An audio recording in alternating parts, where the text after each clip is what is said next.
long time ago, in a YouTube world full of keyboard warriors, many monsters and trolls lurked in the chat rooms. They thrived on arguments amongst each other until one day, a heroine rose from the ashes.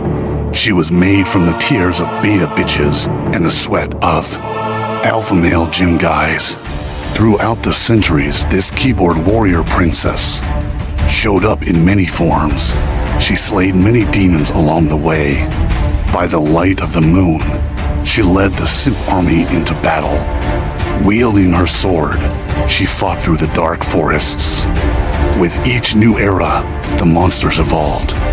The keyboard warrior princess grew stronger, with new skills to bring them down. The world around her advanced, but so did she. Her heroism became known to society as technology advanced, and with each new generation, she had to learn how to blend in to keep her identity hidden. Now known as the Raging Tomato, this keyboard warrior princess fights for justice in every debate. She fights for freedom, for moderator bias, and she fights for your ability to battle on an open panel for your beliefs.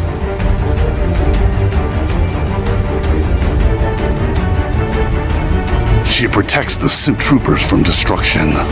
She fights to create peace among troll wars.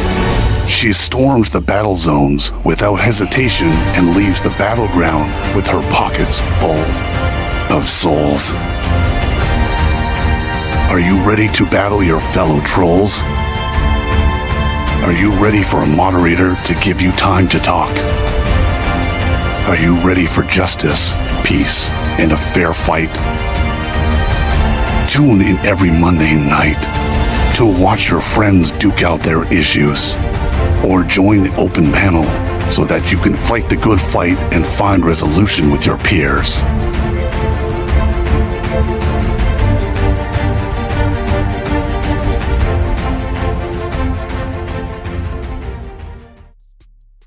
Oh, we lost one. Good evening, ladies and gentlemen. I am Sarah, the Raging Tomato, here bringing to you live another Moderator Monday. Now, we did change up this format a little bit tonight. Oh, there she is. She's back. Hello, Kat. We did change up the format just slightly. We are not doing hot seat, but I do promise we will go into open panel later after this panel has completed. First off, I want to give a quick shout out to old Sarge Finkel. Apparently, I won the runner-up in a contest he was having. Thank you so much to you. So run of show is we're going to get into a panel. It's going to be the debate based on the topic. And then around 11:15, we'll let everybody do their closing statements. Anybody who wants to leave the panel has the option to do so. And then we will open it up to a 6-seated person panel, plus myself and Michelle. It's going to be very limited. If you want the fast pass, please let me know. DM me for that one. There are people restreaming, so I believe Andrew is currently restreaming. If you can go check him out over on the Crucible. Torshaa is also restreaming right now. You can, and hers is feeding into ours as well. So we see you on our end.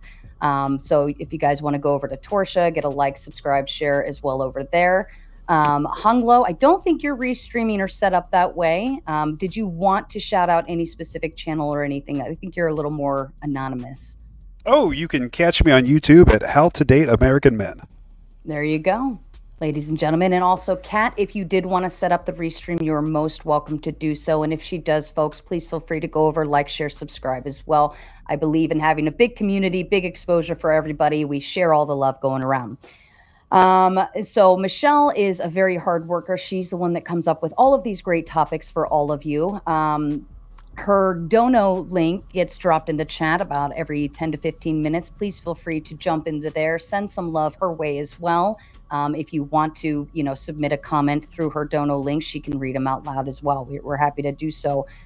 I also want to say this is a very triggering topic for some, for people who have infertility type of issues. So I think we want to make sure we are mindful to the panel and the chat and the viewers to be mindful of what we're saying and weary of who we could be triggering in that aspect for people who do have issues getting pregnant and so on and so forth. It's a very sensitive topic, and I want to recognize that in advance. And if this bothers you, please turn this off now and come back to another show. Michelle, I think you wanted to take it off from there. Yeah. Hi, everybody. My name is Michelle. I'm just here helping out for tonight. I don't have a channel or anything. Please don't try to find me. Leave me alone. I hate people. Don't bother me. But I do want to remind my mods to use very heavy hammers if you see anything regarding like children, specifically like your children's gonna XYZ in the chat or anything like that. Please go ahead and just take that right off the chat. We don't want to see any of that. And also I want to remind everybody that this does kind of flirt with terms of service. And if we want to try to kind of have some fun with this and come up with fun words for, I don't know, like gooey gift, baby gravy, you know, to kind of override some of the TOS standards, then that would be helpful. Maybe we can make I don't know, like a poll later, who comes with the most creative pun. So yeah, just keep TOS in mind, guys, and then I'll be here to help out. That was all I have. Wonderful. Thank you, Michelle. And just a reminder to everybody, we are going to be holding Super Chats to the end of the evening. Michelle, I think you had a caveat for that. Oh, yeah. If you do want to send in over 25 over at the Raging Tomato, I will go ahead and do like an interruption of the panel to address that Super Chat. Mm-hmm. And just a quick shout out. I want to just briefly introduce everybody to the panel. We did have one, unfortunately, not didn't show up tonight. So everybody give a big shout out to Kat for filling in last minute on the nose. She's ready, looking gorgeous as ever. Thank you so much, Kat. We appreciate you kindly.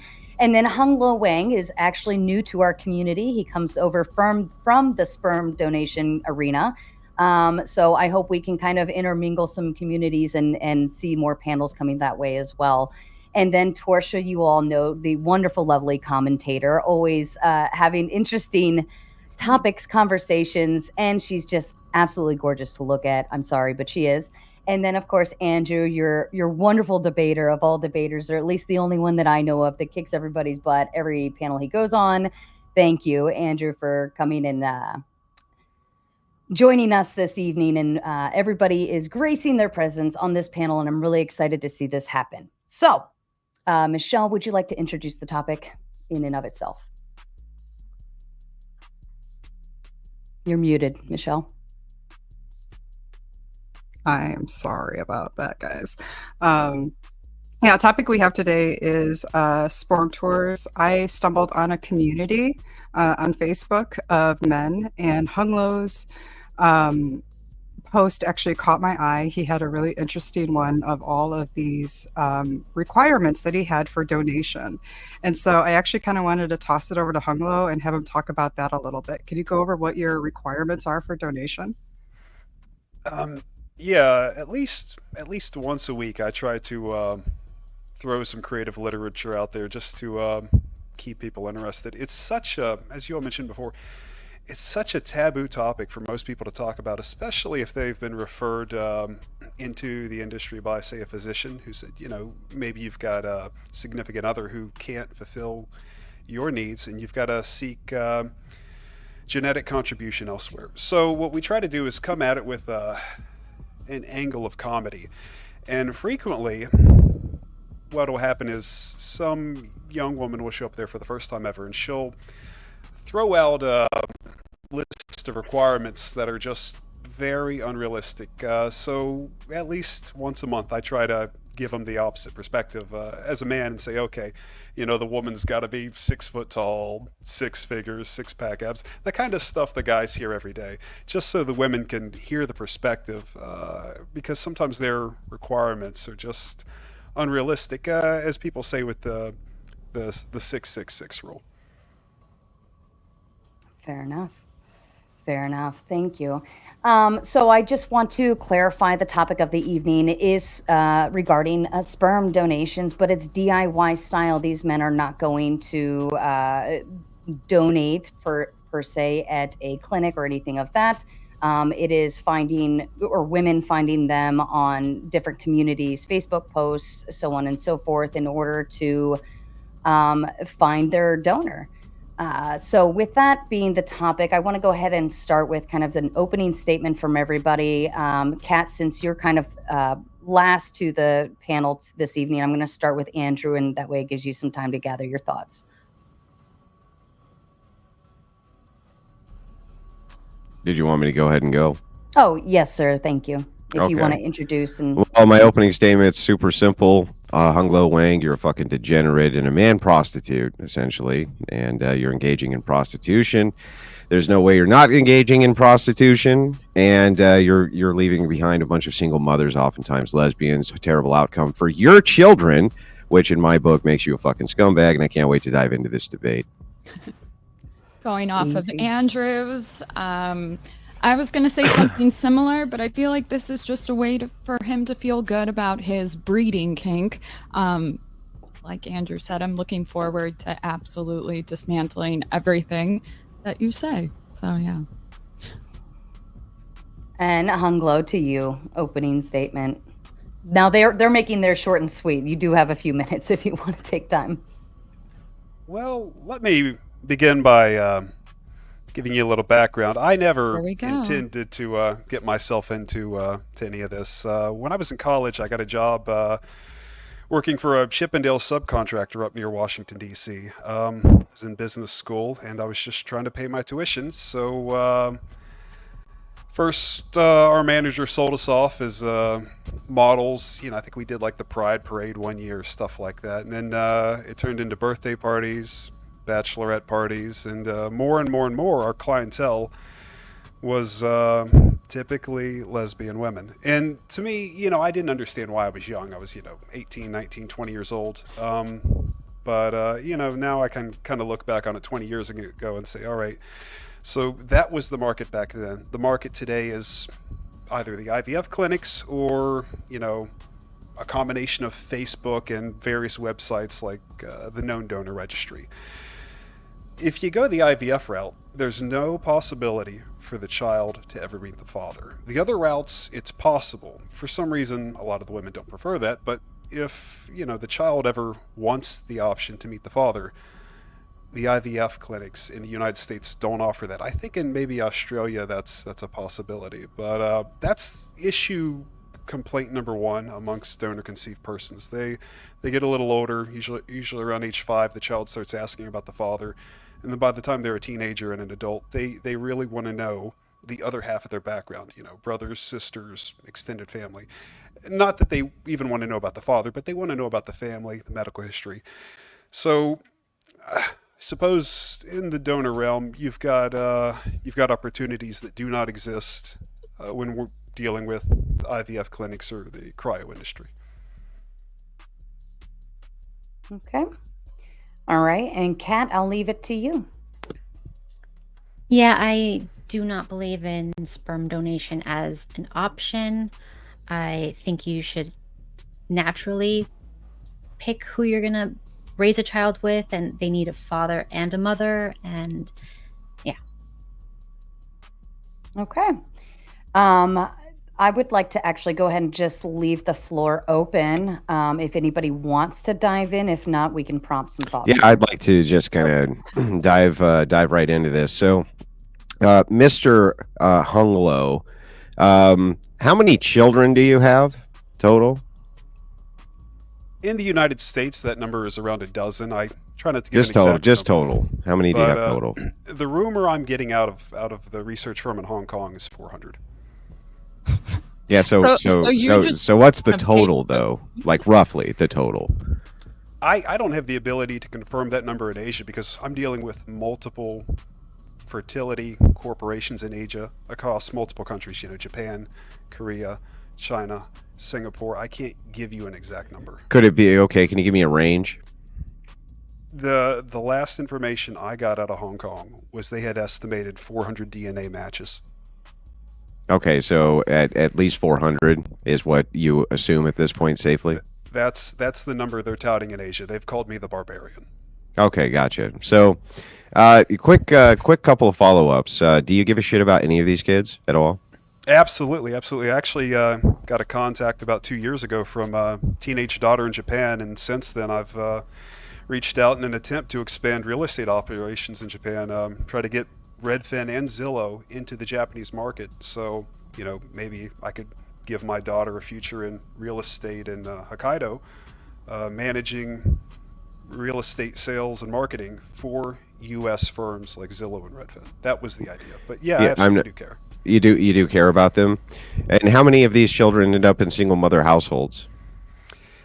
In the United States, I've currently got that issue with 2 out of about a dozen, and it's something I've spoken with these women about indefinitely. The average divorce on the lesbian divorces appears to be about 7 years. When the child hits age 5, they start asking for the father, and that's a roadblock in the relationship that they're. And how do you intervene on that? What is the intervention that you do when you find out that your kid is being raised by a single mom? I maintain contact. You maintain contact? Yeah. So really, both of these kids' names? Yeah, all of my children in the U.S. get to see me and talk to me whenever they want. That's why the number is about a dozen. You don't want to pay for them, right? Yeah, that's right. Right. Got it. Right. So you're not offering any sort of help to these kids who are being raised by single mothers, even though they're your kids. Yeah, just so I can give you some stats. I just want to make sure that we're clear on this. From the single mother category, 90% of homeless kids, single mother. 89% of children admitted to psychiatric hospitals, single mother. 85% of children with behavioral disorders, single mother. 71% of children in substance abuse treatment centers, single mother. 70% in juvenile correction facilities, all forms of child abuse are at least prevalent among homes with both married bio parents by a factor of 8 times or more, meaning that you're 8 times more likely in a single mother home to experience abuses as well. So when you say, oh, these kids can contact me with what? Do they get to contact you and say, hey, gee, dad, mom doesn't take care of me, has strange men who come over and fuck her at night? What do you say to them, bro? What do you do? Anything to assist these children at all? So about 2 years ago, the area of Florida I live in had a major hurricane that killed about 200 people on the beach and destroyed the homes of one of my children and his mother's. So they came to stay with me for about 4 months. But were you having sex with either of them when they came and stayed with you? I maintain adult relationships with the mothers of my children. So when your kid's house got shut down for whatever this external reason was, it was nice that you allowed his mom to come stay with you so that you could fuck her, right? Isn't that what you're saying here? I maintain adult relationships with the mothers of my children indefinitely. So does that mean you're fucking the mothers of your children? Is that what that means? Yeah, okay, 100%. So they came to stay with you because it's a booty call. So they stayed in your house. You were humping the mom. You don't have to pay a dime, and then they leave. How exactly is this assisting the child? My kids get to see me whenever they want. Yeah, how is it? How do you assist them though? Through financials, through assisting in their school, for instance. Number 2 kid, do you know the name of the school he goes to? Yeah. Or she? Yeah, absolutely. And have you paid a dime towards any of the school tuition, any of the school backpacks, anything like this? Lots of holiday gifts, birthday gifts, lots of vacations together. That's not my question. Can you answer the question I asked you? So what, you mean like $20 for a backpack? Yeah, I'm asking, do you buy school clothes for them? Are you assisting them with their healthcare needs? Are they on your insurance? Like, what the fuck are you doing for these kids, bro? That are yours, that you love and care about so much? So during the day, I do some capital management, and I frequently trade accounts for the mothers of my children. So, on a good week, I make the right trade. A $250,000 split 12 ways. Not too bad. Okay. You taking money from these women and then doing day trading on their dime again, where you, again, no risk liability to you at all, and you might potentially make them some money, is not supporting your kids. It's risking the money of their mothers, in fact, right? Isn't that what that's actually doing? You're literally risking their mother's money on behalf of some trade you think might work out for you. What is your actual risk here? I've got to say, this situation has certainly limited my financial liability. So no risk. Seems that way. Yeah, so I mean, I don't understand how on the one side of your mouth and I'll turn this over to my partner here in a second, but I don't understand how out of the one side of your mouth you can say, oh, I care so much about these kids. Oh, it's great. I fuck all their moms. But even I'll even day trade with their money. I love day trading with their money. And if I lose it all, well, fuck it. I have no liability. No big deal whatsoever. I don't have to pay anything for these children. Meanwhile, I love them so much that I'll leave them inside of a single mother household, right? You're not exactly fighting for custody to get them out of those single mother households. Do I have that correct? Yeah, I would never attempt to take my child away from their mother. Yeah, you'd never attempt to mitigate the risk by 90% for homelessness, for instance, 89% children admitted to psychiatric hospitals. You'd never try to mitigate any of that risk for your biological offspring, right? Well, hold on now. You mentioned homelessness. Now, I just told you a 22-foot storm surge destroyed my child's home, and I provided them with a home. For 4 months. You provided them with a place where you could fuck their mom. That's what their mom wants. Yeah, that's not providing a home for a child. That's not what a home for a child is. A home for a child has a mommy and a daddy that love them and are taking good care of them. That's what a home is. A home is not a place where you go for a booty call with a baby daddy. That's not a fucking home, dude. And in what universe do you think that that's a good environment for a kid? Well, I think that in order to have two happy parents, it's a good idea to have maybe two parents that care for each other and are in love. You don't want fighting in the household. That's never healthy for children. Okay. What? So I'm sorry, I just want to get this right. In order to avoid fighting with the children's mother, you're going to make sure that they stay in a single mother household. Even though you could help, you just choose not to because, well, after all, you have to limit your own personal risk when it comes to dealing with your own fucking children. Do I have that about right? And hearing that out loud, does it make you in any way question the fact that you are probably the biggest fucking scumbag that I've met this year, and I know Destiny? So I would say 95% of all posts that we see on Facebook demand no contact after the deed is done, and the vast majority of women actually want their genetic contribution shipped to them in the mail. They never want to meet the father of the child, and they don't want the child to have the ability to meet the father. And we're talking 90%. Yeah, but this is not the situation that you're in. The situation that you're in is you go and plow these chicks because you want to fuck them, right? And then they have kids with your genetic material that way, correct? You're right. I don't know why we're obfuscating away from this issue into other issues that have nothing to do with what you're doing, which is porking women because they pay you money, and then you get to play with more money from them, I guess. You get to play with their investments and their savings in order to make good stock trades so you can make yourself more money. I'm not exactly sure how you feel like you're on a hero's arc here. Like, what is it that you're doing? What is this great service you're providing for society other than creating single mother households and people who don't know who their fathers are exactly? At least in the case, for instance, of a person who anonymously is a donor, what happens is the parents are carefully selected from a married couple, right? And then they go and, they get the kid via IVF or something like this. It's a very careful selection for this. In your case, no, you just select, right? Just like, well, yeah, I'll plow you, and there's the baby, and I don't have any financial risk, and I never have to take care of it again, right? Is that right? Well, hold on now. If the donor's anonymous and the married couple divorces, you've still got a single mother, and then she just can never identify who the father is. Yeah, so the thing is, everything's about mitigating risk, right? Not maximizing it. And I would assume that you would understand that you would much rather have a married couple have a child, even under the assumption there's a possibility one day they could divorce, versus here, single mom, lesbian, have a field day. Hope nothing goes wrong with my kid. Issue number one, the top complaint amongst the donor-conceived community is lack of access to the father, and it has been that way for 20 years. Yeah, so maybe you should have kids that have access to their fucking father, bro. Do you know what that means, access? Do you think that means that they want you to call them and say, oh, well, happy birthday. I'm sorry that your life's all fucked up because I left you there with a single mom and everything's going to get wrecked and put to shit. But here's the thing. I got to mitigate my risk, Junior. You know how it is. You know how it is, Junior. Sometimes you just got to mitigate that risk a little bit, right?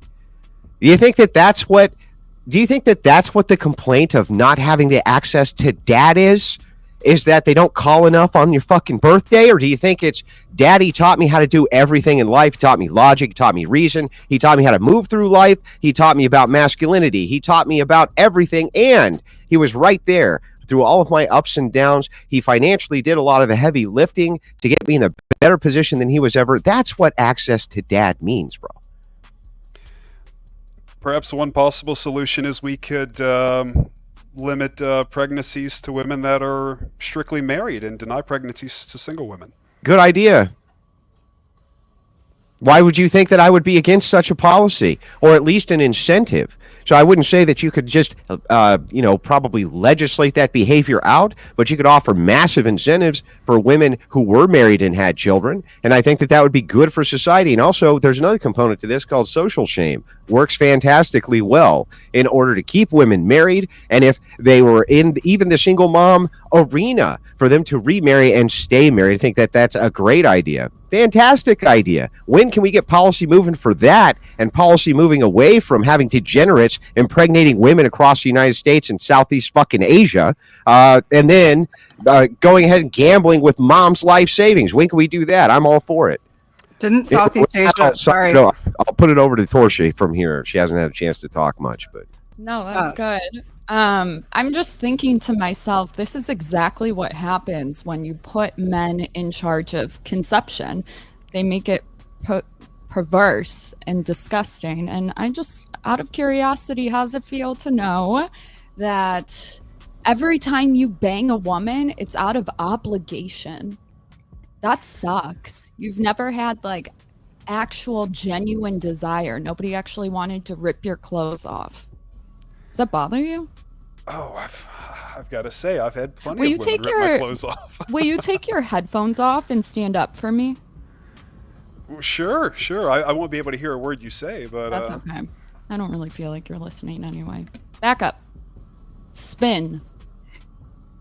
Are you having him do a twirl, Torshaa? Yeah. All the way. He's being a good sport. I feel bad. He's amazing, honestly. Like, I feel so violated. Just to the viewers, we did have like another pair for Hunglo, but he kind of got left high and dry, unfortunately. And he's kind of, and Hunglo, I'm telling you, I am grateful because you are taking this like a champion. There was kind of like no mitigation in this moment, unfortunately. Oh, I appreciate it, and it's my pleasure to be here and entertain all of you. So are there two types of like insemination? Can you talk to me about like the process or whatever? Well, there's the standard IVF clinic and the cryobanks. You personally. Personally, every mother of my children, I have meet up with personally met them for a date, and we just go on a date like anybody else would. And you go on a date, and then what? I don't know. Go to mini golf, have ribs at Chili's, go to the beach. And then what? This is not like an immediate process. This usually takes a few months. I'm interviewing the person. I'm filtering. I'm trying to figure out if you're trying to take on the woman's role. You're trying to have like control in this situation. Is that what you're doing? Because it sounded like in the beginning when you're talking about 666, you're like an incel. So I'm just trying to figure out like what the motive is. Because it's obviously not to actually help women. It's not that. I don't think I think you're kind of narcissistic, honestly. And I never thought I'd throw that word around on a stream, but you come off very like grandiose, like a hero. And it's like, I don't really feel like you're doing anything to help anybody. If anything, you're making the world worse. I see where you're coming from. I understand. But like I said, about 95% of the women that seek out men like me, they don't want any contact. They don't ever want to meet. They want to they want to receive their genetic contribution in the mail, and I just don't think that's the right. What are you going to do now that you're 40? Your sperm's expired. It's been expired. Just for the ladies watching, if you're even considering. No, it is. You don't think you hit a wall? Has no one No. told you this? No, I'm afraid not. I feel like you need to be arrested and thrown in jail. You're honestly. not It's disputing. disgusting. You're not disputing that the sperm quality in men degrades starting in their late 30s, and it continues to degrade every single year that they're alive, right? I mean, you are aware that this is true, that genetic defects and things like this do increase based on that. He doesn't give a Well, fuck. Well, no doubt. Of course, we all age. It's part of oxidation. Yeah, I don't feel like that addresses the point, but rather obfuscates away from it. So the thing is I wasn't asking if you're aware that we all age. I assume that you're not a fucking idiot and understand that everybody ages. My question specifically, sir, was whether or not you're aware that sperm degrades with age in men. I'm sure that it does, but it can't be any worse than the damage that the cryo industry causes by freezing something to negative you're gonna 150 blame- degrees. Well, let us assume that I thought everything that the cryo labs across the United States do is completely evil and immoral. Let's just assume it for a second. I'm not sure how that has a fucking thing to do with you. How does that have a single thing to do with you and what you do, sir? What the cryo industry does? Men like me are the alternative to the IVF and cryo industry. No, women keeping their legs closed without having a long-term partner is the alternative, isn't it? Couldn't Well- women just go outside and pick somebody? Sure. They absolutely could. Absolutely. I tell women 7 days a week to meet your donor in person for a date, and they always For try to throw what? me out of the group. You know, You're So you can like, interview you- them. well, You're do you know what a false dialectic is? Do you know what a false dialectic is? Do you know what that is? Like a Hegelian dialectic? No, not a Hegelian dialectic, just a false dialectic. So a false dialectic is what you're doing is you're trying to make a bifurcated choice. You're saying it's either or, right? We're the alternative to a thing which never needed to exist to begin with, right? There doesn't need to be an alternative for lesbians to get pregnant because they want to will their girlfriend their fucking Subaru and pretend to have a family, right? We don't actually need that in society. It's not necessary at all, right? So there doesn't need to be an alternative to something that's already fucking stupid, right? We don't actually need this alternative. It's not necessary in any way. Isn't that correct? So lesbian women should never have children. Yeah, that's what I'm saying. Correct, right? I mean, let me ask you a question. Can lesbian women have children? Sure, they absolutely can. I'm sorry. Why do they go to you, Can they have dude? children with women? No, not two women. They No, need a third. not two women. They can't do it, right? It's a very strange dynamic that it almost seems like there's a fail-safe in the system, right? There's this great fail-safe that says, wait a second, this is not a great pairing for biological offspring, and we know it's not a great pairing for biological offspring. You can't even have fucking biological offspring. And so, but then enter you, and you come in and say, well, don't worry about it. I will give you, the person I know is going to be divorced within a few years, because all you lesbians get divorced, a child. And it will be all my offspring, and I'll never take care of it. How in the world, sir, could you ever justify that as being a boon to humanity? Like you said, there are two options. No, there's three. That's the false dialectic. There's three options. There's four options. There's five options. Let me give you some alternative options. Alternative option one, you stop being a man whore. That's alternative option one, right? That you could just stop it right now, and then that option's off the table for him, isn't it? Then there's this other option that you didn't mention, which is that we could have legislation against this fucking madness, and we probably should, because what a horror show, the way that you've described this. Another option that we could do is we could just say, well, wait a second, this is really bad for society in general. And people like you could just, find some kind of moral backbone and stop doing it altogether. Correct? So, I mean, there's many other options besides the two which you presented, isn't there? I completely agree with you. I had that same line of thinking about 2 years ago, and I penned a bill called the Same Gender Equal Rights Reproduction Act. And basically what the bill did was outlaw child support outside of marriage and most welfare programs. That would thus influence what I would call Section 8 behavior. What the hell does that mean? What is Section 8 behavior? You mean it's going to stop women from being promiscuous because they have to take the responsibility for their actions? Is that what you're saying? Right, and having So multiple what- children to multiple Right. men out of wedlock. Okay, but you're having multiple children to multiple women out of wedlock, sir. Where's your responsibility? My children get to see me whenever they want. I'm Yeah, not sitting down in so, federal lockup. sorry, Oh my God. inside of your bill, did it say that, oh, you don't have to pay any of this as long as your kids can just see you whenever you want? Or was there some sort of, were you angling for some sort of obligation like, oh, I don't know, the reason that you're not going to get any type of assistance for this is because you're going to be stuck with the financial burden forever. And so because of that, that's going to reduce the chances of you doing this thing, right? Right. So that would increase Right, abortion rates. Wait, Decrease birth rates. right. Exactly.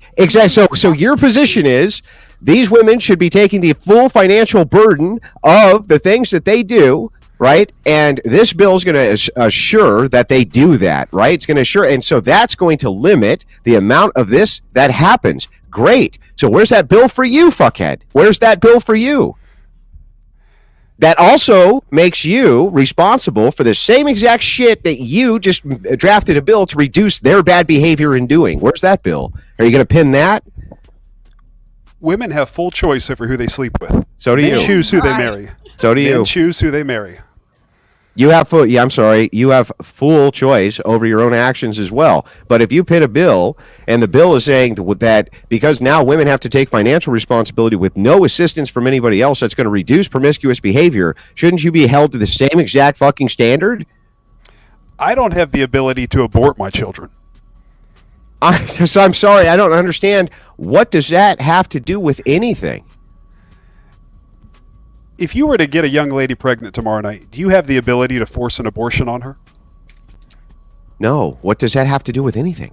You have no control over whether or not that child is born. She has the right to choice to her body. Okay, do you realize Consequences that for her there's- actions. do you realize that there are many states where they can't have an abortion anymore, where that's completely outlawed, right?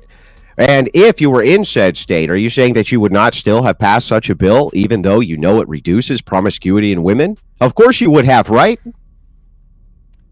So I'd like an answer to my question first before you obfuscate. the rider addendum on the bill is a federal abortion legislation. So abortion becomes legal in all 50 states and all territories. But yeah. So abortion everywhere, and no more child support, and we're stripping the majority of welfare. Ah, I see. So let me just make sure I have this right. I just want to make sure I get your worldview completely correct. What you're going to do is you're going to say, since women all have the choice to abort if they choose to abort, then That's that right. means that they're the ultimate arbiter, and so all responsibility then falls upon them, right?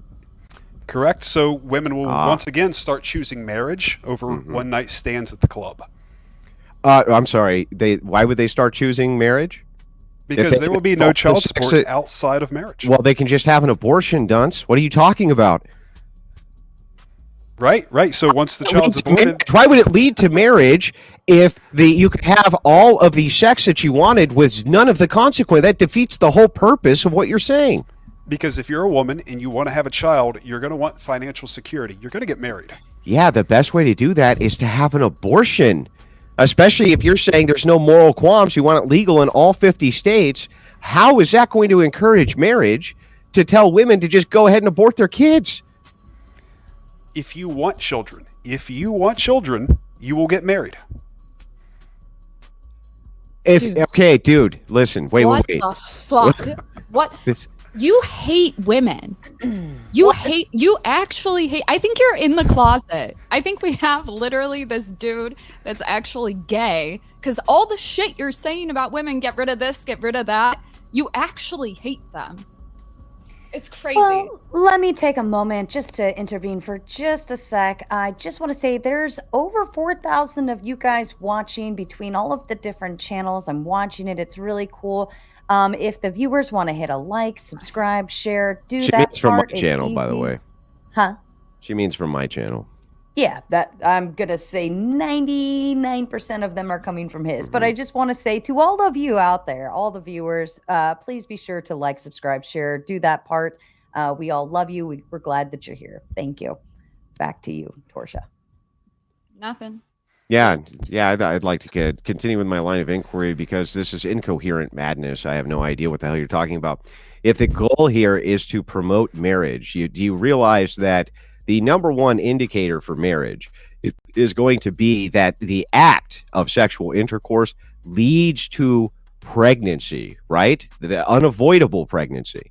If you take that off the table, like with birth control and abortion, that reduces marriage because now you can have all that fun stuff, the sex part, without any of the responsibility, the kid part.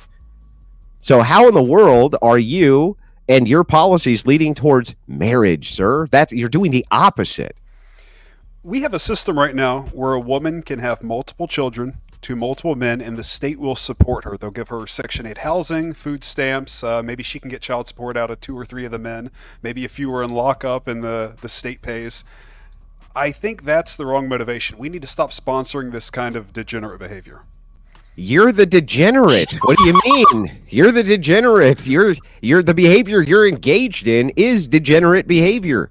You are literally going town to town and spreading your seed like your Johnny fucking Appleseed and are refusing to have any sort of support for the women who, by the way, if you really cared about female responsibility, is it responsible, sir, for you or for these women even who you impregnate? Is it responsible for 2 lesbians who are going to get divorced and you know they're going to get divorced within 5 years? Is it responsible for them to have your kid?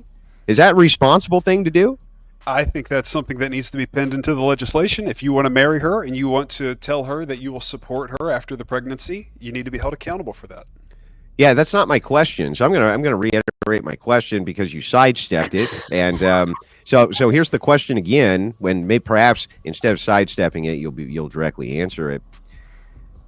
Is it responsible for 2 lesbian women who are likely going to get divorced, and you know they're going to get divorced, to have your child? Is that responsible of them, sir? I think it can be. I think women can be responsible when held to the same standards as men. They can be just as responsible. Oh, I see. I'm telling Equal you guys, rights, this guy's equal in the fights. closet. And these, let me ask you a question. These children who are in a single mom household, were the couples lesbian, sir? They were. They were. Oh, they were. Oh, they were. What a shock. What a shock. So wait, at the end, it could be, they're super responsible. Both times in the single mother household. And you, by the way, allowed this to happen.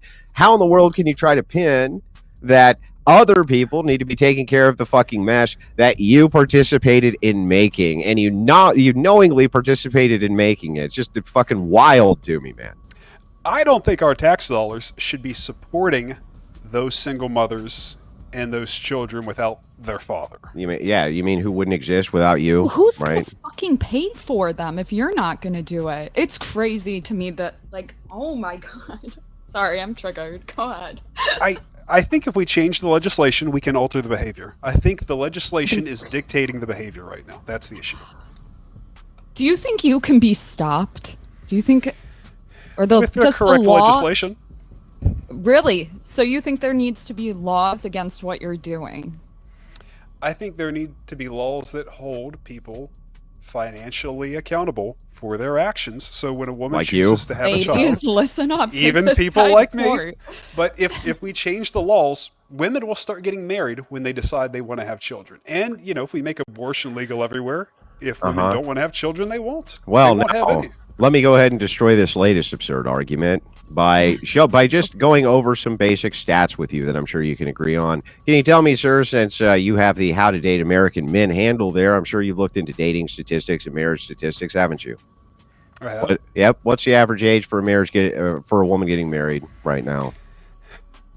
Is it still 28 or is it 29 now? Higher. They'll tell me 31. 32. Oh, God. no. Well, that's almost too late. That's almost too late. Almost too late for what? Dude, you already hit the fucking wall. Wait. It's almost too late for what, sir? I have never seen a healthy pregnancy come to term after the woman is age 38. Dude, your sperm is fucking ancient. Like, it's literally ancient. Hang on. So I just want to make sure. Right. By the way, I'm getting corrected. Some are saying it's actually 33 on the average right now. I thought it was 32 last I looked, but it's still, even if it was 30, that would still be a massive problem, wouldn't it? And why? It's because of the healthy offspring, and the amount of offspring they're going to have is not very many. Now, sir, can you tell me what the birth rate is in the United States? 1.8? No, it's less, 1.6. By the way, it's dropping like a rock. Now, let me ask you a question. Is 1.6 a sustainable birth rate for a population? It depends on how long people are living. No matter how long people are living, it wouldn't matter, right? It's reducible generationally, so it wouldn't matter. Right, It wouldn't right. matter if the generation who came before you lives 10 years longer, 5 years longer, because every single concurrent generation is going to reduce numerically. I mean, it's just simple math, right? We would have to see a return to biblical lifespans, like Noah living 800 years. That's what it would take. Yeah, okay, so it's not, yeah, okay, so then that's a red herring, makes no sense. So the thing is that, do you think that there's a correlation with the fact that women are getting married currently in their 30s to the fact that we have such a low birth rate? Well, yeah, absolutely. You're Absolutely. 100% correct. You're 100% correct. And I think a lot of that has to do with, bonding women into bonded indentured servitude through college debt. You send them to college, get them $50K in debt, and send them to work. They're going to work instead of getting married. They're working until. But do you know why that is, sir? That's because they can have all that sex that they want, right, without any of the consequences of that sex, right? Because they can go have an abortion, and they have them to the tune of $1.5 million a year, and also they are on all sorts of birth control in the interim. And so what happens is they wait till they're financially stable, whatever the fuck that means, until they're going to go ahead and settle down, right? Your plan actually is going to exacerbate this problem, and I have no idea how you could ever talk your way out of this. If you make abortion legal in all 50 states for, and I'm guessing as late term as you could make it, but if you make it legal in all 50 states, how in the world would that not exacerbate the sexual liberation of women so that they can just go play the field as much as they want and get married late? How in the world does that not exacerbate the problem, sir? Sir, what I'm attempting to do here is to remove the variable in the equation that is paying women to have multiple children to multiple men. I want to get rid of that kind of behavior. I think that creates problems in our society. Yeah, maybe it does, but here's the thing. I'm just granting it, right? I'm just going to grant that causes problems. How are you solving that problem? By exacerbating the issue of marriage, by allowing abortions. Did he? Okay, that wasn't just me. All right, Andrew froze for a second. He froze. While he's frozen, Noah R comes in with the 99.99. A guy named Hunglo, a redhead, a cat, and an Orthodox Christian walk into a bar. Dead. Cheers, Noah. Thank you, Noah.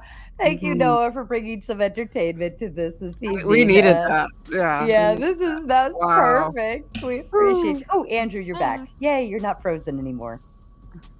Oh, wait, no, I spoke too soon. Is he still frozen? He's frozen like my 20-year-old sperm at the cryobank. We'll give him another minute. At least it's frozen. And I wanted to actually ask the panel if anyone had an issue if Kat tapped out. Andrew was so hard on Kat today, guys. Like, she just can't take it no more. She done. We'll wait. Torshaa, would you have any issue if Kat tapped out and Damon came on? Okay, and Hunglo, to you, because you are the most important. I feel like I apologize. I had this set up a certain way, and then we couldn't have it a certain way.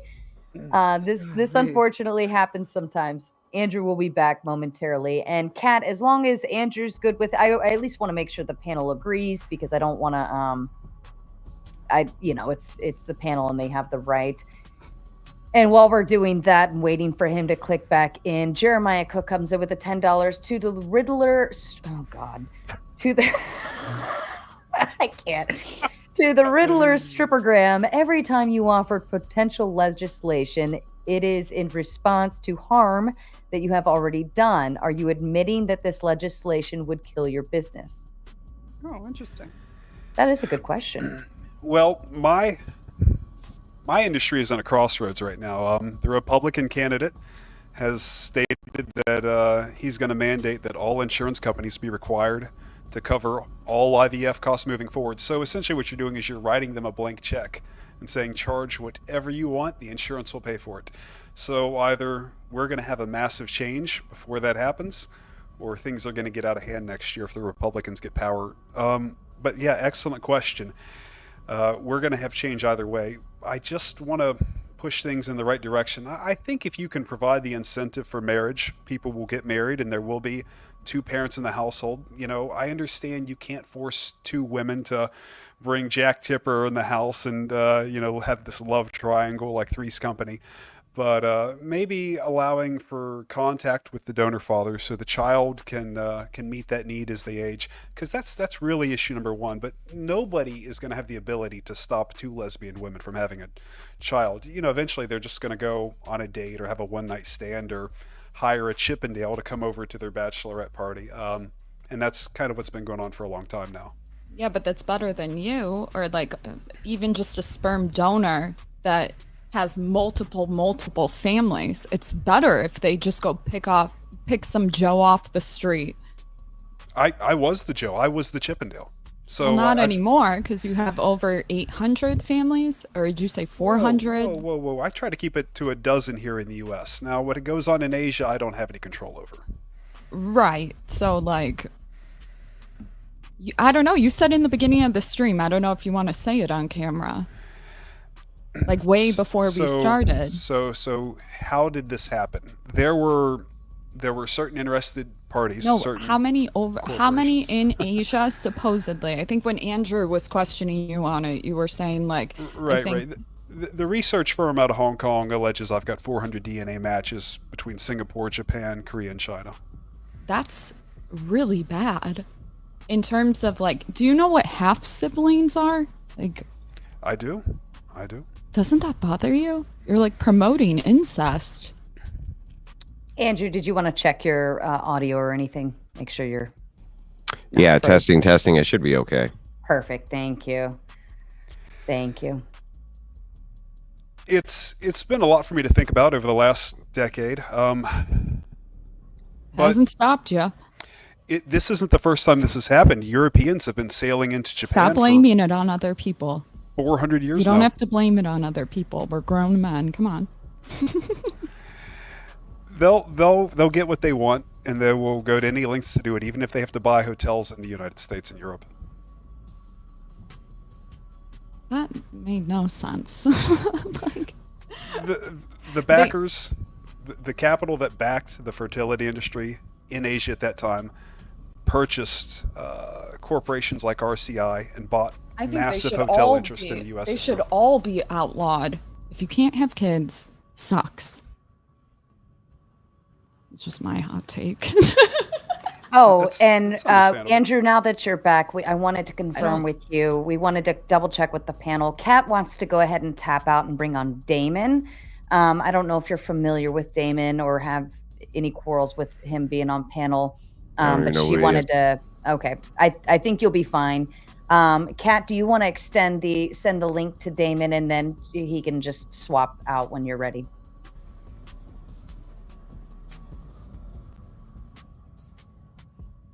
And the floor's back to you guys if you wanted to take it from there. Kat's just wanted to step away. I don't know. He's agreed with everything, so it's like I don't know what to say to this. I've had a long time to think about this, and what bothers me the most is after I got the contact from Japan, from the woman's, trying to seek me out, and I got to see photos of the daughter. I think about all those children in Asia, and I wonder, if they had the ability to contact me, would they? Would they reach out? Would they want me to come visit? Would they want to come here? Maybe even just have a network to find out who their brothers and sisters were. Otherwise, they're running around, looking for other Japanese that have blonde hair and green eyes. I feel like they can just download fucking 23andMe or pay for it or whatever, and then find out all the siblings near them that are related to them, because that's how they actually find out. It's not really they get to an age like you're saying and they're like, I want to contact dad. It's like, no, they do it or they find out on accident, and it becomes a very big ethical problem. Some guy just sued fucking Georgia over it in 2023. But he was actually with a fertility clinic, and he found out his sperm was used like 17 times. You're over here like 400 whatever the fuck, and you're like, I think about it until you jack off into another fucking cup. and impregnate them again. Well, he doesn't jerk off into a cup. He actually just goes and physically bangs them. Right? I don't believe one word out of this dude's fucking mouth. He's got a vest on like this, and he says he fucks bitches. My gaydar's going off. I hope you come out at some time or at some age. All right, appreciate the humor. Cat, I believe Damon's in the back. I'm going to go ahead and drop if you want to say goodbye. Bye-bye, Bye. Cat. Thank you. And I appreciate everybody working with the odd stuff tonight. Of course, that's how panels work sometimes. What's your body count? Not you. Oh. I was like, Not Torshaa. you. What's yours? Yeah. Sorry, what's your body count, sir? Professionally or off the No, clock? no, off the clock. I've been married once, had a couple girlfriends. I think by body count, she's talking about how many. I'm looking for a number. Yeah. I don't really play the one night stand game. I don't drink or smoke, so the bar's not really my scene. Like I said, I've had a couple girlfriends. Usually date for a couple years. I'm Does it waiting just for feel a like number. What do you want to hear? A dozen? 2 dozen? You're I don't lying. think she believes you. Why? Come on. Why is that not believable? Because you're red in the face right now. It's just my healthy complexion. No, seriously. How many? Like I said, maybe a dozen, maybe 2 dozen. Who keeps count of these things? This guy's a fucking dude. How many dudes? How many No, dudes? no, that's not my Are you thing. top or bottom? I feel That's like not you'd my take thing, it up sorry. the ass. No. Oh my God, Torshaa. Damon, did you want to No, go ahead and pay introduce attention. yourself? No. Pay attention to when I say shit like that, how they take it. Pay attention. Well, I'm- you I'm said he not a takes it taker. up the ass, so that's. I'm all about, hey, be yourself. All my friends are gay. Fuck it. I can just Oh. tell. Damon, would you like to introduce yourself to the panel and maybe make an opening statement since you're here? No, I just bounce around. No, nobody special. But I will say that I'm 2 days sober. Second day being sober. Happy, feeling good. Although after listening to a bit of this, I kind of wish I wasn't. I'll just no. I'm sorry, but you do feel like you need a drink if somebody says nothing's going to stop 2 lesbian women from having a child if they want. I feel like nature does. Like, how the hell could you say that with a straight face, dude? Because nothing can stop 2 lesbian women from going out to a bar and having a one night stand. It happens every night of the Still week. better than Yeah, you. that isn't a lesbian act though, right? So you're basically saying, oh, hey, you can dip your toe in. This is like a straight guy in Hollywood saying, I'm straight, but I'll fuck a dude so that I can get a role. You're not straight. Like, you want to have your cake and eat it, and it doesn't really work that way. Also, how many Father's Day cards do you get? I get a few every year. Not like 400 or 400? anything. No. I get a couple. Less than a dozen. So you're telling me those kids hate you? I'm sure some of them do. I mean, isn't that a healthy hate to have Probably against not. your They father? probably love themselves. No, I don't think it's a healthy hate to hate your father. No, that seems like a very unhealthy hatred to have. Yeah. Generally speaking, the biggest complaint that people have is that they don't have access to their fathers, right? And I this agree. is a thing which you have stated multiple times. But when I ask you what the entailment of access is, it's just like, oh, well, you'll pick up the phone and say hello. But if it comes to any sort of burden inside their life, which can be alleviated by your labor or some skills which you have, or even money, at that point, they're just asking for, well, just too much. And it's just go ask your single mother that I made a single mother, right? Isn't that really what the idea here is? I've never donated to a single mother, but, as we both agreed, around year 7 in the lesbian marriage, child age 5, there does appear to be a history of divorce patterns emerging. I would love it if they Yeah, I could mean, just- there's no doubt, right, that the chances that you are assisting with single motherhood is drastically increased by what you do, right? There's just no doubt about that. 2 out of 12, what are we looking at? 20, 15%. So maybe we alter some of the legislation to shift some of that burden to encourage people to get married and stay together. Yeah, but we went over the legislation. Your legislation doesn't make any sense. You would be assisting in women getting married later in life. So even if they got married, the whole point, I assume, of women getting married in your purview is that they raise happy, healthy children. They're getting married in their fucking 30s. That is not the way, right? That's maybe one kid. If we're lucky, that's why we're averaging less than replacement rates. I don't know how your legislation fixes this. That's the critical problem, not the idea that, oh, well, you know, some of these chicks, they might... if they have to take financial responsibility, be less likely to get knocked up. It's like, even if that's true, that's not going to solve the primary issue, which is the fact that they're getting married late in life and not having enough children. And you giving them unfettered access to abortion is not going to help that a bit. Your legislation actually would drive women towards abortion, because you'd still be saying, keep all of your sexual liberation. Now you're responsible for the choice. Fair enough. But if they don't want that financial responsibility, sir, you tell me what you think they're going to do. What are they going to do? I think it would be similar to now, but we would have less women with children to multiple men. You would have less women on. Yeah, because they would kill them, right? They'd kill them. That's your plan. They would abort. They'd kill them. Yeah, right. Your whole plan is like, oh, if you don't want to take responsibility, kill the kid. That's the actual plan here. Right. So the women that do that wouldn't reproduce, and they would be the final generation of that behavior. The only women left in the future would be the women who got married and had children. They're still going to get married. They're still going to get married. They're just now going to get married and having killed many of their own children. They're just going to still get married at the same age, 30. They've had their fun. They've gone and done all the sexual partying. They've done all the college. They're going to do the exact same fucking thing. It's just that now they're going to have more abortions because now they're the sole financial responsibility, right? That's it. So I don't understand how this is actually going to help this actual crisis we have of marriage, because that's not what the crisis is. The crisis is not, oh, marriage isn't happening because women are having too many children out of wedlock. That is not what's going on. What's going on is that marriages aren't happening because people are getting married late in life in their 30s. We've told women they can do that. We've told women that a man will pay new car prices for a 14-year-old car that has a lot of miles on it, and that's just not true.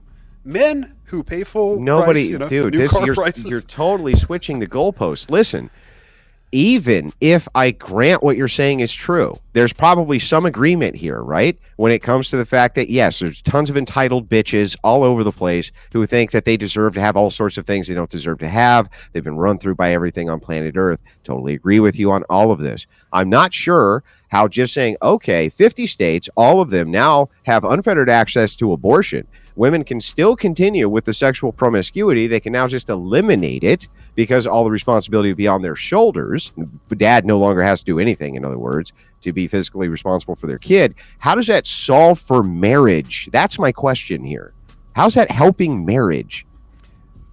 It's going to encourage young women to pursue marriage instead of this other behavior that we've been observing. So why? They're not going to wait till 30 anymore. Why? Why wouldn't they? Because they're not going to get the children and the husband if they wait. Watch us. Why wouldn't they do? Why wouldn't they? What do you tell? Why wouldn't they get it? I don't get it. That's what they do right now. But we just agreed they're not getting it. It's not happening. No, they are, and their 30s getting it. Yes. What do you mean? How are you solving for that problem? I don't think they are. I think when a man can afford to buy a new car, he wants a new car, not a 14-year-old car, not a used taxi cab. He wants a brand new car, and he's going to pay new car prices for it. What the fuck does that have to do with anything that we're talking about? Even if it is true that men would prefer women with massively lower body counts, and I agree with you that they would, what does that have to do with the fact that these chicks are riding the cock carousel and getting married in their 30s right this second? That is the field right now. And you saying, oh, we'll just allow them to abort their kids if they ride the cock carousel solves for the problem of them getting married in their 30s. How? How? I've got to disagree with you. I don't think the women are getting married in their 30s. There are marriages happening at that age, but the marriage rate is much lower than it was in the 60s. It's bro, far lower. Are you? Yeah, bro, Wait. hang on. Yes, it is going to be less than it was in the 60s. If women get married in their 30s, right? Then you have eliminated this pool of the 20s for them to get married in. Therefore, there's going to be less marriages. That's how that works, right? So the thing is, you still have not solved for this problem. The system right now tells these women that they can just go out and sleep with whoever. They're going to get the child support. They're going to get the state support. They're going to get the welfare. We've got to take that away to modify the behavior. No, if you take, listen. You can take away the social service aspect of this and say the responsibility is 100% on the woman now. Man has to pay no child support. Okay, I understand that argument, right? But what about the entailment of the argument, which is the way that we're going to enforce this is by giving women unfettered access to abortion. The idea here being, and you can correct me if I'm wrong, you could have aborted it if you wanted to, but you didn't. So you must have wanted it. So now the burden's on you to support it, right? That's the idea? Right. And that's going to encourage the women. Okay, so we're completely clear on the idea. Married. Is what it's going to do is encourage women now, right, to continue with the promiscuity and just get married in their 30s like they fucking do right now and get an abortion before then like they do right now. How in the world does this solve for this problem? If you're a young woman and your clock is ticking and you don't have that option at 35, you need to take that option at 25, you're not going to wait. You're not going to waste your time, working for whatever corporation and getting a bunch Why do they waste it now? Because they can. We've told them. The legislation has told them they can get the child support. They can get the welfare. We've got to take that away. That's the issue. No, listen, dude. Is there anything right this second stopping a woman from getting pregnant in her 20s and going and having an abortion? Anything. No. So you have solved nothing here. You have literally solved nothing. You're just giving women an excuse to get more abortions. That's all you're doing. You're just saying, okay, and if you want the kid, now the man never has to have any involvement in the kid's life again. But that's going to actually make more women have more abortions, sir. You realize that. So you don't think this would motivate women to get married and stay married at younger ages? Why the fuck? No, I think it would motivate them to have abortions at younger ages. Why wouldn't it? I would need an argument from you. Here's what I need. Instead of an assertion of, what are you thinking? I've already told you what I think, right? Can you explain to me how, if a woman doesn't want all of the responsibility herself of having a child with a man she had a child with, and she's going to solely be responsible for it, and abortion's an option, how that would not be a much more appealing option for most women? Well, let's look at the cultural differences between Southeast Asia and the U.S. and Europe.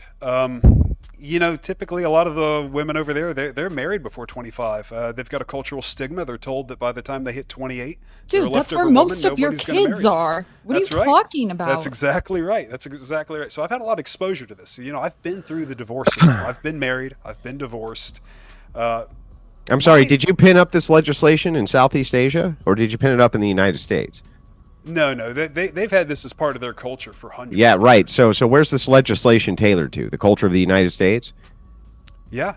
So obviously, it's the culture of Southeast Asia, which has a traditional style culture and has enforcement of shame standards, have to do with what we're talking about, which is United States policy. Can you explain to me? I'm going to ask you one more time. Please don't pivot this time. Can you actually give me an argument? And I'm going to give you mine again so that you understand it. If you take all of the shared responsibility of the raising of a child from the man and the woman, put it solely on the woman because now she can have an abortion, meaning you must have had it because you wanted to, right? How that wouldn't necessarily increase abortions drastically. How would it not? Abortions will increase. I 100% agree. Right. I 100% agree. And so the your women, plan is just to fucking kill everybody, bro. That's your plan. Your plan is just to kill everybody. Your plan, you literally, what you're advocating is eugenics. You're saying, listen, these are dysgenic people, and I want them to kill their offspring, so that's the last generation we ever have to deal with, right? Isn't that what you're really saying? Of that culture and behavior. Yeah. So they're dysgenic, and you're a eugenicist. That's it. You're a cooming eugenicist. You want to be able to take all of the burden off of you, the man, for any of the behavior that you have, which is fucking insane, right? Men, that's one thing that is a virtue of men, is that they don't shirk away from responsibility. While I agree with you in spirit that women should be taking more responsibility in society, your answer here is to just have the ones that you consider dysgenic to kill their children so their line ends. That's your actual plan, dude. Sir, I've been married. I've been married with children. Is that your plan or not? We have a cultural problem in the United States. Is that your plan or not? Andrew, you're missing the part where he wants to replace those lines with kids that he's basically seeded. So then they're going to grow up. If the line isn't going to end, you're going to have another degenerate line that thinks the way you do, because you basically shoved your sperm in all of them.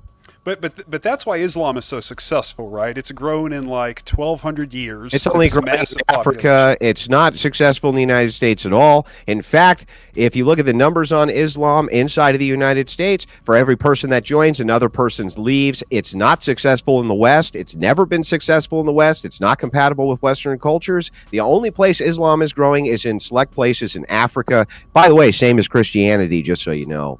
So no, it has not been highly successful, never been highly successful. The most stable societies in the world are monogamous societies, one man, one woman, wife, nuclear family, children, not polygamous societies. Ours are far more stable. Then why don't young women in their early 20s in the United States want to get married? They don't want to get married, sir, because what happens is the sexual liberation, which is conducted by people like you, give them a material reason to be able to do whatever the fuck they want without any of the consequences, which is exactly what you're advocating for right now. Yes, you can take all the dick you want, lady, and you can just kill your kid afterwards. We're going to make sure it's the most legal thing we can possibly make it. How that solves this issue, I have no idea. Okay, you have not explained how it solves the issue. You've actually said an entailment of it is we're just going to increase abortions. It's just a baseline progressive eugenics program. In fact, let me follow up with this one question. Can you actually tell me what the difference is between you and a feminist? Is there any difference between you and a feminist? Because they have the exact same ideology. That's what I'm saying.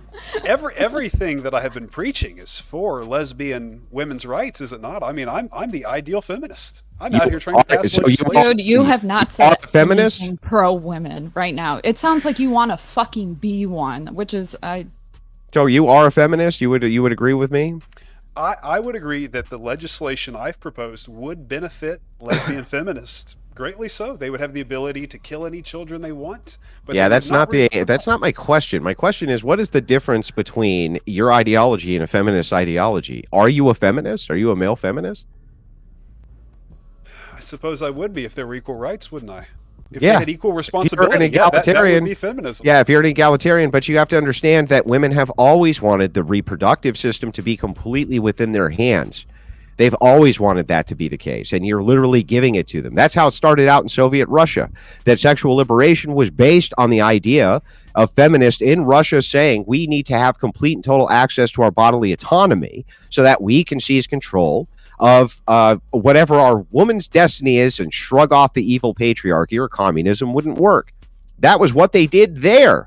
What they ended up doing, though, so many abortions happened, Stalin had to put a stop to it because he realized, wait, if we want to have future wars, we're going to need actual people. If we want work and workers, we need to have actual people. So he actually finally put a stop to it.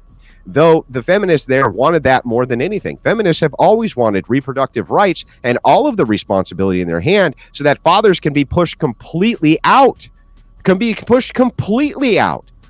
Why wouldn't you instead advocate for a policy like this, that you can't get an abortion without the agreement of the father and the mother?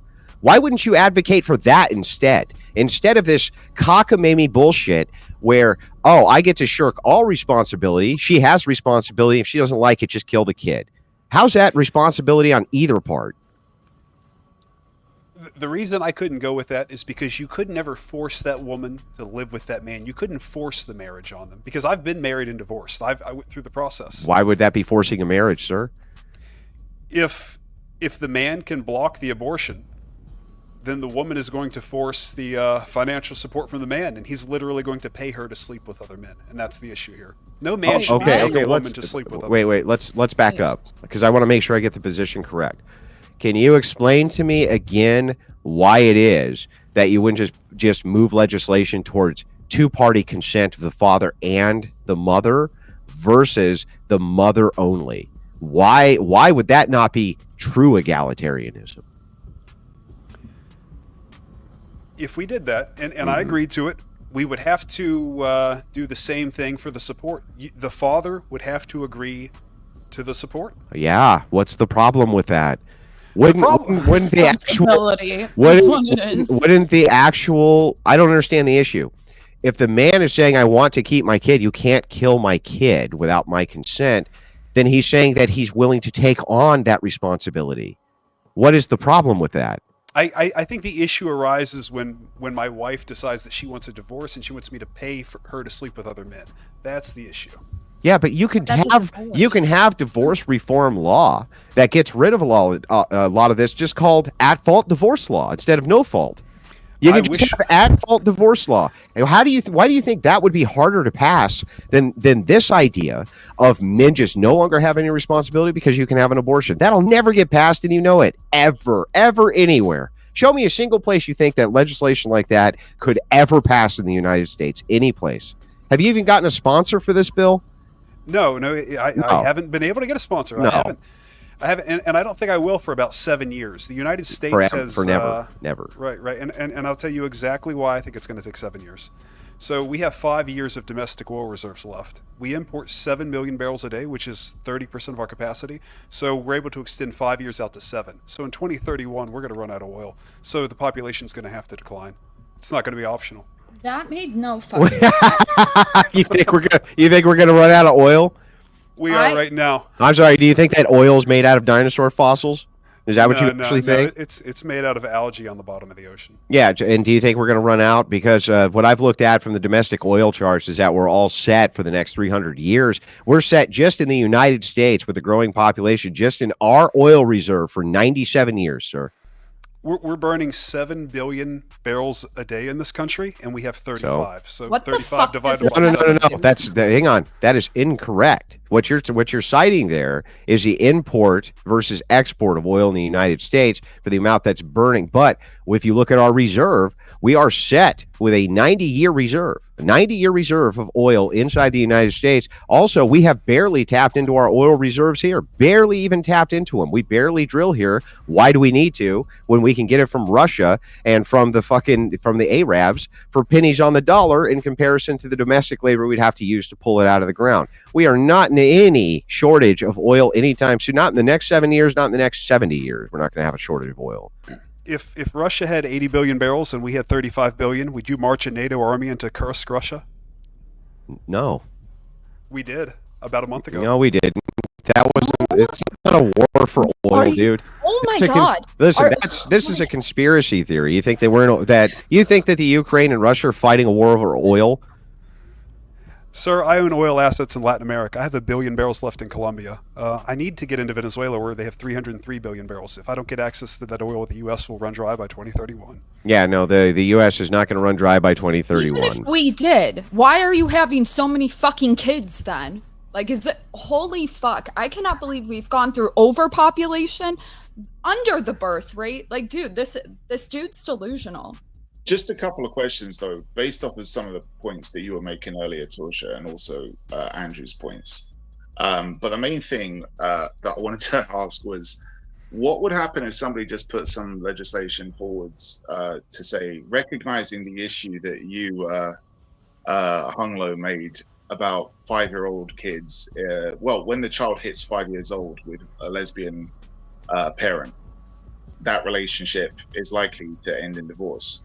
What happens if there was a legislation to say that at that stage, the mother could just say, well, now that I'm not married and now that I don't have a lesbian partner, I don't want this kid. I'm just going to give the kid back to the father.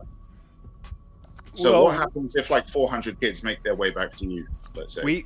We currently do have adoption legislation that makes that possible. I've spoken with other donors who have had to adopt their children after the mothers were incarcerated. So it has happened. This would not be the first case of this. You'd, as a father, you'd step up, you'd take that responsibility. I brought one of my children into my house 2 years ago. No, I'm talking I about don't have an issue with not one. Well, I don't speak Japanese or Korean or Chinese, but we'll cross that bridge when we get to it. There's fathers who learn ASL who have deaf kids, so I mean, I'll tell you what, and you can hold me to this. If I can get Zillow and Redfin into Japan, I will put 400 Asian children to work. I'm not asking you to give them a job. I'm asking you to give them a home and a father. Selling real estate is homes. Dude, he's schizophrenic. Like Right. Oh my So the other god. thing, I don't think he's schizophrenic. Torshaa, coming back to your earlier point, I think you're right. You were the one correct who floated the accusation of him being a narcissist, right? Oh yeah. Earlier on, yeah. Yeah. Like, I mean, Andrew's being so good faith here. I think know. Seriously, he's so Andrew. nice. Taking you seriously, right? Because every time you say the most outlandish, insane shit with a smile on your face, and let's be honest here, you know. I mean, I don't understand why you guys are surprised. This is every feminist debate ever. This is Yeah, No, a man that tries to operate like a woman, a man that tries to operate like a woman is literally in the closet. Not even that. Not even that. I'm not here for the ad homs, right? So I don't. No. I'm not here to attack this guy. I'm here to attack his ideas.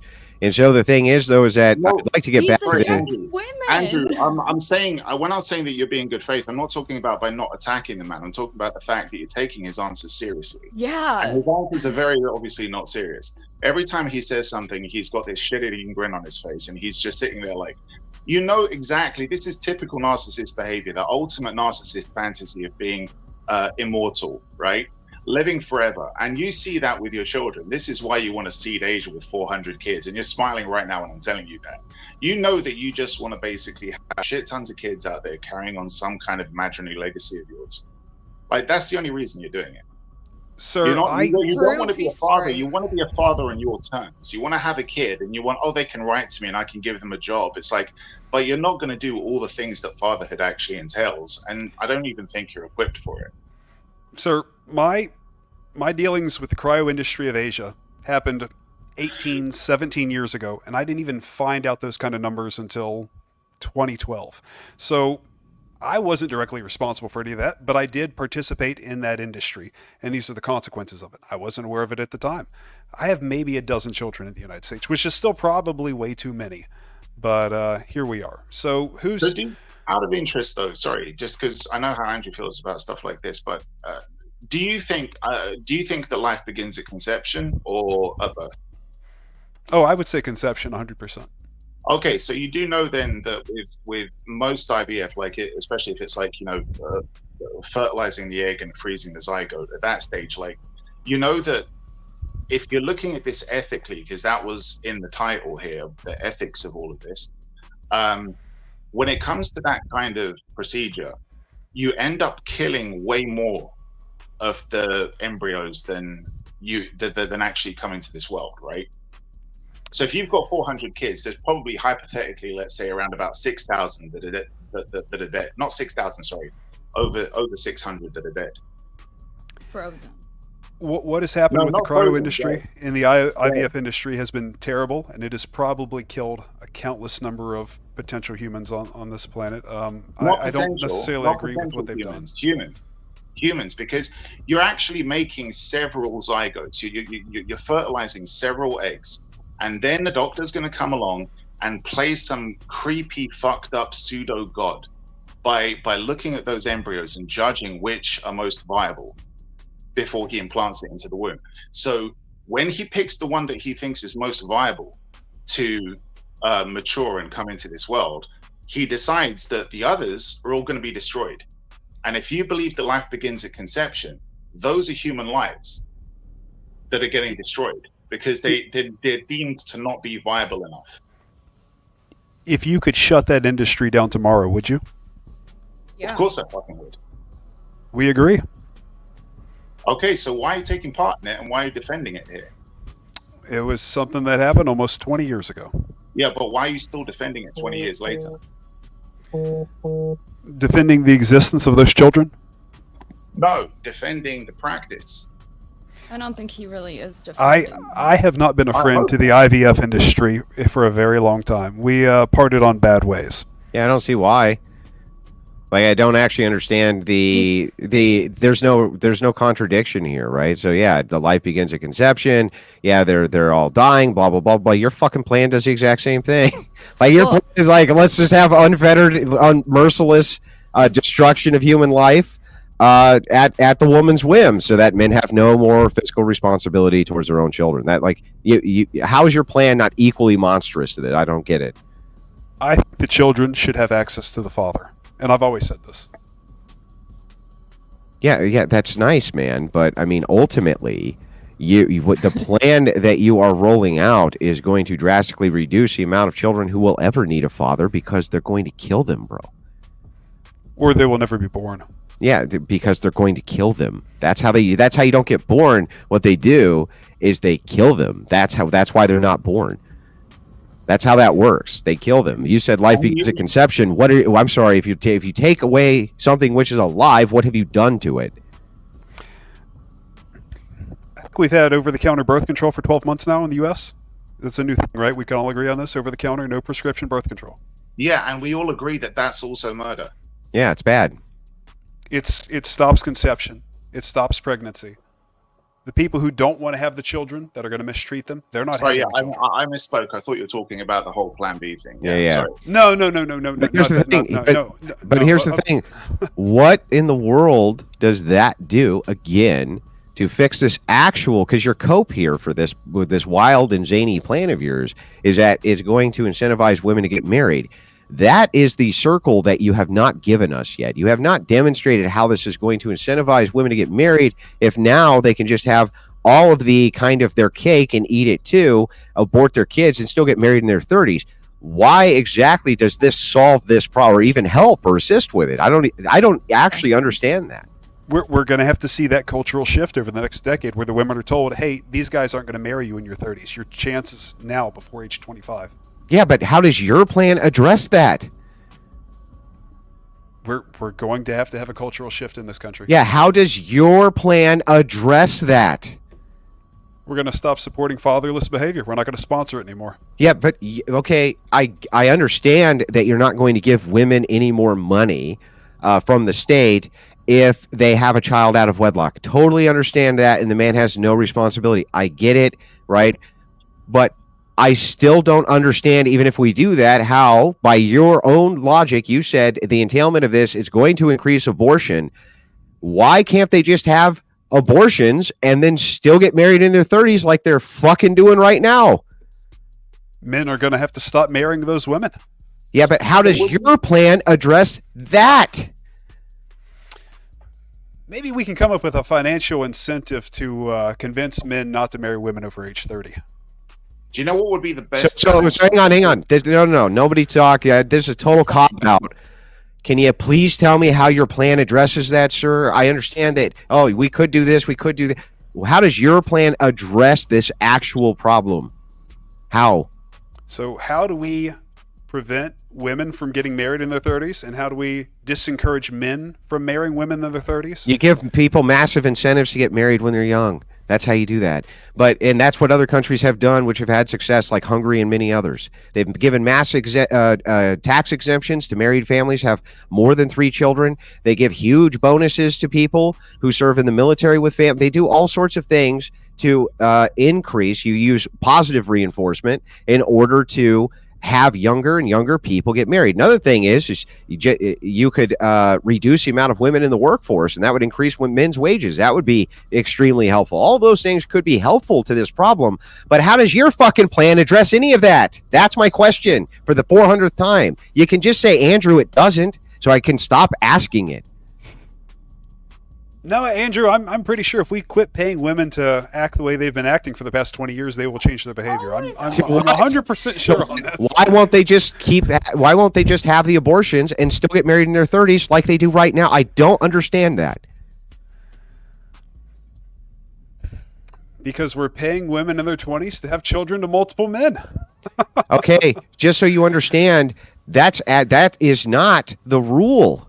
That is not the rule. Most of these fucking people who get married do not already have children with other men. Okay? They can still get all the abortions that they want, thus have no children with no men, thus still get married at 30. I don't understand how your plan reduces that problem.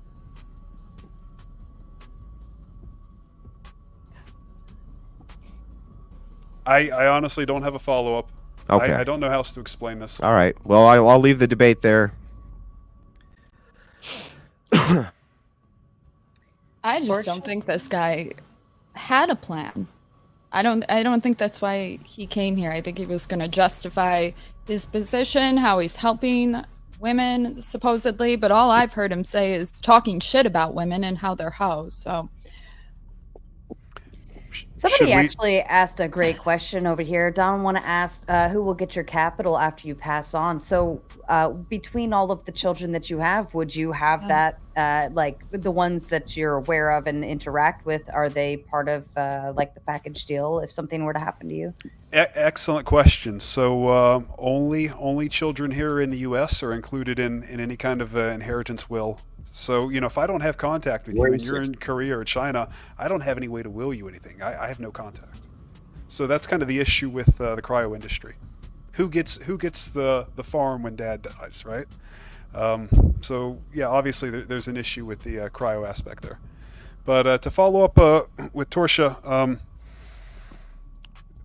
would you propose that it would be beneficial that we prevent lesbian marriage and married lesbian women from having children? yes. So you think that would benefit the child or the women? I don't. What do you mean? If I don't think they should, that didn't make sense. Correct. So you agree that we shouldn't be allowing lesbian women to have children? Yeah. Because it is detrimental to the women or the child? Because children need society. They need to have a father, dude. Yeah. Like, That's why they need to have a father. A father is not just a phone call and happy birthday. That's not what a father does. A father's entire job is to guide a family, to guide mothers, to guide sisters, to guide brothers, to guide an entire... They're the head of the family. Now, you wouldn't know this because you're a feminist, right? But under the purview of patriarchy, men lead the family.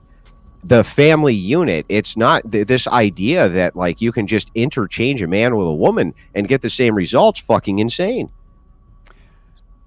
Okay. So I agree with that. So first, we need to shut down the cryo industry, because there is no circumstance under which the cryo industry, the child can meet the father. So that's enemy number one. We need to shut that down. And then next, we need to remove the ability for married women to file for divorce, because women fall for 80%. Okay, no. First divorces. of all, this is a red herring. Okay, so I reject your first premise. Your first premise is the child never meets the father. In this particular case, the child should be assured to have a father. So if you're in a cryo industry, okay, and you have a woman who cannot get pregnant and they supplant an egg into that woman and she's married with a man, he will have a father. He will have a father, sir. So we limit that to only heterosexual couples? Yeah. I would. Yeah, for sure. That's sounding awfully Stalinist over there. That's a Soviet ideology. How is that Stalinist, sir? It's not Stalinist to say that if we can clearly look at the outcomes. We can look at the outcomes of single motherhood. That's why you don't like it. You don't like the outcome. We can look at the outcome of when you pay women to have children out of wedlock. You don't like that outcome. So you say it's a bad outcome. We shouldn't do it. But for some reason, when we get to the lesbian part where you say, I don't like that outcome, we shouldn't do it, you choke. You choke, right? Oh, I don't like these other outcomes, so they're bad. But with this outcome, even though it's also bad, I'm still going to allow it. Can you explain and reconcile that for me? Because the United States is a country where we haven't outlawed homosexuality. We're not outlawing homosexuality. Not outlawing it. Where and what? I'm sorry. At what point did anybody say anything about outlawing homosexuality? Did that ever escape anybody's lips, even one time, or did you just make it up? So if we deny lesbian women access to the cryo industry, they will lose the ability to reproduce. And nature already stopped them from doing it.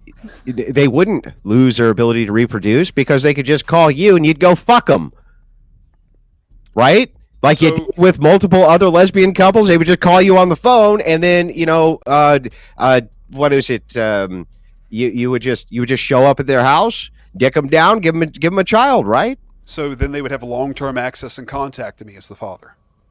Maybe, but under your legislation, they would not. The dad would just check out, right?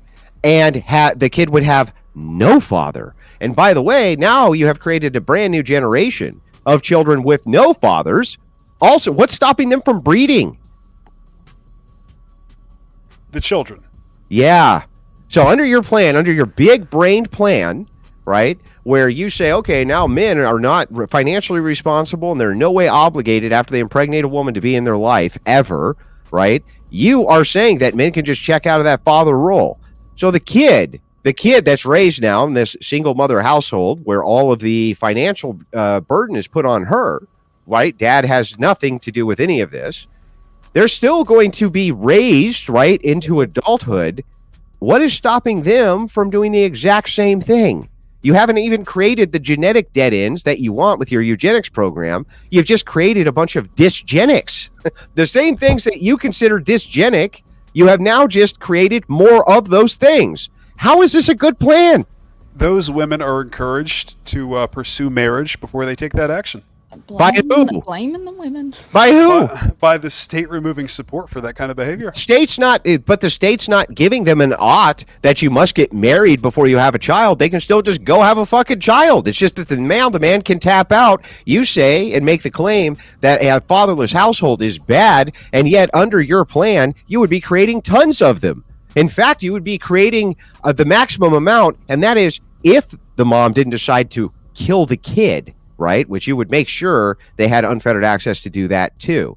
So I'm sorry. How's this a good plan again? It's not. I think it is. I think this is the correct course of action. It is. So it is. So wait, Hunglo, under your plan, when you say that we're going to remove support for this kind of behavior, if you're going to remove support, why don't you also remove abortion then? Because abortion is a support for that kind of behavior. If you remove the option of abortion, maybe not right away, but certainly within about the same time frame that you gave earlier, 5 to 7 years, within that time, you're going to suddenly see kids coming up, growing up, becoming sexually mature, and suddenly realizing, I'm going to be careful where I stick my dick because there's no abortion here now.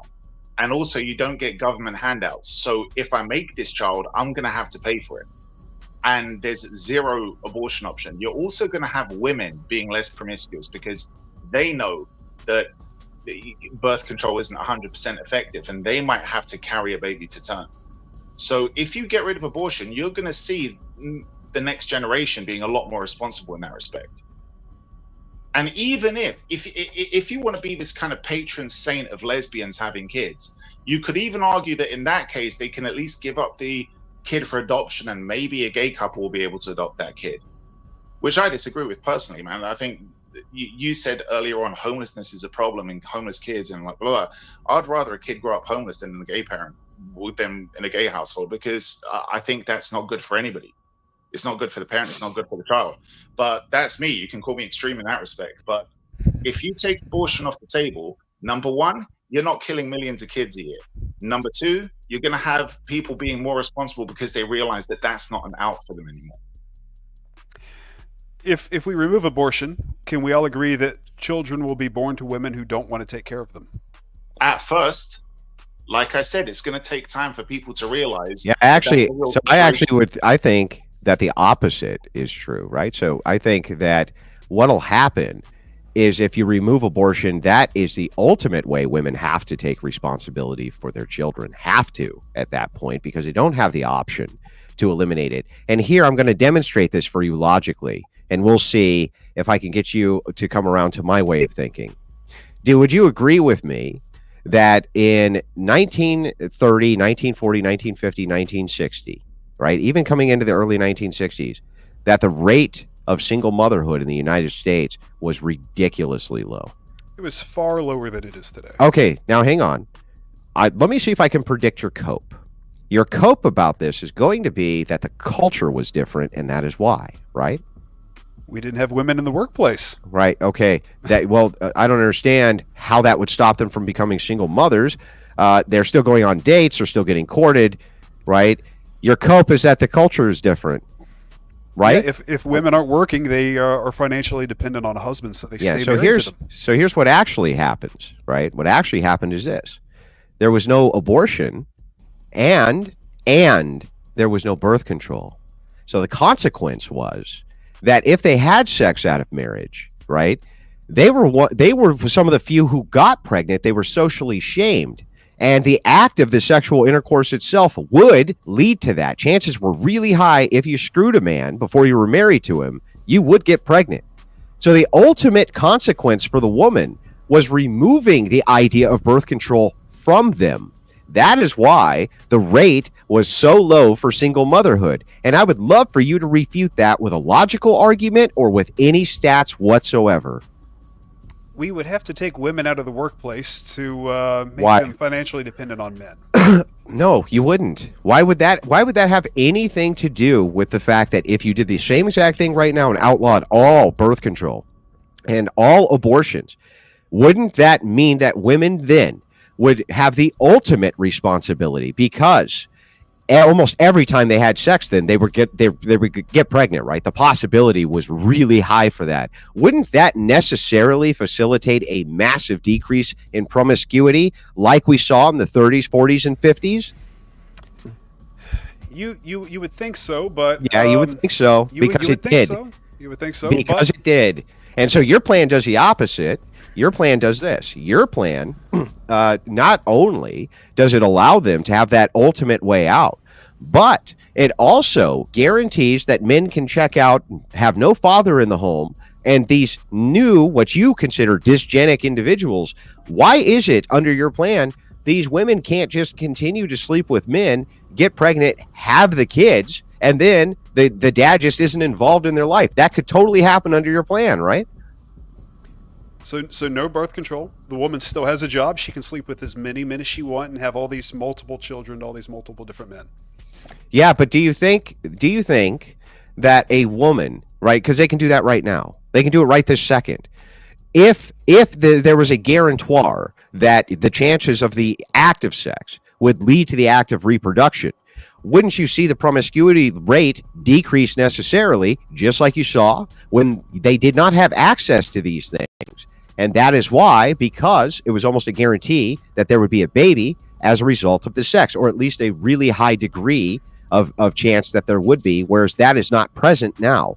Now, abortion is used for interest as almost a form of birth control, which it was never designed to be, right? So as we look at this, right, can you address 2 points for me so that we don't get too long-winded on too many diatribes? I don't want to like shotgun you with points. Can you just address two and address them in good faith?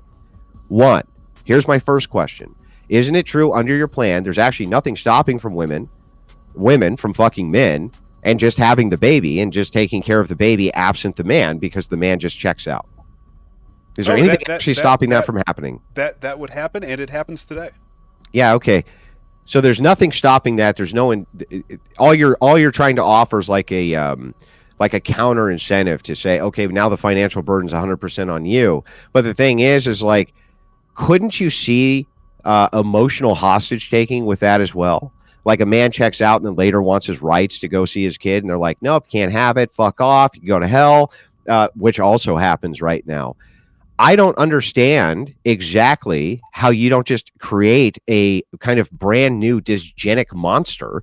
If you think that the kids who are inside of these single mother homes have really bad outcomes, and yet you're saying to them, okay, you can have as many of them as you want, right? If you don't abort them, and now we're guaranteeing there's not a father. Can you actually address that point? I was in that exact scenario. I was married with child. The wife checked out as soon as she got some money. As soon as she got a little financial freedom, blows through all the cash. 9 months later, she wants to live in a house again and be married, not a homeless mother on the streets. That opportunity had already passed. She had already been divorced. Filed a permanent injunction while she was at it. Didn't have the legal ability to ever contact me again. Put herself out on the streets and guaranteed her fate. I've lived the exact scenario you're speaking of, sir. I don't understand how you think that's an answer to my question. So I'm going to go ahead and repeat the question, and hopefully this time you'll actually answer the one I asked. I didn't ask about your life story because I don't give a shit about it. I would like an answer to the actual question.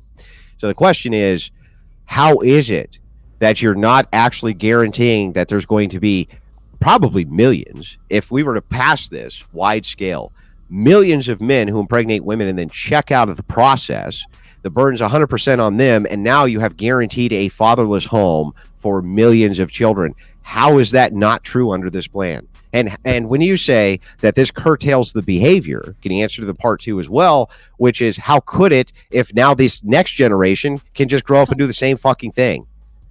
That will 100% happen, but what will stop happening is women will stop filing for 80% of divorces, which is what's happening right now in the U.S. And that's 90% amongst college-educated women. I'm sorry, do you usually set your feet on fire to warm up your hands? I see women do it every day. Yeah, I know, but your plan here is setting your feet on fire to warm up your hands. You're saying, oh, this will curtail one problem by exacerbating another one to an extreme position. You can fix marriage laws by just having at-fault divorce and a cool-off period before you get married. That will literally fix most of these problems inside of marriage.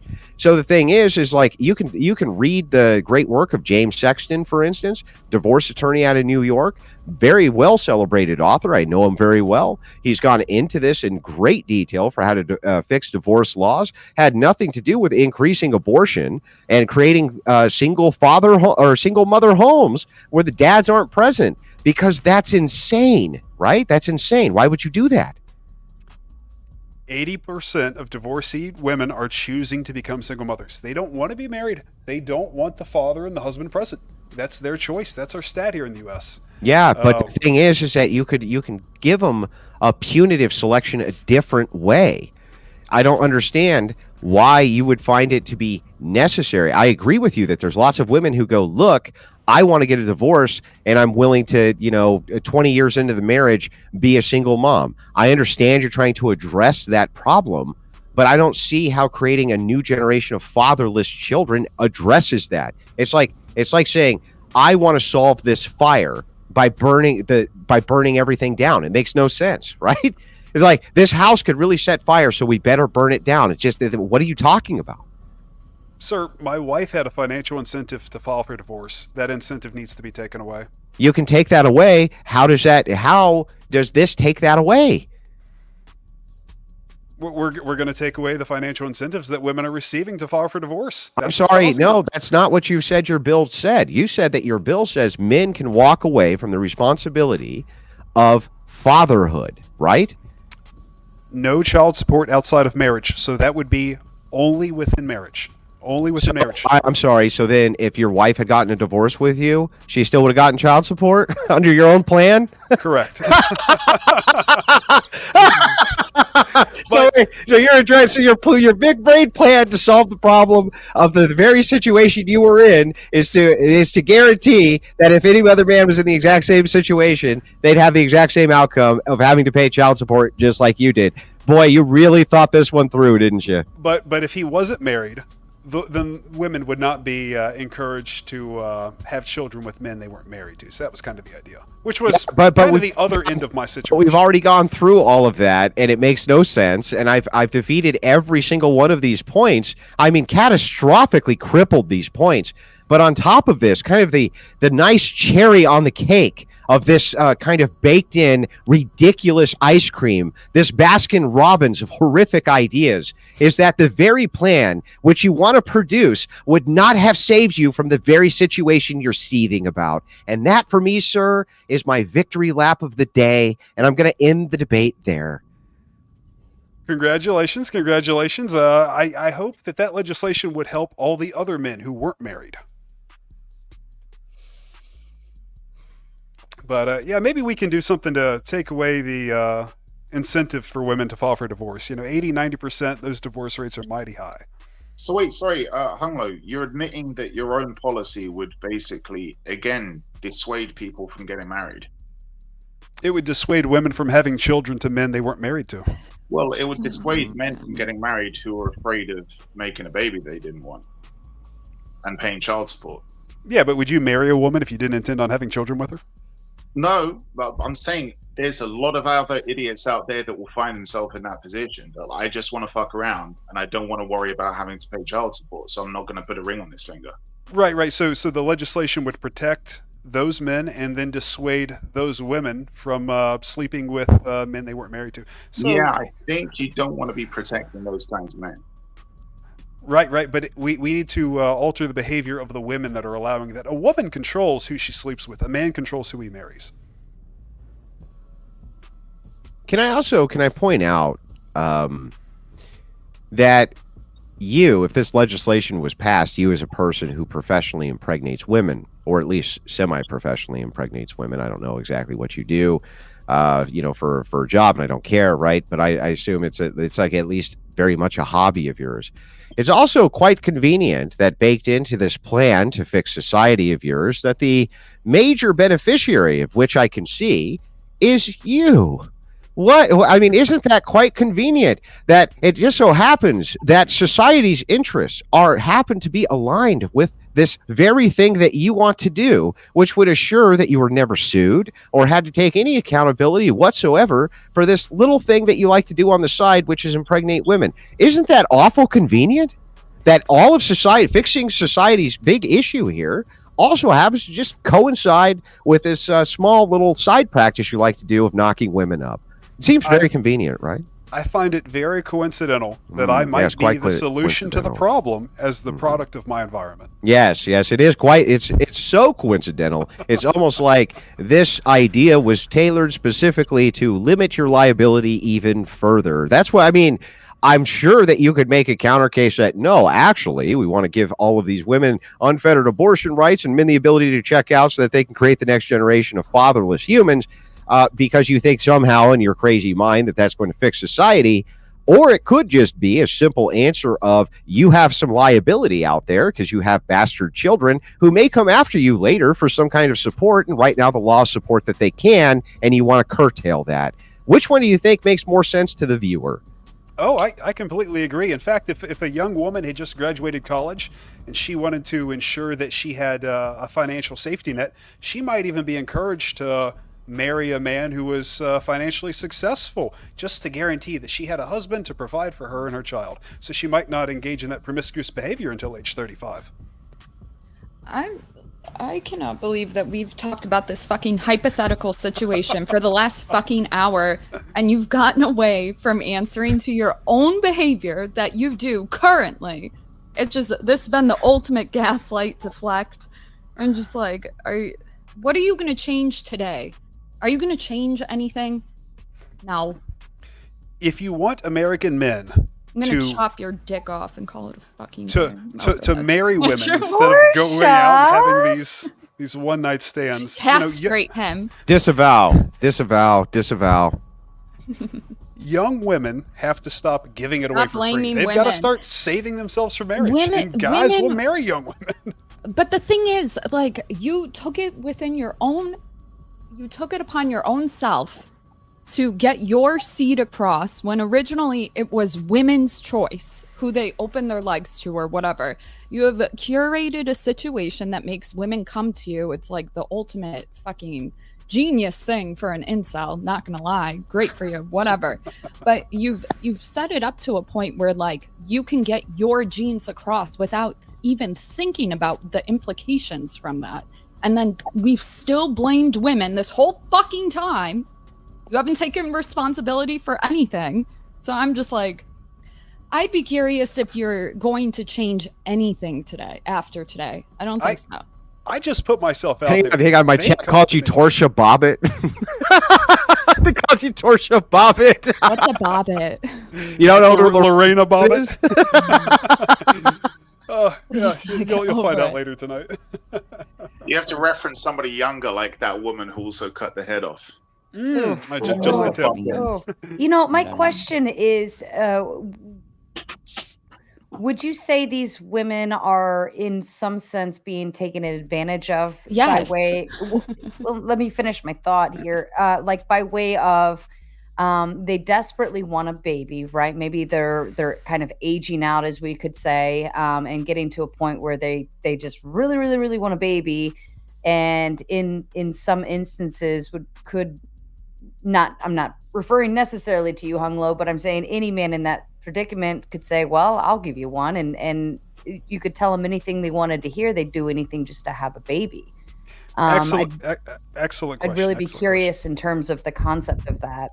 So the average message I get, let's say I get a DM once a month, and it'll be from a married lesbian couple, and they've already donated about $50,000 to their local fertility clinic, and they understand that maybe that's not working out. They're aged 33 to 38. And at this point, they'll come to me with an extreme list of demands. We touched on this earlier in the show. They want a guy who's over 6 foot tall, educated, wealthy, young, maybe a lot younger than me.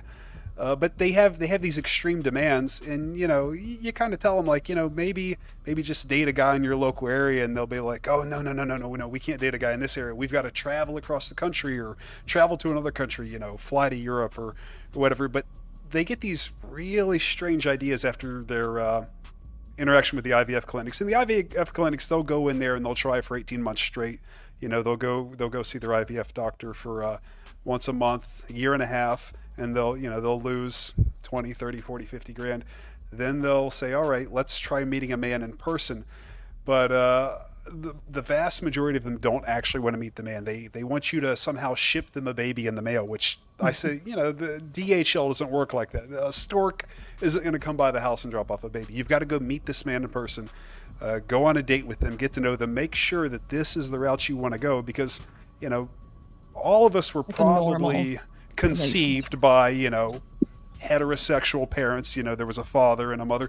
And I tell them that. I say, the vast majority of these women that want to do this, they know their father, which is bizarre. I say, you know your dad. Was it really that bad of an experience? And a lot of them, they absolutely hate their fathers. But I say, look, think this over. Maybe at least date the guy a little bit, get to know him, go talk to him. I think that the process they go through with the IVF industry and the amount of money they spend, it just warps whatever they expect on reality. And it's probably because the IVF sells the donors as these super athletes. Here's Tom Brady, and if you give us $2,500 a visit, we'll guarantee that you'll have a child with Tom Brady. They'll dish out 40, 50, 60 grand. They don't get the Tom Brady baby. They still have the extreme expectation because they spent all the money. And for some reason, they still refuse to just go on a date. I don't know why that or fucking get on Tinder. bothers you. Like, I just everything that you've been saying there, though, just goes to prove. Sorry, I was just saying that everything that Hunglo's been saying there about how they try and shop for a kid just goes to prove that lesbian couples look at a child as an accessory. They don't look at a child as a child. So you have straight couples aren't like, and you just hey, look, give it to them. Husband. Straight couples don't look at themselves in a relationship and say, oh, well, you're my husband or you're my wife, and then say, well, this is the kind of baby we're going to kind of genetically engineer. You don't have the wife saying, well, you're marrying me, you're going to be my husband, but I want to get this guy or that guy because this is the kind of genetic outcome that I want. They realize that a child is a child and is a product of their love, right? A natural product of their love. They're not going to go and kind of go to like some kind of fucking shop and pick which kid they want. But this is how you're saying that lesbian couples are doing it. And this is exactly why most people are saying that they don't deserve a child, because the goal isn't the same. They don't want a child for the right reasons. They want a child because to them, it's like a fucking handbag, dog. And he gives it to them. So, like, I don't know why it matters. I mean, this is the thing. If we're looking at it ethically, why are you taking part in that? From a purely ethical perspective, why is it that this is the way you want to bring a life into the world? Even if you're not going to be its father, even if you're not going to be there, why is it that you're putting a child into those kinds of homes where a child isn't going to be raised as a child, but some kind of plaything? Yeah. I think it's the lesser of two evils, which I stated earlier in the video. It's not the lesser of two evils. This is the problem. This is something that progressives don't understand when you compare them to conservatives. A conservative is going to look at something like abortion and they're going to say, even if we can argue and say that we don't want a whole blanket ban on abortion, right? Even if we can agree that maybe there's some times where we want to allow it, the conservatives are going to say that even under those circumstances when we allow it, let's say, for example, like the absolute worst case scenario, like where that it's such a difficult pregnancy that both the mother and the child are going to die if it comes to delivery, right? And then you say, well, okay, we have to abort the child so that we can save the life of the mother. Even under those circumstances, conservatives or Christians are still going to say it is still killing a baby and it is still wrong. But it is, as you just said, the lesser of two evils. But progressives are going to look at it and say, anytime we allow it and we legalize it and we say we can do it, it's okay. No, it's not. It's still not okay. And this is why IVF is wrong, because anytime you're doing it, for every one that might potentially be born into this world, you're killing loads of other human lives. Killing loads. To the panel, we have come to the 11:15 mark, so I wanted to do a little check-in. I'm happy to let this go maybe another half hour if everybody agrees, but if one person wants to hop off, we'll go ahead and shut down, do closing statements, and then we'll shift into open panel, and you can still stay on from there. So I leave it to you to decide. I would need all four to agree. Yeah, I don't really know where to go from here. I feel like all the arguments have kind of been defeated, and I just don't know where to go from here. So I'm happy to leave it right there. Okay. Torshaa. All right. Yeah, I'm good. That's fair. Yeah, we'll go ahead and we will kind of close this panel, and then anybody who does want to leave, you're welcome to exit after we do closing statements and everything, and then we'll flip over to more open panel mode and we'll let it go from there. Damon, last one on, first one off. Would you like to start with your closing statements? No, I'm good. Yeah, I kind of get the idea that Hunglo is just taking the piss here, having a bit of fun. I don't believe that he genuinely believes anything he's saying. Even that policy sounded kind of ridiculous, but I appreciate the grift. It's fun. I mean, if you can get some kind of fame off of that, then that's cool. And good luck to you. Sir, I 100% agree with you about the IVF industry, and that will probably be my main focus moving forward. Well, I hope that you also apply that to the abortion industry, because if it's killing when it comes to closing statements, bro, it's closing statements. No, I'm just saying that's all I hope. Yeah, I was actually going to push it over to Torshaa. Torshaa, would you like to offer your closing statement? I think I've said enough to this man. I think I would just cut off your what. No, stop that. I didn't say it again. I didn't say it. I just said, you know what? I hope you come out at some point. You're almost 40, or you are 40, and yeah, it's been fun. It was nice listening to you and Andrew and Damon, and you exhaust me. That's it. Fair enough. Andrew, would you like to give your closing statement?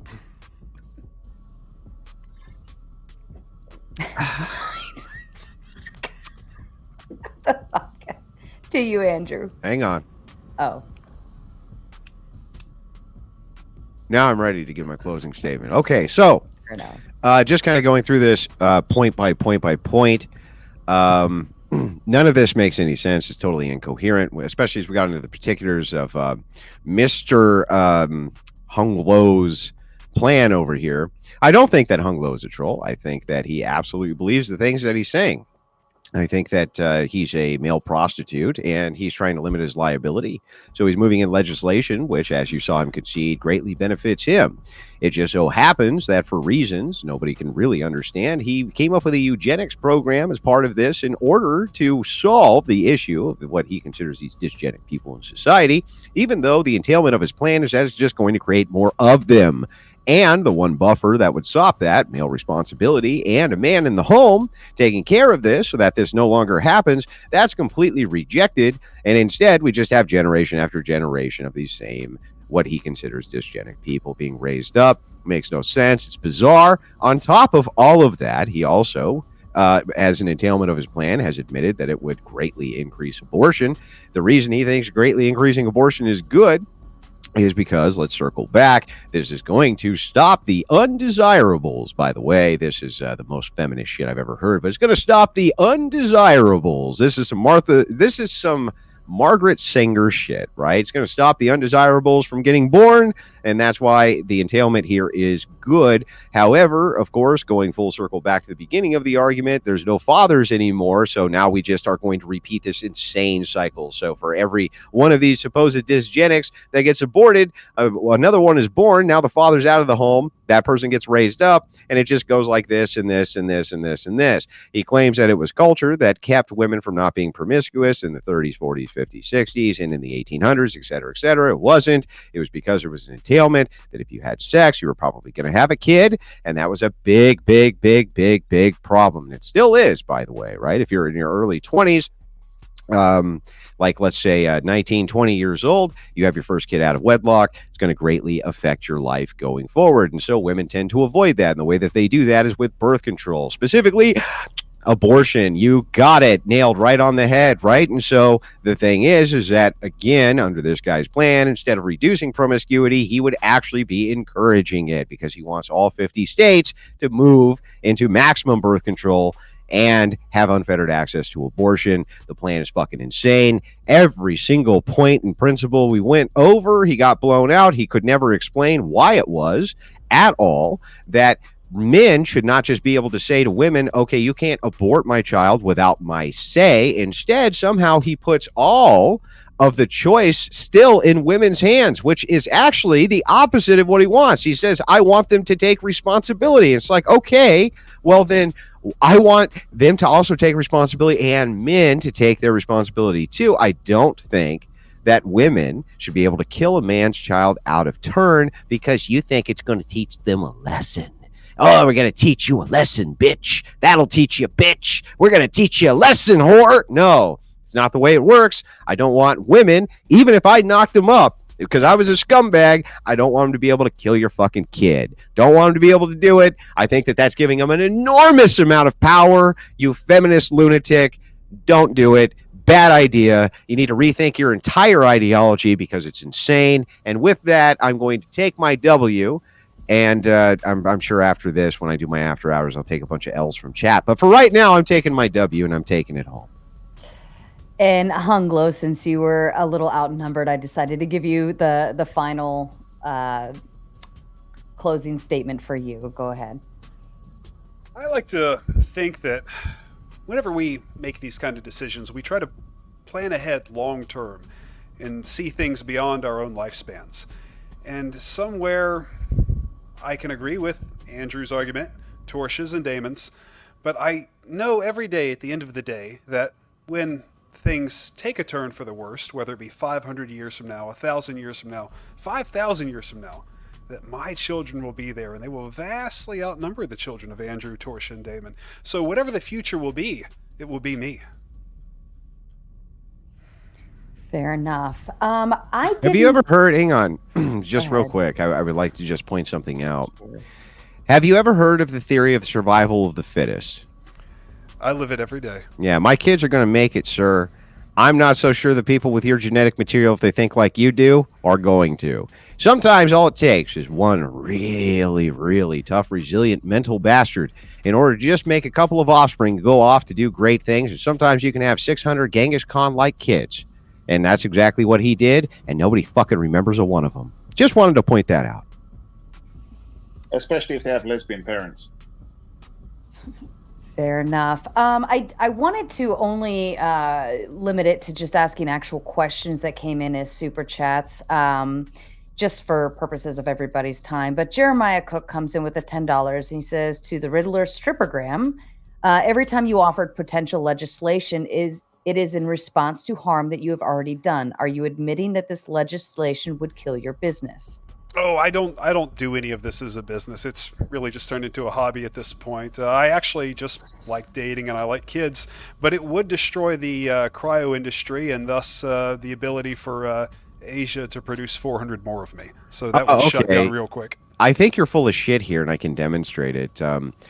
What do you, as a business, are you a day trader? Is that what you do? Private capital management. So capital management, and it just so happened that you let slip earlier that some of these women's private capital happens to be the capital you manage, right?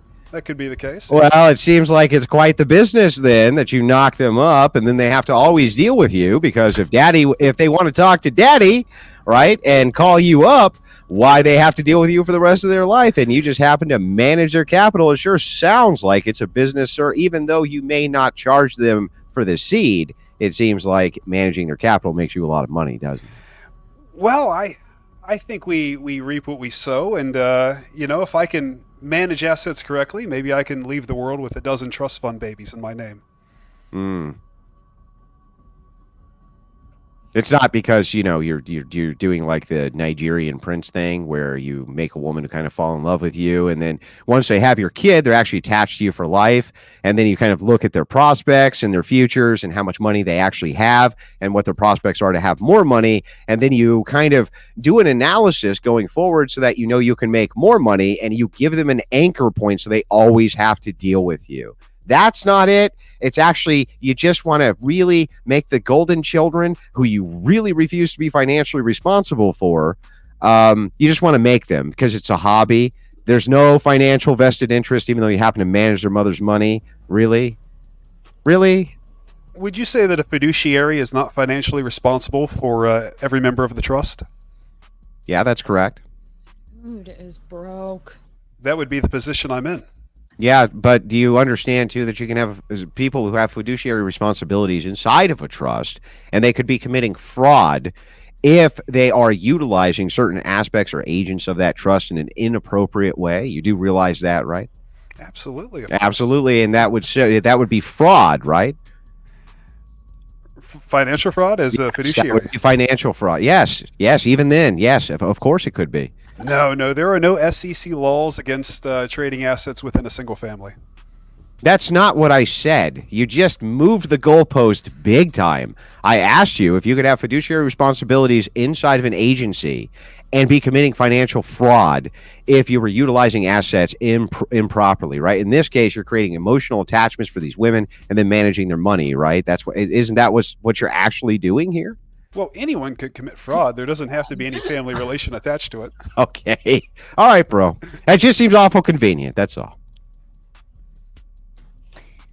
Fair enough. I didn't have any other actual questions. I'm going to get to the rest of the super chats after we start switching over. But Andrew, did you have any questions on your end from yours that you wanted to bring? Oh, no. Hang on. I'm sorry, Sarah. I'm sorry. We got to do this right. You want me to go through them all? We did this the correct way last time. I didn't members of the Crucible. She set the whole debate up. She gave us some great content tonight because she let me come on the panel to have the debate. You got to come over and make it rain on Sarah's channel, right? Mostly because it pisses all the fucking haters off when you do it. Don't forget Torshaa too. She's linked up as well. No. You organized it today. It's all you. As the organizer, there goes the rewards. So as they come in, how about just pull them up as they come in? We'll get through them as quick as we possibly can. There's going to be a lot, I'm sure, but you did organize a good debate. I think everybody had a lot of fun, and so yeah, I do think that we can make it rain on Sarah a little bit this evening. Well, thank you, Andrew. I appreciate that.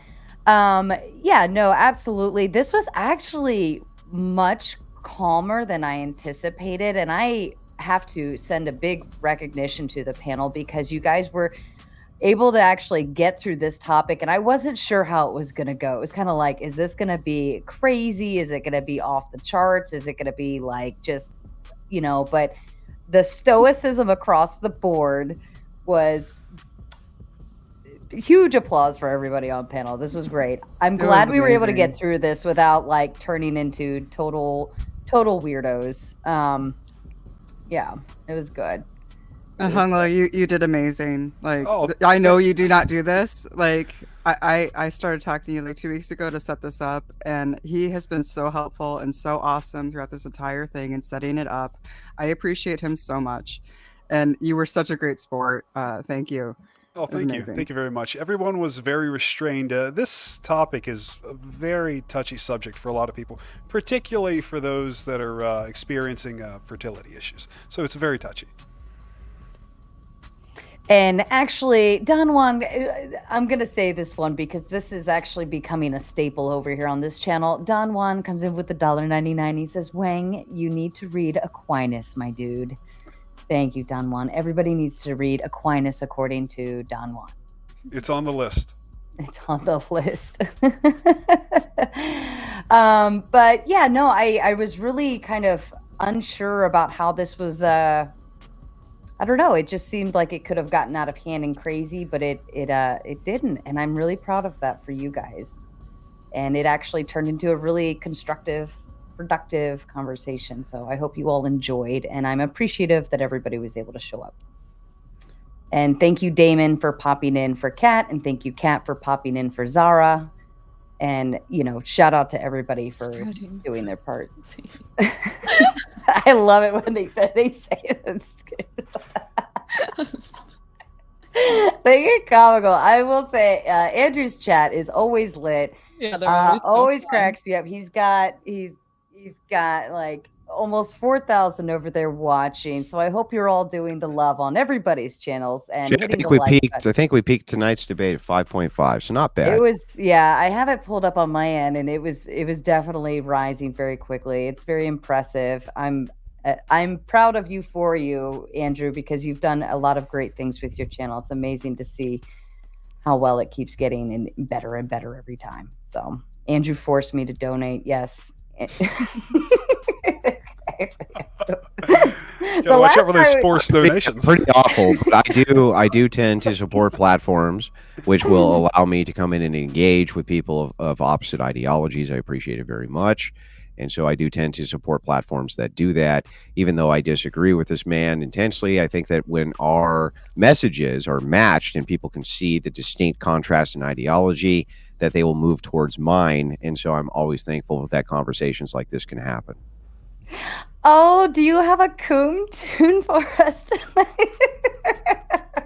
I do, but the coom tunes are for the Crucible chat only. The DGens are not allowed to hear us make fun of them. That's kind of the rule on this side. I love the songs, though.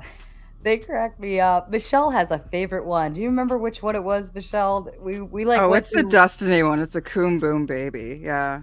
I'll like clean my entire house to that fucking song. I love it.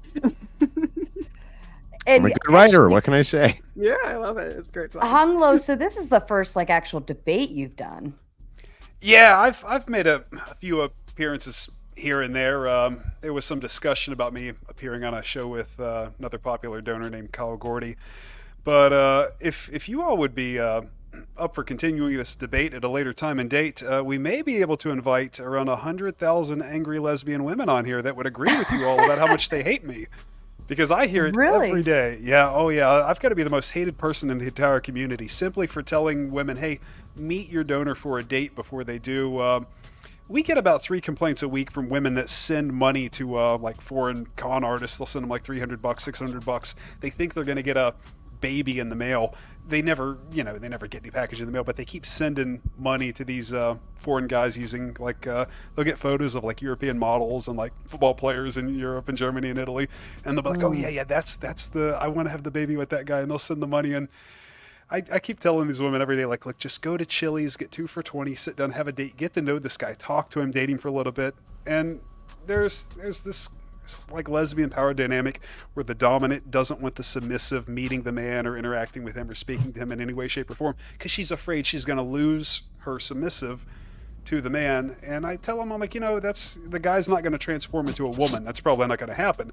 But maybe having access to this guy, getting to know him, so you're not sending $600 to some chick in Pakistan using photos of some German footballer, but it happens at least 3 times a week. Yeah. So if y'all be willing to do this again, and we advertise this a little bit, we could probably get 100,000 women in this group that agree with you that they absolutely hate me, but not maybe for the same reasons. They just don't want their submissives meeting the donors under any circumstances.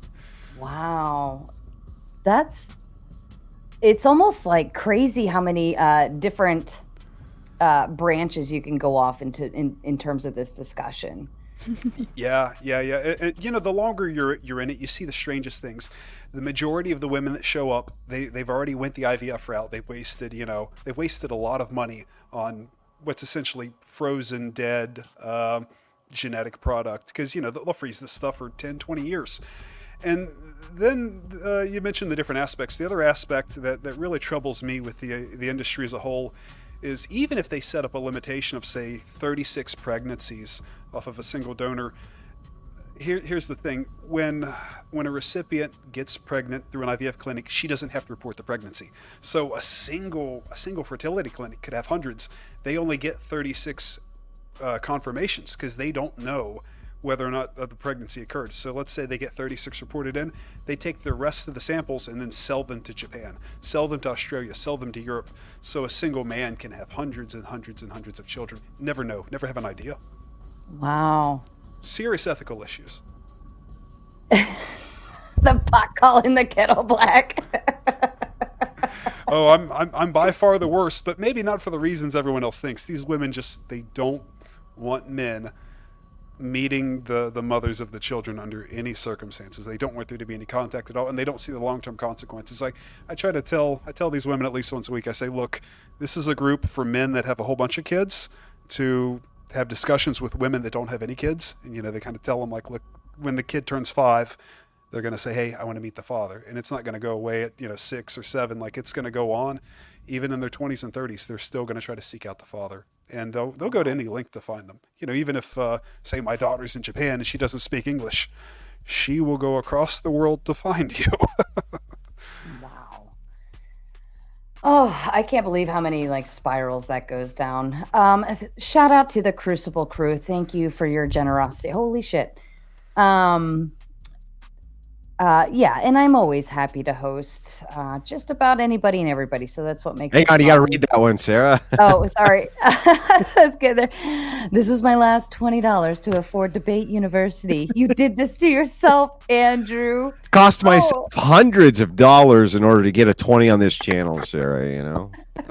The things that I do, even though none of you deserve it, but I still do them anyway. Yes, out of the kindness of your heart. And Intel Wild wants to know if you like pineapple on your pizza, Mr. Wang.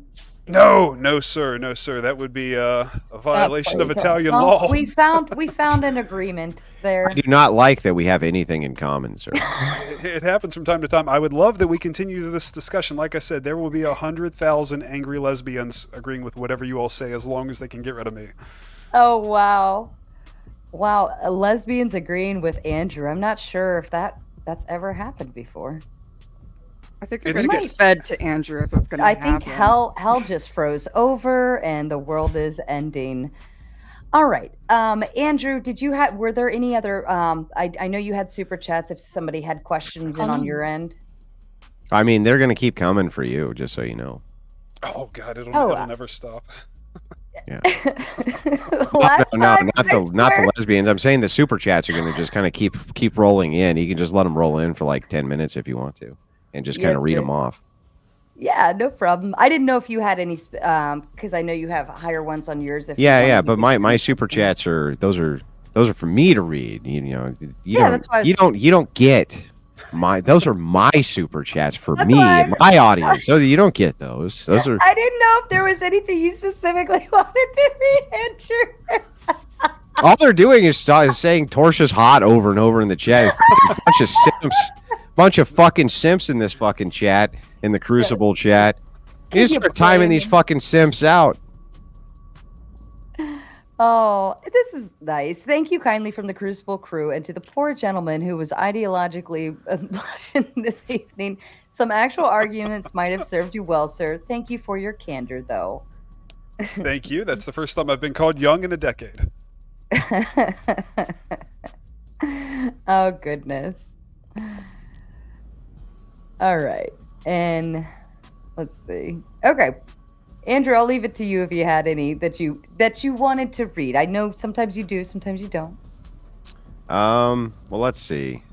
No, not really on the panel here. There's that's fair. Most of them are tailored to the fact that Mr. Hung over here is a complete specious degenerate scumbag essentially, and I don't think that we need to just kind of go over that again and again and again. I don't think it's necessary. That is fair. I didn't know if there were any actual questions. To be fair though to you, sir, Torsha's kind of a degenerate too. Just to be fair, she's kind of a degenerate herself. But she Hold is. the fuck up. What the fuck did I just hear? Hold on.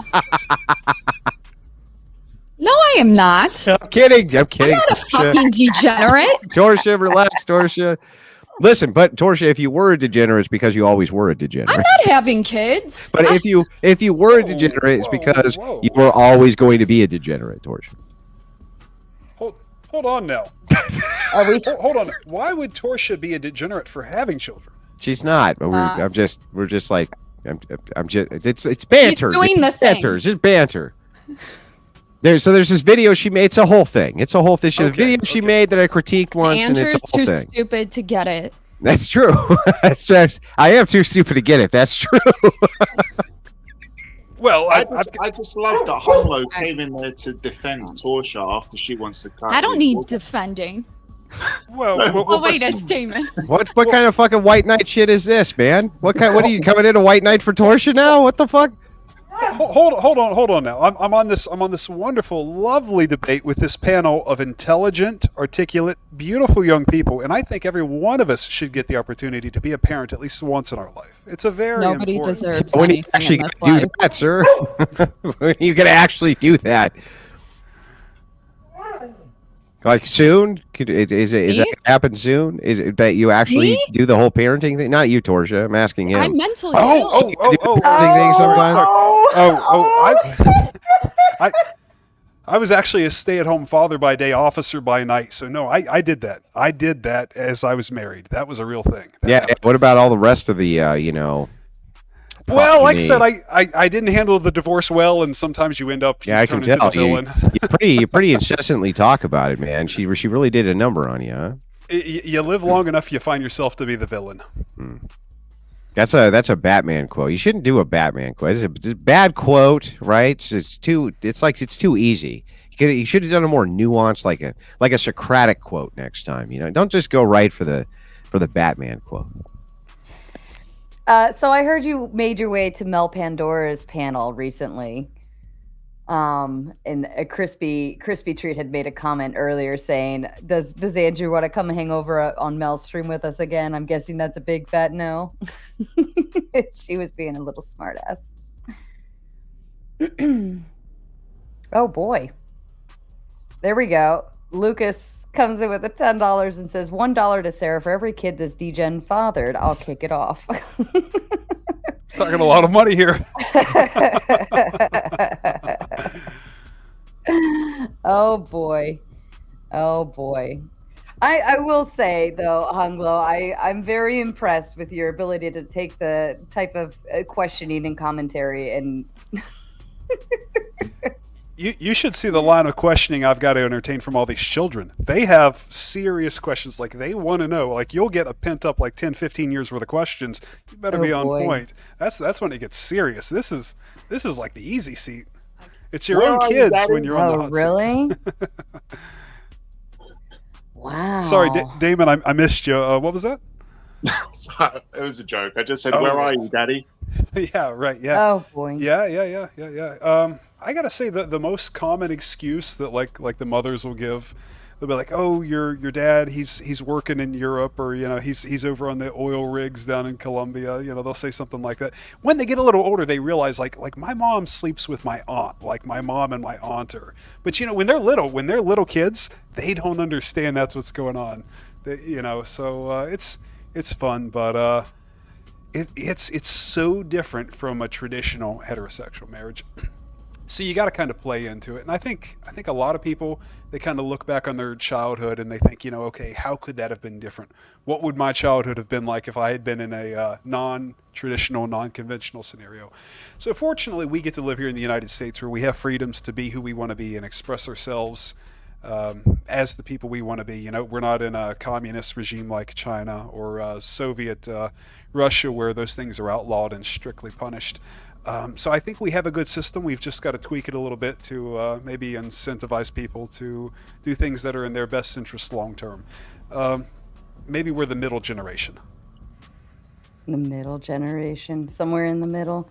Yeah. Yeah, but at what point do you kind of draw the lines and boundaries? At what point do you say this is good, this is bad, this is promoting bad things, this is promoting good things? Like, where do you draw that line and where do you derive that foundation from?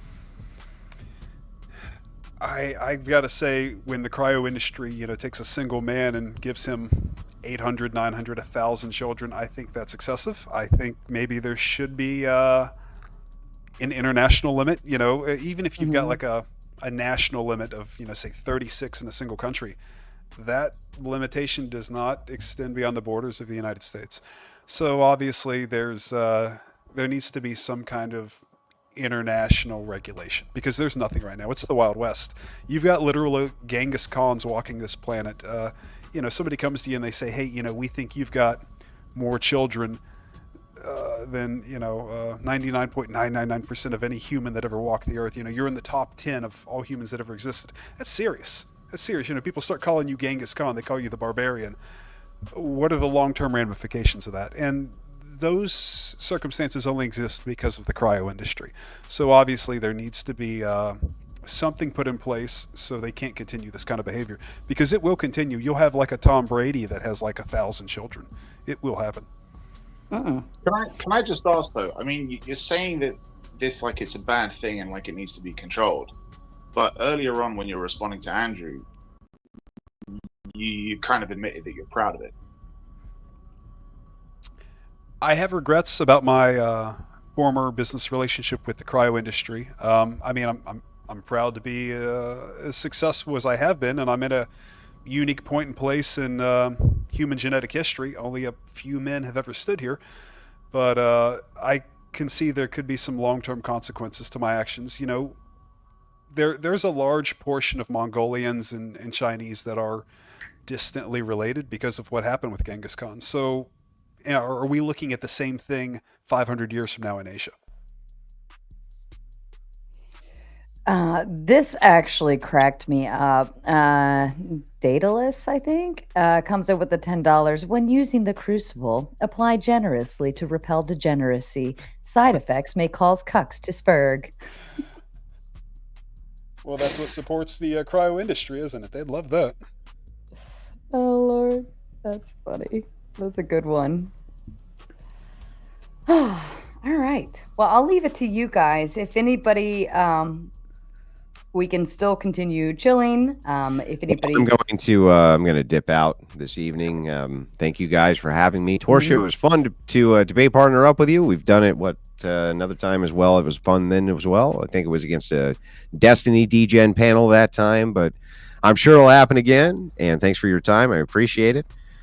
Stop having kids, bro. You're fucking up society. Stop it. I don't know what the hell lunacy you're doing. Just stop it. And then Damon, nice to meet you again, man. Nice to see you again. Yeah, lovely talking with you again, dude. Yeah. Have a good evening, everybody. Michelle, you're still a fucking degenerate. Your open relationship sucks. You need to stop. Total fucking degen by every metric. But anyway, with that, I'll make my outro. Have a wonderful evening. Bye, Andrew. Have a good night. Thank you. Does anybody else want to do you need me to remove you? Does anybody else want to exit? If not, you can stay on. We'll go into open panel. Yeah, I'm gonna get out of here. It was nice talking to everybody. Thanks for having me, Sarah. Yeah, Torshaa, don't have a knife around a man at any time. you don't you talk about worry that, me. seriously. Oh, that's painful to even think about. I hope you guys remember me by that. Thank you. Okay, It's been a bye. pleasure. All the clips. Bye, Damon. Love you. Bye. Take care. Night, Torshaa. Hunglo, do you want to stay for open panel? Or Absolutely. Fire away. If you read the questions to me as they come in, I'll be He happy is to answer so to ready the to best of my roll. ability. fair enough. Oh, we're gonna be bringing them on live. It'll be minimalized, but we're gonna bring them on live. And Damon, are you staying as well? I've got a little bit of time. Yeah, I can probably stick around for a bit. All right, I'm gonna go ahead and add Neve up here. And what I'm going to do is I'm going to drop the StreamYard link into the chat. Hello. Now, for the record, ladies and gentlemen, we're going to go, I'm only allowing, there will only be 6 panelists on at a time, only because I don't want a total crazy shit show today in terms of people jumping on and going hog wild. So we can still play the game of putting people in the backstage, whatever. We can do all of that. That's fine. Oh, they're already flying in. Oh yeah. Look, there's bullets. I made it. 1, 2, 3. And How's it going? process. Hey, how's it going? Mr. Wang, you I are wanted to Chad, sir. You are the Chad of the night, man. Thank you, sir. You were Thank you, base sir. AF, dude. I've been enjoying this. Mr. Wang, I wanted to ask you, do you by any chance, do you have like a debate course or anything like that you'd want to plug? You said it's your first debate. I don't believe you. So I've actually got a quick educational video on YouTube. It's under the line "How to Date American Men" at YouTube, and it's like a 90-minute course, and it's me just giving a 90-minute monologue on how foreign women can date American men, and you know, kind of what the dating culture here is, and it's just right off the top. No editing. Wow. Incredible. Thank you. Whitney, I can tell. Are you joking? Am I joking? No, I want to learn how to debate, and I think that the contrast that we just saw in this panel just now was incredible. Mr. You know, the stoicism is off the chart. Thank you. There's something to be learned there. You definitely work cool, calm, and collected. Oh goodness, I am accosted by angry lesbian women at least 5 times a week, and they're mad. They're real mad. Well, by definition. Why do you think they're so angry? I think it's the lesbian power dynamic. I think that the dominant partner does not want the submissive partner to have access to a man that she could potentially have a relationship with, which is silly because I'm not going to transform into a woman, and we're talking about women who are attracted to other women, but they have like a legitimate fear of men like me, so under no circumstances do they ever want the submissive to meet me.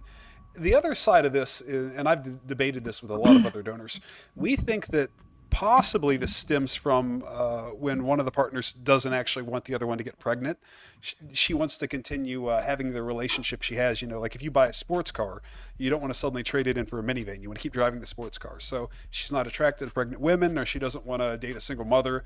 She's trying to drag the relationship out as long as she can until that pregnancy occurs. And then there's actually a high rate of women, they cut and run as soon as the pregnancy happens, because they know, like, all right, all of a sudden I'm going to be dating a single woman, and then pregnant woman, then it goes over to single mother, and that's just not what they're looking for in the relationship. So there is a fairly high rate of lesbian divorce going on right now, since the Facebook groups have become more popular to assist with this situation outside of the cryobanks. Wow. That's incredible. I also wanted to ask you, do you ever just feel like, I think a lot of people talk about the birth rate declining and we're not having enough kids, X, Y, and Z. With that in mind, and what you're doing, and the idea that a lot of men's like biological imperative is really to just, be that bee and pollinate as many flowers as possible. Do you not feel like what you're doing is maybe even just in the grander scheme of things? Oh, I don't know. There's an awful lot of people on this planet. I mean, we're pushing 8 billion, and we've doubled things since I was born. So in my lifetime, we've added 4 billion people. We're adding about 1 billion every 10 years. We are running out of oil. I think the whole planet might have like 37 years left. So obviously we're switching to EVs and very fast. And the solar panels are really cheap. I mean, you can build a solar field in Florida or Texas, and the power is way cheaper than natural gas. And natural gas, was our savior over the last 20 years. So obviously we're going to be able to transition. The question is, can the transition support 8 billion, or is it only going to support 2 billion? I don't know that I'm really helping, but I do like the idea of helping women who want to have children that I think would be good mothers. That's why we interview and we date for a little bit. Versus what the cryo industry is doing. What the cryo industry is doing is they're creating children that under no circumstances can ever meet their father or their brothers and sisters. They can't meet any of their extended family, and I think long term, that's going to hurt those children in a bad way. David, mute your mic if you're going to smoke meth, okay? That's not me. What are you talking about? Dude, that was so me. I'm so sorry. I mean, his mic moved at the same time. I'm so sorry, David. I just assumed. I just love that Michelle just admitted to smoking meth. Like, that was so me. It's like, It was a bong. It was a bong. It was a bong. Wild. Wild. So have you ever watched a StreamYard panel ever?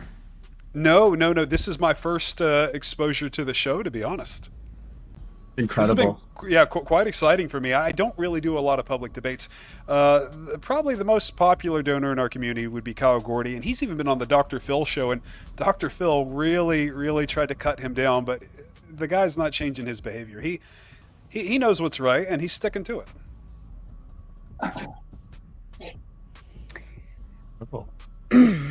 Just because you mentioned it's a community, is there like any internal beef within the community?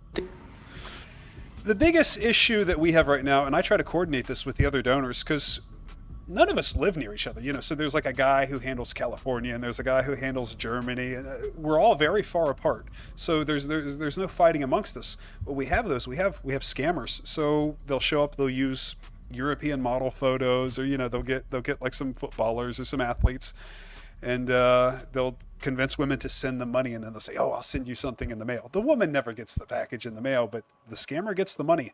That's the biggest thing we deal with on Facebook, which is why I always tell the women, meet your donor in person for a date. You want to date them anyways. You want to get to know them, make sure this is the right choice, because this is a permanent decision. This is long-term consequences, and it's probably the most important decision that most women will ever make. Amazing. Question. Go for it, Brian. No, go for it. Thanks. You've asked a couple. You might touch on this earlier in the debate, but I'm curious.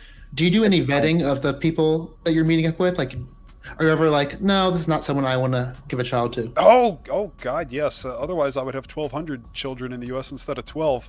No. This is very serious. I'm creating a person. The married couple needs to have the ability to financially provide for this children. They need to be serious about each other. If they've been married for 6 months, that's not a good sign. I want to see some long-term commitment. I want to see they're serious about having a child. They're serious about being in a marriage. They're serious about taking care of this child, whatever the circumstances. Even if a 22-foot storm surge destroys their home and suddenly the child is homeless, there needs to be a serious long-term relationship so that long-term consequences like that can be addressed. I'm in the position of capital management right now, where I'm trying to determine, okay, how are we going to supply enough energy to charge all these electric cars? So, we're importing massive amounts of solar panels just to try to build out that infrastructure. Is my child even going to have a future that's a semblance to anything I grew up in? I don't want a Mad Max scenario, so under whatever circumstances I'm in, I'm going to try to set that child up so that their life can be somewhat similar to what mine was, because the future is going to be very different with that oil, and that future is going to happen in 7 years. Sure. Go ahead, Sarah. I'm going to interrupt the panel for just a moment. I'm actually going to just put everybody backstage for just a second. We have somebody special here that's joining the panel with us. And I'd like to just take a moment to have a quick chat with them. So just don't go anywhere. Just hang backstage for a moment.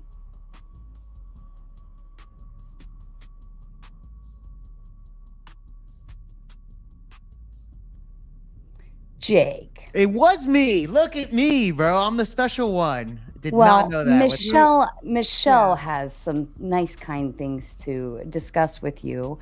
Michelle, the floor is yours. Yeah, I just want to have a few words. I did catch your stream the other day that Sarah was on, and a few of the things that you said.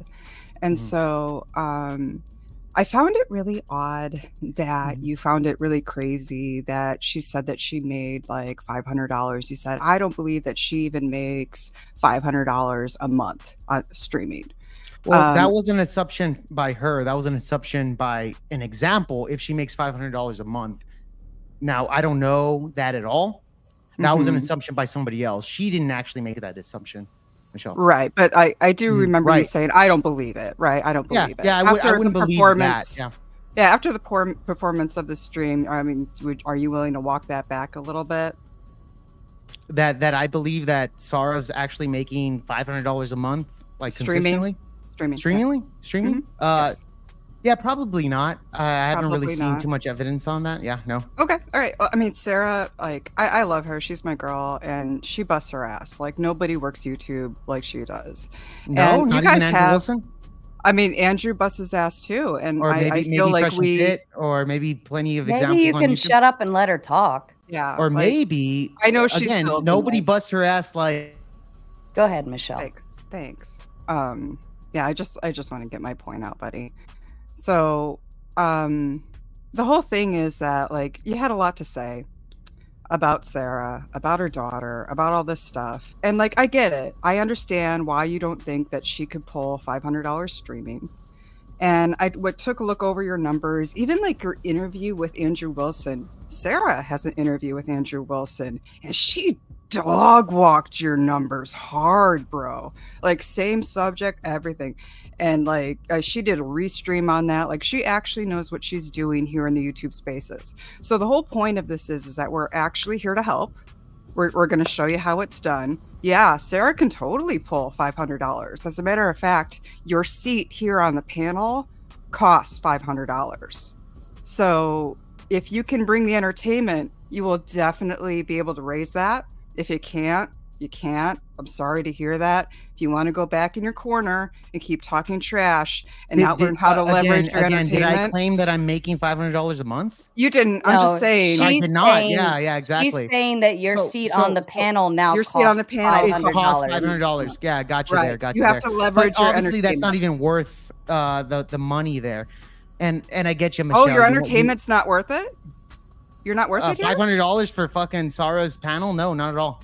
Okay, cool. Bye. Yeah. Later. Peace out. Yeah, no, if they don't want to see you do it, it's all good. Later. All right. My apologies to everybody in the backstage.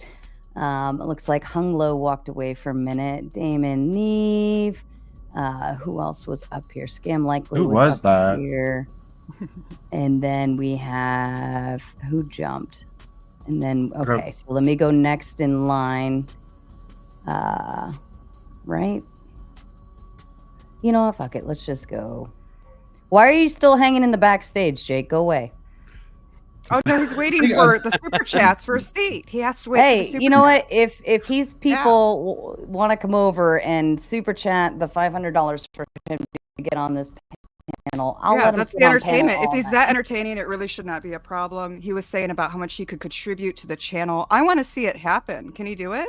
Like, I mean, it should be an easy win for him. But here's the I've got to say, this is what Jake does. This is what Jake does. Like Jake gave me a platform. I have to do fair to Jake. He gives a platform to a lot of people, and he always has different voices on. And this Jake's the character. Who's got He's the like background noise? Yeah, that you, that's David? terrible. Yeah, who's got it? I don't know who that is. Find him. Someone's in a public restroom. It might be Iridium. Can't tell. No, it's not me. Nope. It was quiet. I think we It's got it, all in so. here. I think that was it. Hunglo's muted. Michelle's talking. Damon was talking. Neve already There he double checked her stuff. I think we're set. That guy got felted. I think he's like a red pillar. Am I wrong? Anyways, but we're gonna bypass the drama because we don't want to talk about him anymore. But the point of the matter is you don't go around talking smack about people or whatever, whether you, especially if you don't know their personal business, you don't know anything of what you're talking about. You're just making assumptions and you're making entire declarations about their life, and it's a life that you don't live. You don't do that. You especially don't do that to me. Yeah, Anyway. don't talk shit about people you don't know. Precisely. Especially if it's recorded on YouTube. Especially well, and I was on the it was terrible. It was just a terrible, like everything was just presumed, and it was quite disgusting. Anyways, I want to How get much back. money you make on YouTube is nobody else's business except yours. Exactly. Anyways, I wanted to get back to the topic. So I think who left off? Was it Neve or Damon or who was talking last? I forget. I apologize. Thank you for letting me interrupt the panel. Can I ask one more question before I leave? Are you leaving already, Princess? I'll stick around for a little bit longer, but I think Torshaa wants to stream. Like she told me that right after she left here. Oh, nice. But I wanted to ask, because it sounds like you've not been in many long-term relationships, Wang. But I'm curious because you've seen a lot of people, a lot of interactions. Have you kind of learned anything that you kind of think you could give advice for relationships, maybe like just some of the young men below? Oh goodness, I was married for 3 years, and I've had relationships, dated for 4-5 years. COVID hit, and it actually took my fiance away from me, so that was hard. But just be yourself. Take care of yourself. Diet and exercise. Women want attractive men. Just the basics. Hit the gym. Hour, 2 hours a day, and just be yourself. I know a lot of guys. They'll try to play into what they think the image of what women want is. Maybe the guy bar hopping and drinking every night. Not every woman wants that, and maybe the kind of woman you're seeking isn't looking for that. So just be yourself, and you will find a woman that is seeking the man that is you. But you've got to be true to yourself, and you've got to be true to her. Don't try to be something you're not. Yeah, I agree. I agree completely with Hunglo there. Just find your own person. I mean, find your own like Hunglo. He has his own style of dress, which I commend. By the way, I like to dress nicely myself. I'm not cammed up now, but I just wanted to commend you on that, Hunglo. I just did have one question for you. How long have you been in this business for now? Oh goodness, I never intended to do anything like this. I got a job as a model in an all-male review, like a Chippendales type subcontractor near Washington D.C. when I was in college about 20 years ago. So this was putting me through school, entertaining people. It ended up being like a lot of lesbians having bachelorette parties. But at first, I had no idea what was going on. You're young, you're naive, 18, 19, 20 years old. You don't really see the world for what it is. You just think there's all these older women chasing you around. You don't know the truth. Yeah, no, that's fair enough. And no, I think it's cool because I think you found an interesting niche. That's the way I look at it. Would you say that? It's a weird position that has put me in this like Genghis Khan type scenario, and it's not like when people look back at the history of this, 1,000 years from now, they're going like, oh, Genghis Khan went out and he conquered Asia, and he had this big military and he was a warring guy.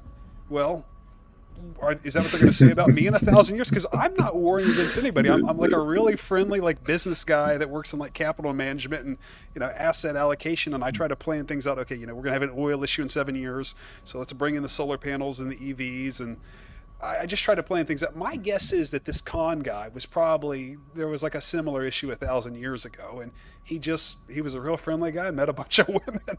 I don't know, hard to say. And Louis Frito comes in with a $4.99. He says, this guy doesn't think on the incest possibility, especially if he's impregnating all of these women. And actually, that was a question I kind of was thinking of in terms of, what are the risk factors of your children's children, and inevitably. Right. And that's kind of the situation Asia's in right now. So 20 years ago, their idea was let's get some barbarian DNA into Asia. So they bought into these hotel industries, and they ended up shipping a bunch of men like me over there to kind of do the deed, because there is a percentage of Asians that are related to Genghis Khan. So the situation they're in now is the situation that they're going to be in 1,000 years from now with all the children that have produced for me. They're back in the same situation. It's a similar situation to what happened in Latin America. It's a very different attitude when the Spanish colonized Latin America. That's why you see somebody with a last name like Ortiz. Yeah. They can be black as blacker.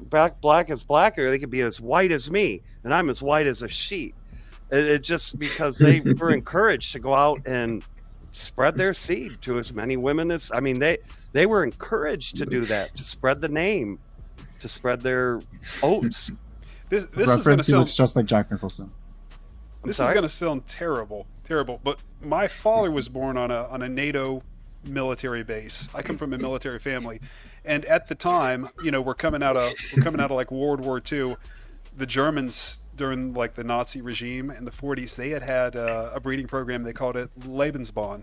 So what they wanted to do was all the officers, they wanted them to have at least 4 children each. In the event that they were killed, there would be 4 offspring to replace them. This was a real deal. So when when our side won the war and Germany was divided up, half of that culture went to the Soviets, the other half came to us. And the modern day IVF industry is a continuation of that initial Lebensbond program. And I was probably born out of it, considering that my own father was born on a NATO Air Force base. You change a couple letters in the name and you get NATO. It's the same military that was in Europe during the 40s. So this is the wild part of it. Interesting. Yeah, it's real. Oh, and I got a comment. Michelle, I heard you hit that bong, by the way. She's caught. She's our resident toker. All right, I have a question for you, Hunglo Wang. Is there a certain genetic makeup that they're looking for that would increase your pay grade on these Cairo ranks? Well, excellent question. So 20 years ago when I was looking for work, I got hired onto this resort, and I noticed that everyone else who worked at the resort, either they were here from Asia or they kind of looked like me. And then a bunch of the people that looked like me at the end of the season went to Asia to work. And it wasn't until a couple years later, I got a little older, I understood what was going on. So there has been an exchange program this whole time, and this isn't new. Even during World War II, when Germany was allied with Italy and Japan, they had an exchange program, and it dates all the way back to the 1600s when the Europeans first arrived in Japan. They're aware of the situation they're in that we've mentioned with the Genghis Khan descendants intermarrying. So they made it their business to encourage dating outside of their own country. Now, for the most part, Japan is still very isolationist right now, and they're not very welcoming to foreigners. But the people who were aware of this, aware of what was going on and the potential future issues they were going to have, they made it their financial business to purchase these hotels and these resorts through these corporations set up as a shell company. And this was ultimately the result of it. And there was no accident. I was dating a Latin model one time from Venezuela. We went to a resort in Cancun, and when I got there was a bunch of young Japanese women, and not one of them spoke a lick of English. So we're trying to communicate in my broken Spanish, but it was the same thing that I've been describing to you all the time. These women went from Japan to go on their vacation in Cancun to seek out, this thing that wasn't available to them back in Japan. They were there for that reason, and that reason alone. Well, to your point there, this is also happening in a lot of parts of the world where they have a issue with inbreeding, basically. Absolutely. Yeah. So a lot of the wealthier parts of the Middle East where they have this issue, they'll have incentives to hire foreign workers where they pay you based on your passport, basically. Because oh yes sir, yes sir. Yeah. But I've heard those people are pretty much enslaved. The people that go over and work in the Middle East. When you go there, yeah, they treat you like a second-class citizen in most of those places, unless, for example, if the places are very strictly religious, some of them are less so. But in those places, if you're willing to convert to Islam, you won't be treated as a second-class citizen. You won't be hit with a lot of financial traps and things like that. But still, they want to bring you over, and they'll incentivize you coming over based on the passport. And they can't really be overtly racist with the policy. So they'll just say it doesn't matter who you are if you come from X country. I think currently the British passport and the American passport is the one that will get you the highest pay rates. But they do it because they understand that the likelihood is that it will be a white person. But then they have to accept the fact that if it's not a white person, they still have to pay you. They can't discriminate after that.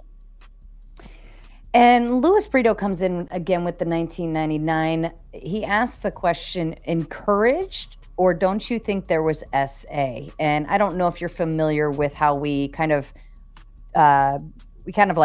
tinkle around certain words in order to avoid TOS stuff. But SA is men forcing themselves. Okay, I'm going to let it go there. On Genghis Khan, also Cristobal Colon was mostly equipped with prisoners because the king doubted it would be a successful expedition. They also essayed women in Latin America. my experience traveling to Asia and my younger years professional experience, nobody was being forced to do anything, and for the most part, the women I met, they had paid good money just for the opportunity to meet me. You know, they weren't paying for anything; they were just paying for the opportunity to meet me. You know, your manager is essentially your marketer when you're working as it was like a Chippendale, but. Older women were chasing around younger men, and they were paying top dollars to get access to them. There was no SA going on. Trust me. And even today, in the donor realm, the older women pay top dollar to chase around the younger men. I'm almost getting too old for this because nobody wants to, you know, they're not interested in a man their age. They want a young college age man. And even the cryo industry targets that. They try to get these guys 18, 19, 20 years old. They don't chase after guys in their 40s. So I think, you know, this kind of falls back to survival of the fittest, which might be survival of the most attractive.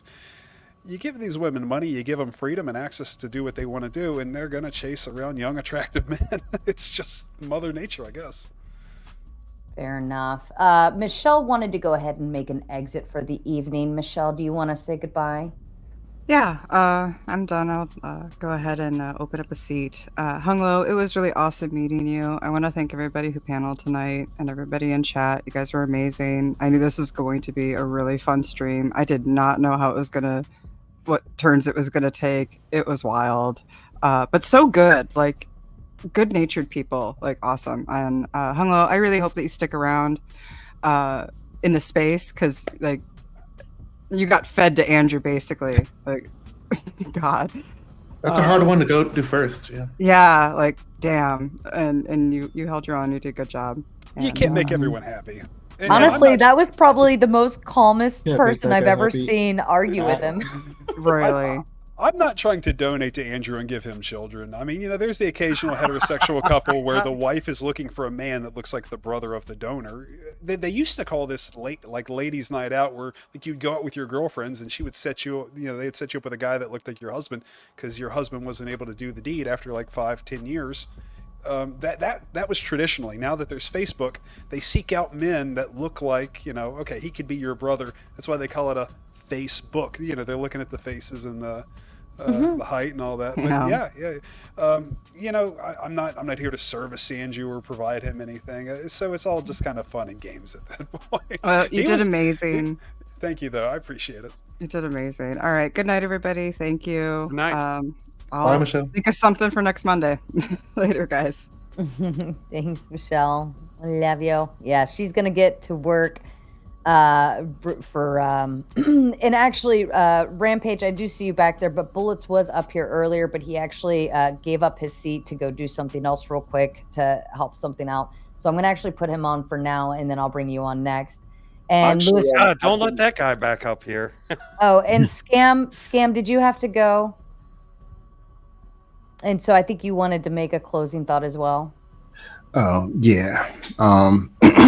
Yeah, I ain't gonna hold the spot. I ain't gonna hold the mic long. I really just came up to beat up on Hunglo. I can't see his name because he was spitting some capital bullshit earlier. But Andrew pretty much took him out, so he doesn't have any blood left in his veins. He was talking that Says stuff. you. I just wanted to cut. You just wanted a piece of the pie. Fair Yeah, enough. it was pretty bad. It was pretty bad, but Andrew took care of it. You know. But I'll catch you later. One day, if you do have a debate, I want to debate somebody I don't know, never even seen before. That'd be interesting. Oh, I can certainly set that up for you. That's easy. Perfect one of these red pillars. That's easy. You want to attack the red pillars? That's too easy. Me and Kush are always available for. Yeah, we're for a available. debate. Oh no, I'll go 1-on-2. They're MGTOW Okay. too. Oh, like oh yeah, I'll take We'll both of school you. you. We'll take you. version Yeah. 1.0 red pillars. Black pilled. I can You set know, it up. I've been engaging people in the chat all night, and a lot of people are pro Wang. A lot of people are anti Wang. That's cool. You know, I'm I pretty. love You know, I would say Wang. probably 60-40 maybe. I don't know. I mean, a lot of fanboys. You know, Andrew's fanboys came along. You know, and we're in the chat and stuff. You know, and it got a little rowdy in there a couple of times. But I honestly believe that from what I'm getting from a lot of people, they don't understand the nature of Mr. Wang here, and that's something that I want to expound upon. One thing, Mr. Wang, that me and my friend Iridium Kush we engage in, we focus on positive. What we call MGTOW mentorship, or men going their own way, men who want to steer away from the pro-gynocentric lifestyles and pursue other lifestyles in career, education, business, travel, and so forth. You mentioned Genghis Khan. It's kind of like, your inner, where you center yourself, and try to emulate in your own, and I would say in your own mentorship when mentoring yourself. And I'm really interested on how you use that in business, on how you present yourself in the business world, because you're obviously experienced in that. And would you be kind enough to expound on that and educate people on that? Excellent question, sir. So it was brought to my attention that a research firm in Hong Kong had identified 400 Asian-born children across Singapore, Korea, China, and Japan as coming from one man. And they tracked that man back to a barbarian donor at a cryobank, which was later identified as me. And apparently the cryobank had been selling me as a barbarian. There's this tall, muscular, green-eyed, blonde hair, all these features that were highly desirable 20, 15 years ago. They had sold me as that barbarian. The research firm labeled me as Genghis Khan, and I just said, I guess so. Here we are 20 years later, so might as well run with it. This wasn't anything I chose, but I kind of looked back on the history of what had happened with Khan and his leadership in Asia at the time.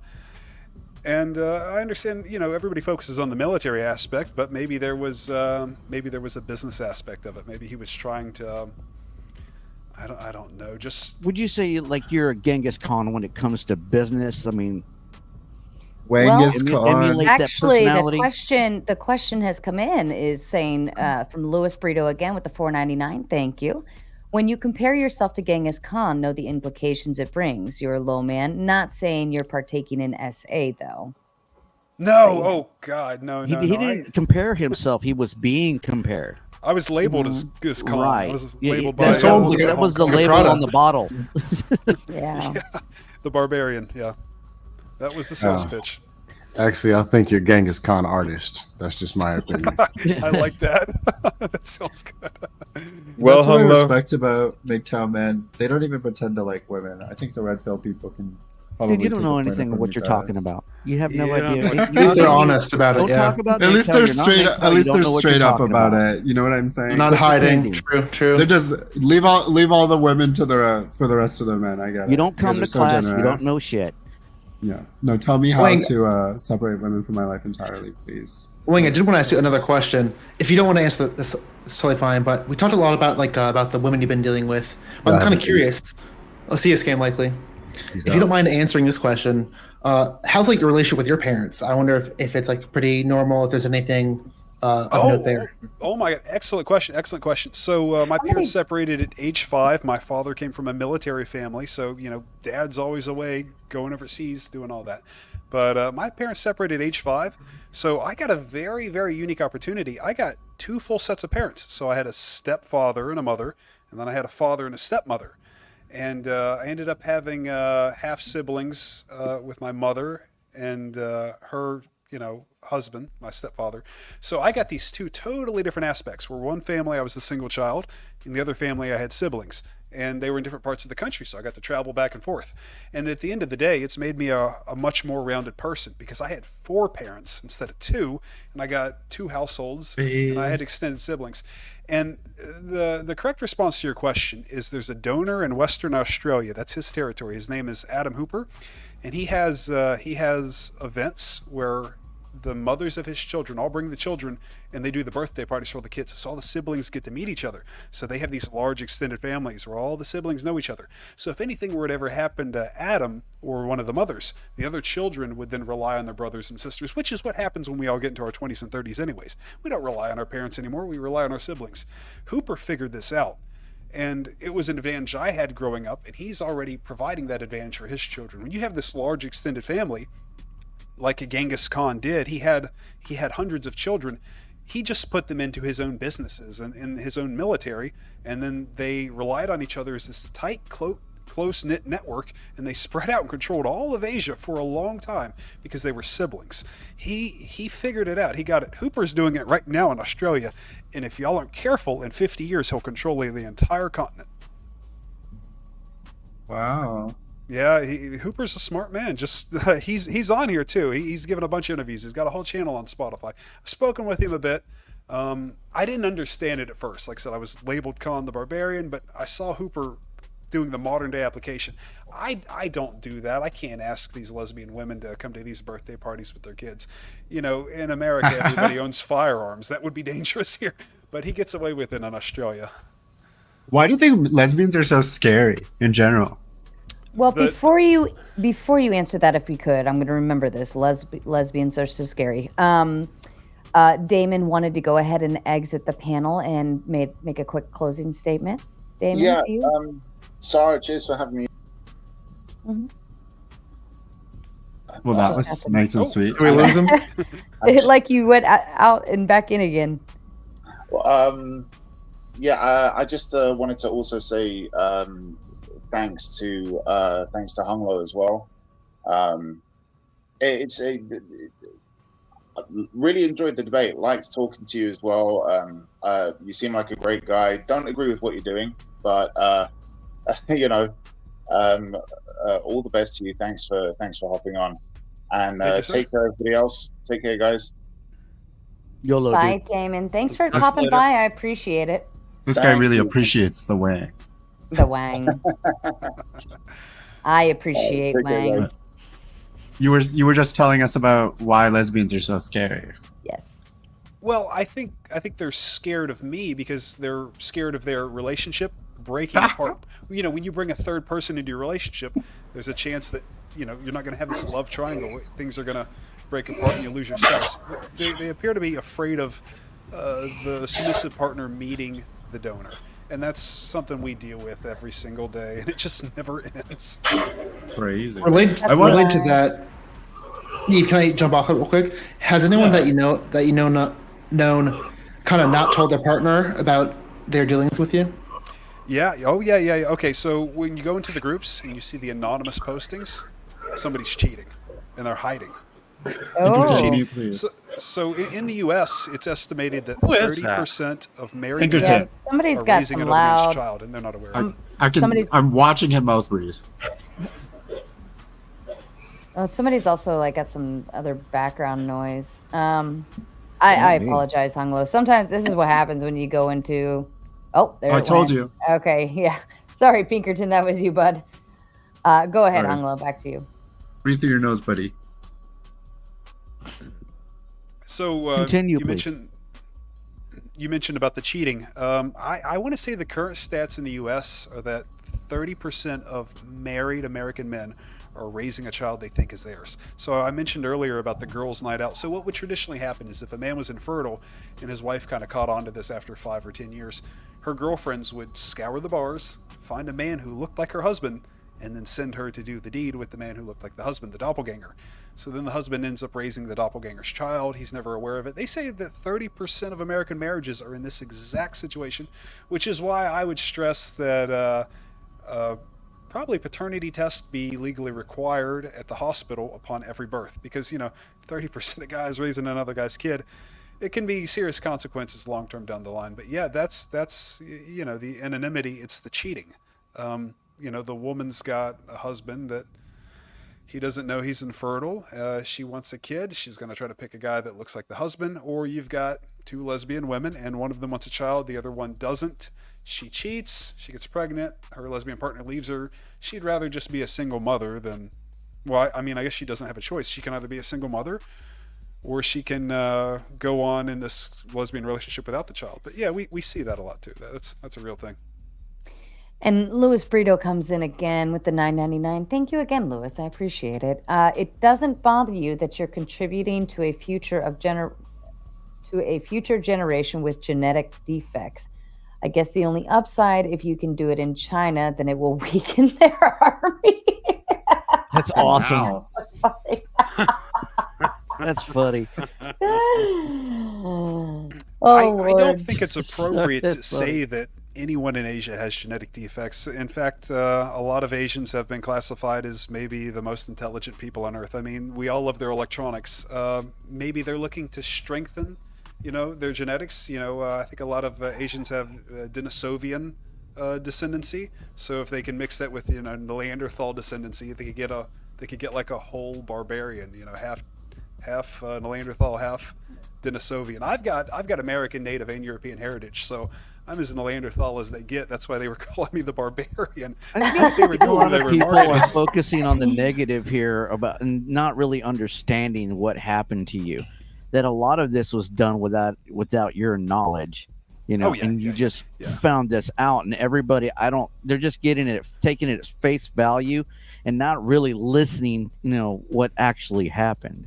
Well, and I understand why. If you get on Netflix or Hulu, they've portrayed these donors, coming on film and saying, "Yeah, I want to have 1,000 children, and I'm going to go to every cryobank in the world and donate." And there's nothing legally stopping it. It's legal.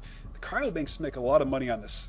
In fact, to kind of break down the financial incentive on this, the cryobanks in the U.S. try to do is they try to get like a young, college-age American man to come in and give him $100. They'll take a single donation, split it 33 ways into a 3% sample. They'll sell them off for $1,200 a piece. So that's $39,600 for every $100 So you donation that guys the are banks being pay. hoard out, and you don't even know it. Right. So so 33. Now you're not going to get 33 pregnancies from each one of those, because you might only get a pregnancy. If the woman's over age 35, she might go in there for 18 months straight, still not achieve pregnancy. But they're going to get those 33 sales off that single sample. They're going to sell it off as a 3% sample. So there's a financial incentive for the banks to do this, and they might only sell to say 10 verified pregnancies at any one IVF clinic, and then sell the rest of it off to the others. So, if you've got a donor in Miami, he's going in there and that's his home clinic, and then the product is being sold to Japan, sold to Europe. And Are any of these clinics regulated by the government?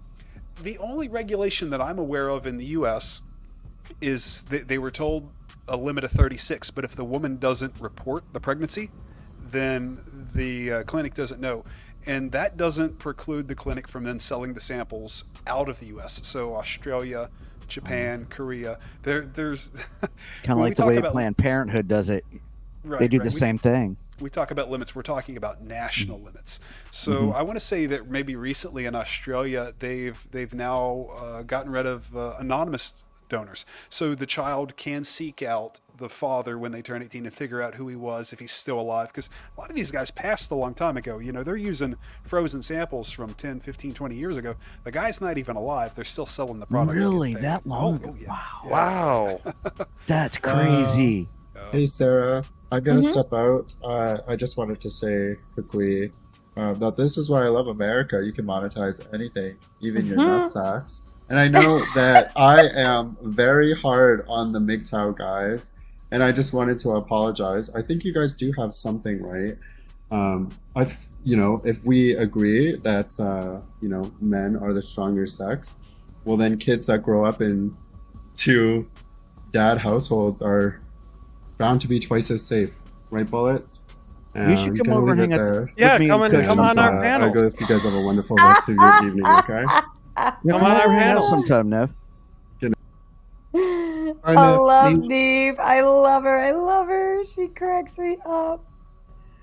Oh, so you've never done like an open panel or anything like this, have you, Hunglo? Oh, God, no. Kyle was trying to get me to go do some TV shows and interviews and stuff with him. I'm really a private guy, and I'm so busy, 9 to 5, managing private equity. I really just don't have the time to do that kind of stuff because, we're talking like my kid's future here. My future too, but I'm old enough where I'm not all that worried about. I can just sit on my assets.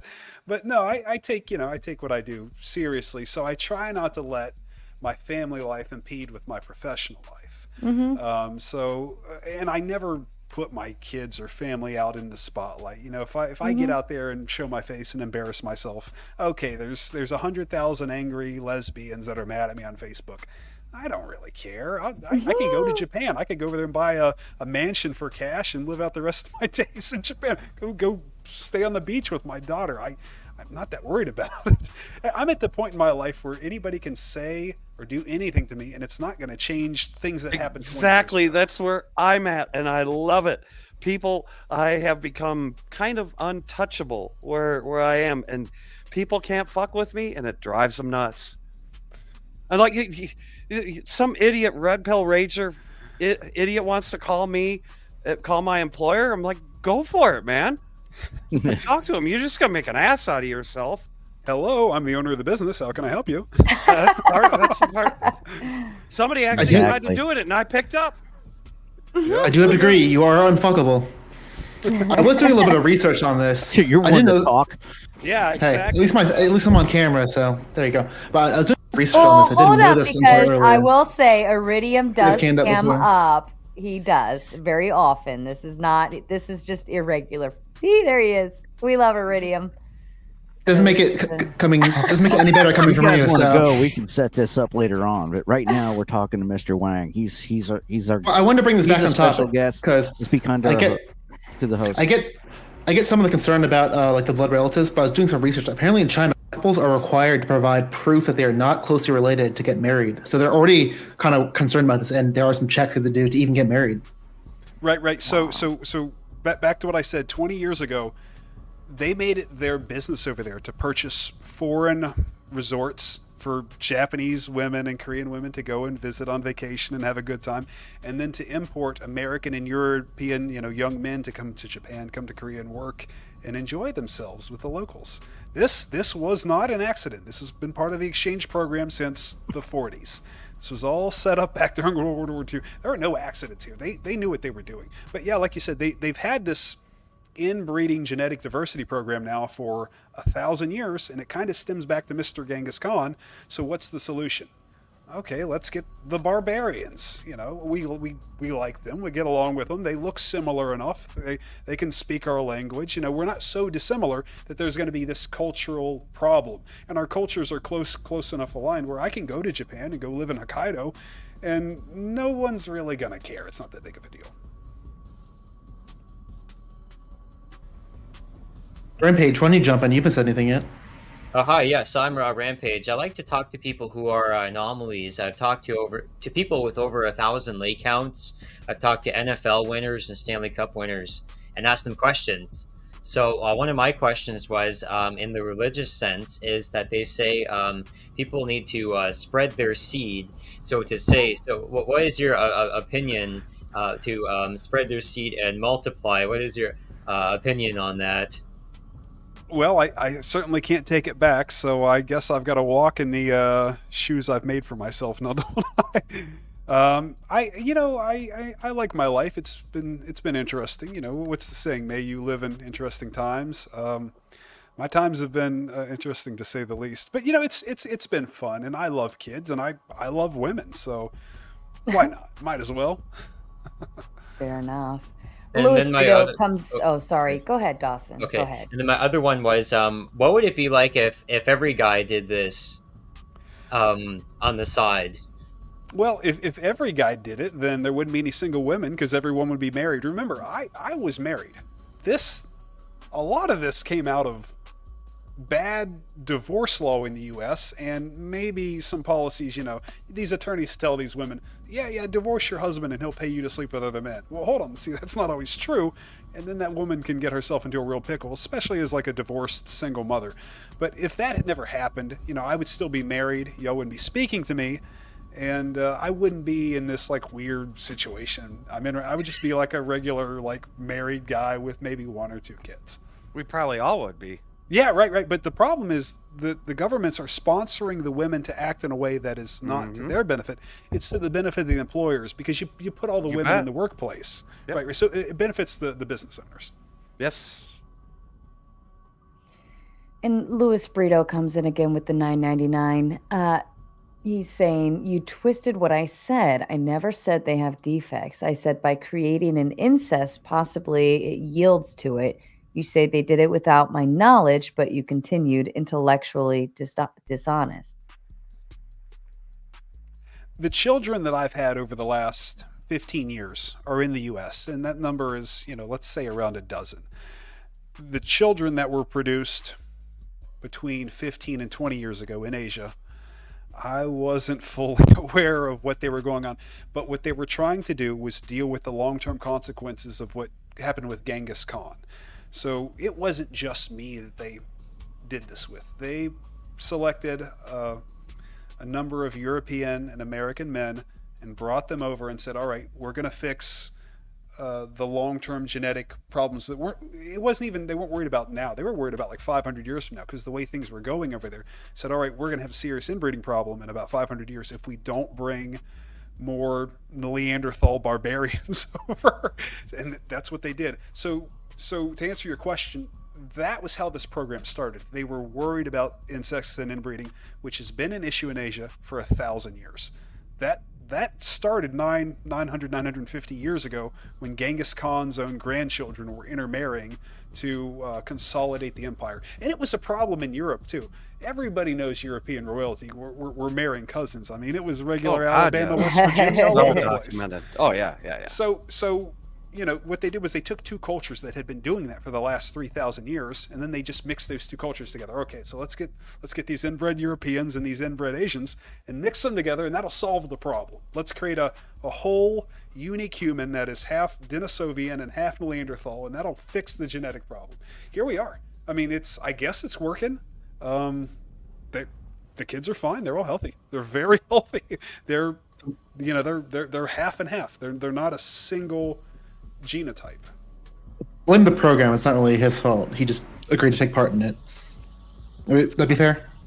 I didn't know what was going to happen. You were talking to a teenager at the time. I didn't understand the full ramifications of what they were up to. And looking back on it, maybe they're right.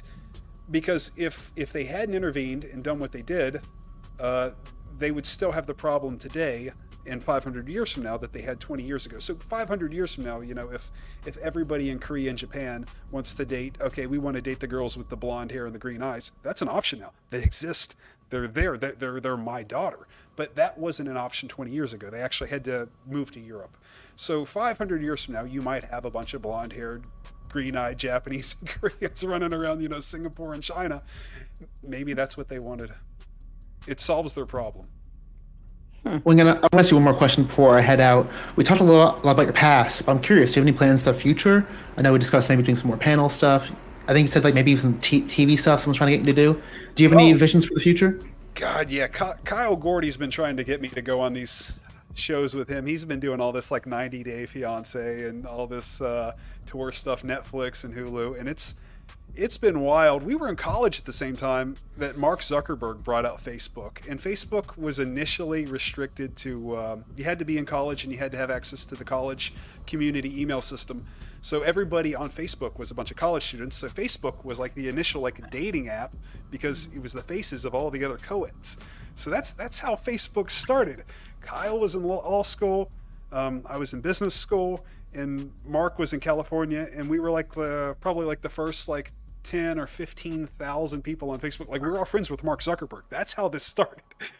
It was because of that timing and just circumstance. And Kyle has taken this to the next level with the stuff he's done with Dr. Phil and Hulu and Netflix. He's on all these shows. Am I going to go that route? I don't know. I would love to be back on the panel. And if this panel makes its way into those groups, maybe we can get Kyle on here with us and about 100,000 angry lesbian women, because they hate me more than anyone else on earth. Oh, God. It would be at least 100,000. Oh, God, Jeremy's here. They've kicked me out of 90% of the groups simply for saying to meet your donor for a date. Go on a date with the guy. They don't want to hear that.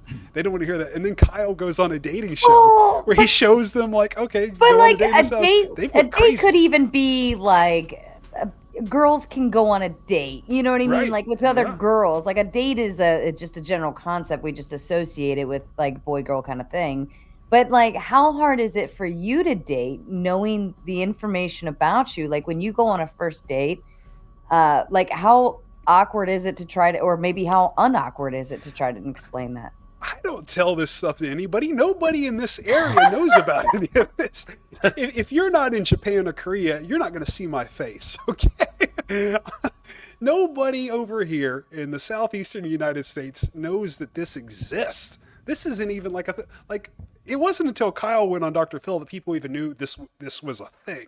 This is just now coming to light. He went on that show, and the women have come out of the woodwork. Gay, dude. You're so fucking gay. Look at you. Oh, hold on. I want him to finish it. I know, but look at his hands. And let's. Look at his Well, small hold up. fingers. Stop for a Look at his second. little- I'm sorry. Stop, Jeremy. Pause. I'm sorry. Listen, this whole panel, the entire evening, has been generally overall polite and respectful to the conversation. It is a very specific, controversial topic, No, and but I it's so hard to take this guy seriously. He's stop. such a joke. That's fine. He's a You don't walking- have to. You he's a don't have walking- to take anybody's. Stop for a second, Jeremy. I'm gonna mute you. Listen, I'm hosting. That means when I start talking, you shut the fuck up. Otherwise, I usually allow anybody to openly speak their mind. However, Mr. Wang has been kind enough to deal with. He went against Andrew Wilson, for Pete's sake, as his first entry into YouTube Panelverse. All right. And I think at the very least, we owe him that much respect. But I'm not going to just let you come on and just annihilate him and just be a Why dick not? to It him. would be so fun, though. It would be so fun. Not at Let me this roast him. point. Can I roast At him? this, hold up, Jeremy. At this point, I think he's tolerated enough. Okay, he's probably been called every name under the sun at this point, and it's. Stockholm syndrome. This dude is a Are fucking. you intoxicated, dude? You look Did he intoxicated. just call me a bitch? Bye, Jeremy cannot be civil. Like you can't have it on panel. Jeremy. he's You drunk. come back He's another drunk. night. Come back another night. You're not going to make everyone happy. You're not going to make everyone happy, but like considering that you've maintained politeness this entire time, you haven't spurred, you haven't called anybody names, you haven't you haven't chastised anyone for their living style, lifestyle, or any of that matter. I think at the very least you deserve that respect in return, and so we will give it. Now, if you were up here throwing around slurs left and right and yelling at everybody, I'd let anybody have at it at that point. But you've been ever so kind the entire evening. So, Well, this is a very unique conversation and opportunity. And if I can interject here really quick, Mr. Wang, and listening to your story, about genetics and how the science behind it and how they took two individual groups with different DNA to try to combine those together to come up with this Genghis Khan type breed of human. This coincides in the deep philosophy of the MGTOW lifestyle philosophy. Our founding member, one of our founding members, the renowned and revered Barbarossa. Anybody who's a true MGTOW is very aware and knows who Barbarossa is.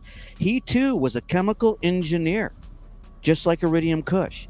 And he talked about the rise of transhumanism and the collapse of the human population. And we're beginning to see that as we're on the threshold of population collapse.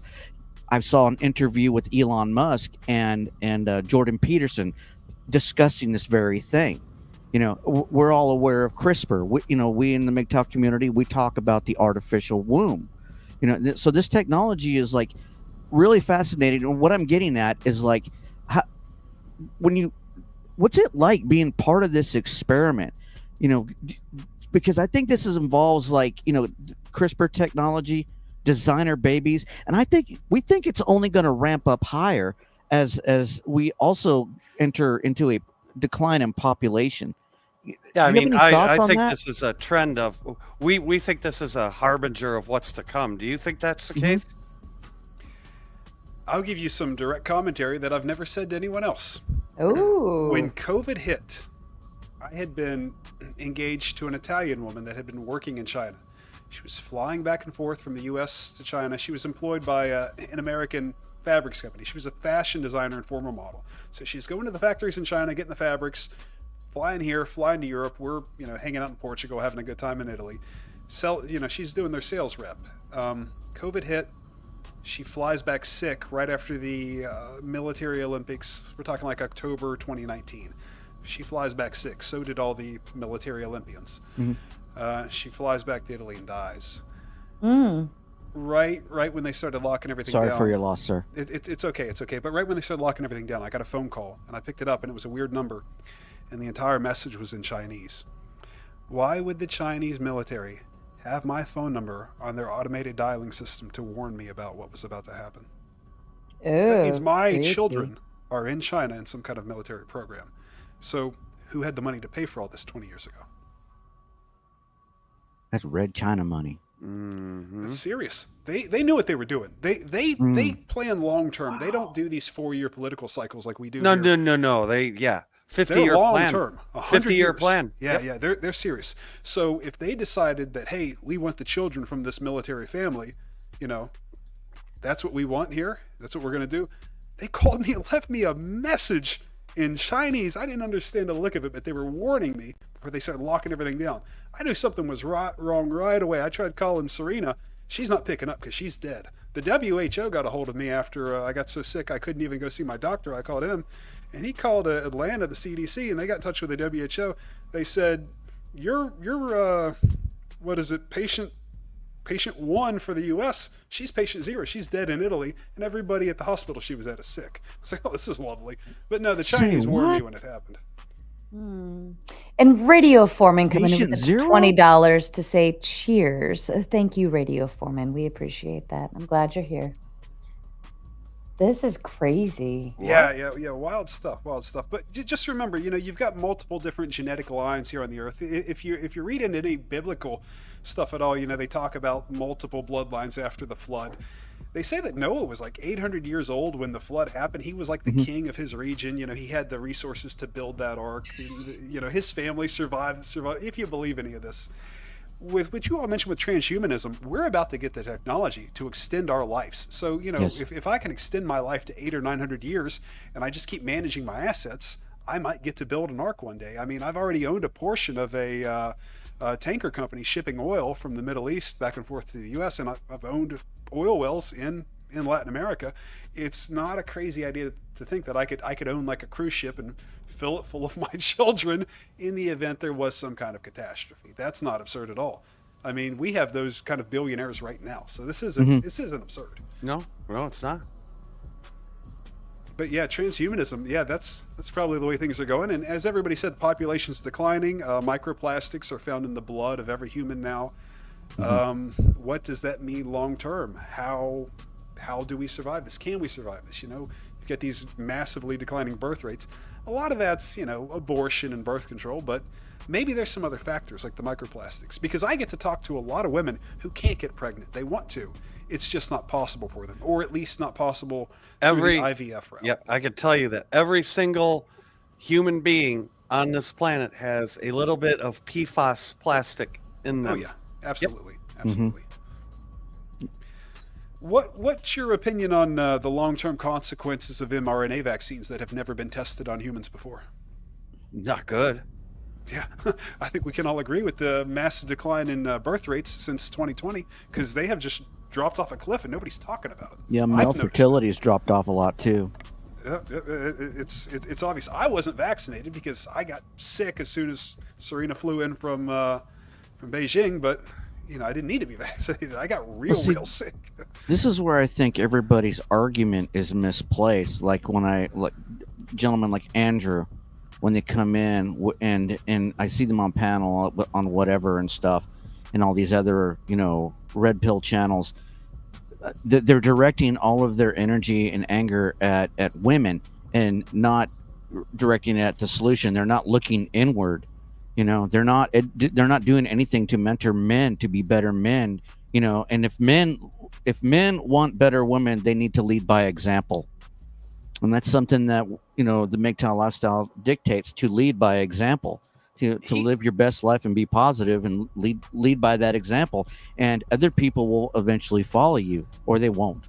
he was definitely angry. I just don't know that taking children away from lesbian couples is the solution. I think lesbian couples raise good children.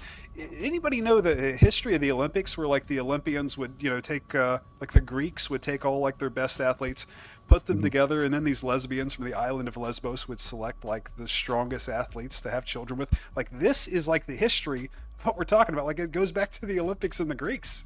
The Really? lesbians I from didn't know that. Yeah, the islands of Lesbos. So they'd put on this competition. It was a show, and then the lesbians would sleep with the guy who like won the Olympics, and it continued into the Romans, because they would put the gladiators in the arena. They would round them up from all over Europe and Africa and the Middle East, and whoever was the successful gladiator would get to sleep with the women. So what they were trying to do was produce the strongest, fastest, smartest, most cunning human they could. This went on from Greek times right into Roman times. It goes on today. Why do you think they give these footballers millions of dollars in contracts? Those guys don't need that kind of money to throw a ball. They're giving those guys that money so they have access to women to have a lot of children. And most of these, high-level athletes, they have a lot of children. I talk about it a little bit on my YouTube channel. I was doing some bodyguard work and chauffeuring around one of the girlfriends of one of the baseball players. His team won the World Series. She didn't know he was sleeping with a bunch of other women.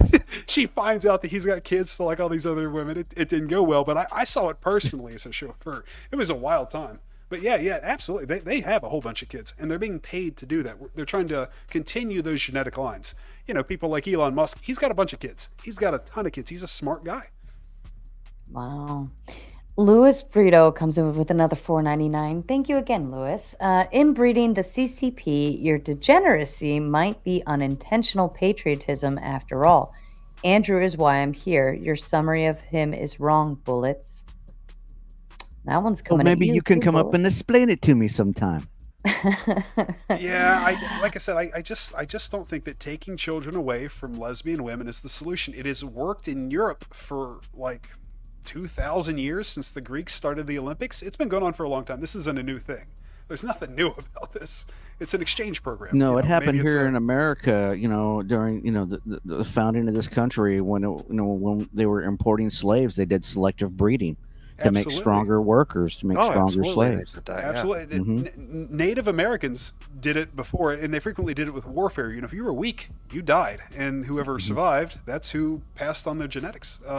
I think even the Mayans had like a football game, and whoever lost the football game was killed. It was a serious event. Yeah. So it was like their own Olympic game. Well, there's another aspect to this that I think is interesting too, is that, I think in a certain population demographic, women in that population demographic may be attracted to something that looks different than something from their race. And the reason I say that is because, ironically, I am blonde-haired and green-eyed just like you. But the funny thing is, whenever I go travel to Latin America, I get a lot of attention, especially because of my blonde hair. Wait till you go to Japan. I believe it. Oh no, yeah, because I'm part of the green-eyed crew too, and we're a rarity, especially with the blonde hair. Yeah. But when I went to Japan, and my older brother was out there in the military, and I went out to visit Tokyo and Okinawa and all those fun things. And as we were walking around Tokyo, these people kept coming up and they're like, picture, yellow hair, picture. And I was like, I'm looking at my brother. I'm like, what the hell do they think I'm somebody else? And he said, no, you're blonde. No, when they COVID tested me in this, they gave me a bunch of tests before I walked in the plant, but they had to give me the COVID test because I didn't get the vaccine either. And this one nurse, this Mexican nurse, just starts running her fingers through my hair. And I said to her in Spanish, I'm like, what are you doing? Oh, she's just like, oh, your hair, your blonde hair. I've just never seen anything so pretty like that. They've seen white business people there. I don't think they'd ever seen one with long hair, kind of like mine, so the shoulder length, blonde hair, and that just drove them nuts. Yeah. You've got to ask her what time she gets off work in Spanish. Yeah. Oh, that's so funny. It's amazing how like genetics just play such a funny little role in terms of like even children or people or culturally or regionally and all of these different things and what trickles down and what comes out of the woodworks later, you know, like where it's a brown-eyed family and randomly a blue-eyed one will pop in there, you know, because some great-great-great-grandfather was blue, or you're questioning, like, is that really daddy then? Like, where did those come from? But Look how happy this guy is. He must be doing something right. You know, I hit the gym about 2 hours a day. I try to go jogging a few nights of the week. Try to eat healthy, you know, just sleep a solid 10 hours a day like a dog. Dude, you got this enjoy awesome yourself. personality. You remind me of who's that dude? Tony Robbins. Thank you, sir. Thank you, sir. You just got that, like, you know, that commanding persona, you know. I think I'm just so agreeable. I can try to see everyone's perspective and try to assist and help them in whatever way I can. You know, that's usually kind of the key to successful business management leadership. Exactly, and it's about keeping. I mean, to me, because I'm a businessman too. I could tell you're professional in the way you carry yourself. I mean, that's the thing. You have a professional demeanor, and you know how to keep your emotions Customer on base. air. Yep, you deal with customers on a daily basis. I do too. And yeah, you got to keep your emotions on airplane mode, and that's what you did. You've got to keep your customers happy. Yeah, exactly. We talk about positive mentorship over in our community, you know, and as a successful businessman, you know, if you were to mentor young men that would aspire to live a lifestyle or achieve a career the way you have, what would you say to them? How would you do that? Stay out of debt. And the reason I say this is because when a man stays out of debt, he's able to accumulate assets and savings. And our business cycles in this country take about 8 years. So assets appreciate and then assets depreciate. You want to buy the assets when they're depreciated, whether that be real estate or stocks or bonds. Then when the value of the assets appreciates, you know, maybe 6 years later, you want to sell them. You know, then you have this crash. You want to buy at the bottom, sell at the top. It's just the time factor. So for young men, this is hard to believe because they've never seen it. But by the time you reach my age, you can pretty much mark it on your calendar. Okay, every 8 years, there's going to be an economic cycle. And if I can just outlive all my competitors, I could have like the most children on earth and gather up all the assets and then provide my children with all these assets and say, okay, it's your planet now. You and your brothers and sisters control everything. Sam Walton did the same thing with his children. You know, the Walmart empire. Right. They control massive wealth in this country. wow, has that been your plan all along? No, God. Pinky in the brain to take over the world. No, I was married. I was married and I was a stay-at-home father by day, and then I would go on duty as like a state officer at night and, you know, go put on a uniform and go on patrol. My divorce caught me like a left, you know, right out of the dark. I didn't see it coming. And then within like 9 months, my wife was like broke, homeless, and unemployed, and there was just nothing I could do to help her. She had went through a legal channel that even barred her from being able to speak to me. She made her bed. Now she has to sleep.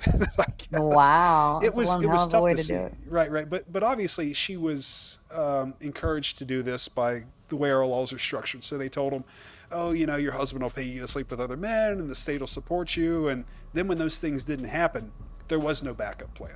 And I think a lot of young women, they kind of fall for that. And if you can just kind of pull them aside and say, you know, hey, if you marry a successful, driven man when you're in your early 20s and you just maintain your relationship with him, you probably have a pretty easy life. But not every woman wants that or believes that. I guess I don't know. I think the messages in the culture today are so convoluted. It's hard to decipher and filter like, okay, is this real? Is this how I should live my life?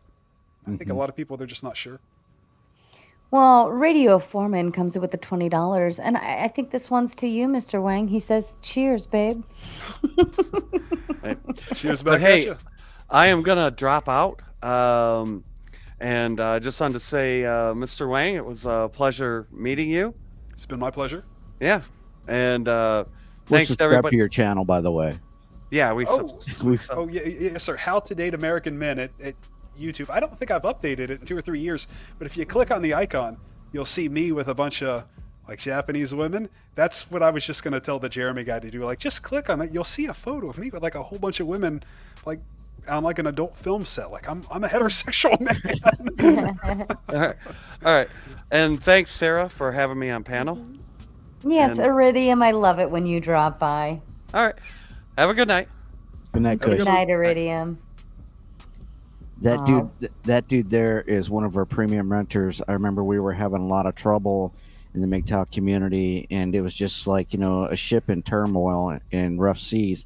And me, and Iridium, and Contriver were like, no, we need to steer this boat in a new direction, you know, and focus on positive mentorship. And we've been having, you know, a lot of good results from that. We've had men, you know, who have quit alcohol, you know, other men that are getting into trades, you know, and steering into more positive things. And we're asking them, you know, to achieve success and then come back and share that success with us, you know, so that way, you know, they can lead by example. And it's having an effect. It's going slowly, but it's getting there. Yeah, if a young man can just keep himself out of debt, he'll accumulate assets. Mhm. And let me put it this way: if you can put those assets in a brokerage that pays, say, 5% APY, it might not sound like much, but by the time those assets reach $1 million, 5% on $1 million is $50,000 a year. So you're getting paid $1,000 a week, which is $137 a day, just to let that money sit there. So, you know, by the time you hit $3 million, you're making $400 a day. You're not working. You're traveling all over Japan, you know, dating in a different town every night. You're having a good time. You're doing whatever you want. Maybe, you know, you want to control the oil industry moving forward, even if that's a limited prospect at this point. Maybe you want to control the solar panel and EV industry moving forward. That would be a very smart idea long term, considering that you don't have to buy fuel for your solar panel power station. It's just the capital cost up front. Once it's installed, I don't have to buy natural gas. If young men stay out of debt, accumulate their assets, they'll see opportunities in their realm. Now, I'm not a doctor or a pharmacist, but men who, you know, pursue things like that, or even say law school, they will see opportunities in their realm, whether it be a year from now or 2 years from now. They'll have the assets accumulated to say, all right, I'm going to turn $50,000 into $5 million. They'll get that opportunity. I'll give you a great example of this. In day trading, sometimes I mess with Mark Zuckerberg, and I'll buy like the put options on Meta. And I caught him during the last earnings release. And I think I went short, and I sent him a message. I was like, hey, I bought 2 puts on Meta. And had I done like the typical 100 I do, I would have pulled like, I think it was 300K in 6 hours instead of 3K. But I had the assets to do that when I saw the opportunity and it popped up. Now, obviously, I didn't take that much risk, or I would have made $300,000 in 6 hours. But without the assets to even take that risk, I wouldn't have that financial and business opportunity. So Right. the best piece of advice to young men today: stay out of debt, accumulate your assets, maybe limit your liability based on, you know, who you're willing to marry and take that liability. Because my divorce was very dangerous for me financially. A woman tried to get me to pay her to sleep with other men, and that just wasn't a possible outcome I was willing to accept. That's a tough cucumber to bite. That's one thing that we talk about to young men, you know, who get sucked into marriage, you know, where they fall in love, and, you know, women's pheromones can screw up a man's brain. You know, I mean, you can just scramble things up and make you make bad investments. You know, and we look at marriage as a negative investment. You know, especially with the cost of raising a kid. You know, you have to buy a house. You know, you have to do everything that comes along with that, healthcare and whatnot. And we try to encourage young men to do what you say. It's like, you know, focus on, you know, building your wealth first before thinking about making that type of a high risk investment. Another thing I like to give out with the advice is advice to young women as well. And one thing I'll say is, you know, if you want to have a serious relationship with a serious man, you've got to show up like you would for a job interview. And I see a lot of young women going out and, you know, kind of partying and maybe wasting their most valuable young years. They'll tattoo up their whole bodies. And you know, if you approached a serious, like, successful man and you know, have that kind of look where you're covered in tattoos, is he going to take you seriously, or is he going to maybe treat you like a young working woman at like a gentleman's club who's covered in tattoos? And I know that's I don't have anything against tattoos. I'm just trying to say, like, how you present yourself and how you conduct yourself is going to determine which people associate themselves with you. So, for example, when I date, I don't date women that smoke because I don't smoke. I don't date women that drink because I don't drink. So if you're out looking for, a guy who doesn't drink or smoke, and you're sitting at a bar drinking and smoking, he's probably not going to talk to you, even if he's there, but he's probably not there to begin with. He's probably at the gym 2 hours a night. So if you're a serious woman looking for a serious man, you will find your serious young man at the gym, between 4 and 6 or 5 and 7. If you're a young man in the MGTOW area, hear what I'm saying. Read between the lines. Go to the gym at night. Save your assets. The young women, the young, most attractive women in town will find you at that gym. I see them there every night. It's the ones you want at the very least. Right. Come hit the gym, ladies. I'm not looking for the woman at the gentleman's club that wants me to pay her. No, I'm looking for the girl at the gym.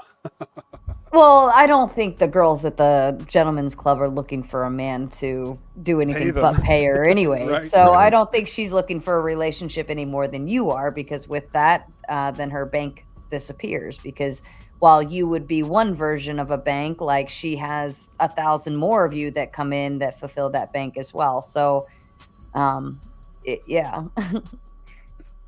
In that aspect, like I'm trying to think of it in that aspect. I hate to cut y'all short. I'm going to have to take final questions as the trading bell rings at 9:30 a.m. and I've got a lot of money on the line tomorrow. But I'll take closing questions and we'll do a closing statement. We will make preparations to defend me against the 100,000 angry lesbians, because this is about to go all over Facebook. I will happily host this, and you should because I think you should be able to connect on either Instagram or Facebook. In the little restream button, but I would I would happily host that shit show, because it sounds like a good one. If we can get Kyle Gordy on the show, you'll have 10 million viewers. He not wanted just to. 100,000. Yeah, so I had reached out to him. I think it was based on your recommendation, and he was all interested in doing it. It was just a timing difference because we go so late. He's over in Europe right now. Mm-hmm. So he's just gonna have to pull. He's just gonna have to pull a late night, or we'll do it on a Saturday night or something. We could start a little earlier. It's Saturday, sure. But we'll do a Saturday night sip and stream shit show, and we'll fully advertise it, and that way everybody can sleep in Sunday morning. Absolutely, absolutely. Make sure you get it in the Facebook donor groups, because I'm banned from 90% of them. These women don't want to hear a man tell them to go on a date and meet the guy before you have a kid with him, which you think everybody would want to do. They don't want to do that. I don't understand how because I'm looking at the concept of, sure, you could look good or you could have great pictures. Anybody can take a picture and edit it and make it look good, or take something off the internet, and find enough of them to make it seem legit. And I mean, I have my 2 babies. I don't want any more, but I think if in the event that I wanted to procreate one more time, let me mute you, Crispy. You're coming in hot. You know what? I'm going to change devices real quick. Okay, sure. No problem. At the very least, I would want to know every nook and cranny about that man. Yeah, absolutely. I mean, the nitty gritty down to, do you chew with your mouth open? And I know that that's like a mannerism and of just a lack of manners kind of thing, but I want to know what kind of person you are, because you would be that person giving me babies. It's the most important decision a woman will ever make, because it will outlive her. So when you pass, this decision will carry on, and it'll carry on your torch. We're talking your daughter. So if you're serious about your daughter, you're serious about who her father is. This is a long-term decision. There's no do-overs. This is your one shot to do it right the first time. You better make it your main focus. And for women who see this early on in their early 20s, you could make a full life out of this if you do it right. I've seen many women, they've taken this advice back to Asia, and they've said, hey, you were right. Here's photos of our kids. Congratulations. But wow. Yeah, absolutely. It's interesting to me. It's a very touchy topic. Like you can certainly look at it in a lot of different angles, and you could kind of play the ethic dilemma conversation out, and it could go on for hours. I mean, just when Michelle brought this topic to me in and of itself, and I was like, what? Like, this is really a thing? I didn't even know it was a thing. Well, okay. So from the U.S. perspective, the U.S. from the beginning is Native American, European, and African. So, you know, we're blended. We're a blended country. You go somewhere where they don't have that genetic diversity, you know, and they had the Genghis Khan event 1,000 years later, there are long-term genetic consequences. So this was their solution. I get it. The U.S. from the very beginning, you know, Europe had its inbreeding problem with the royalty, you know, the cousins marrying in like the Habsburgs. This country never had that problem. You had Africans, Native Americans, and Europeans from the very beginning, and then, of course, Asians. This is probably the most blended country on earth. So we'll never have that issue here. But it's a serious issue in Asia. Wow.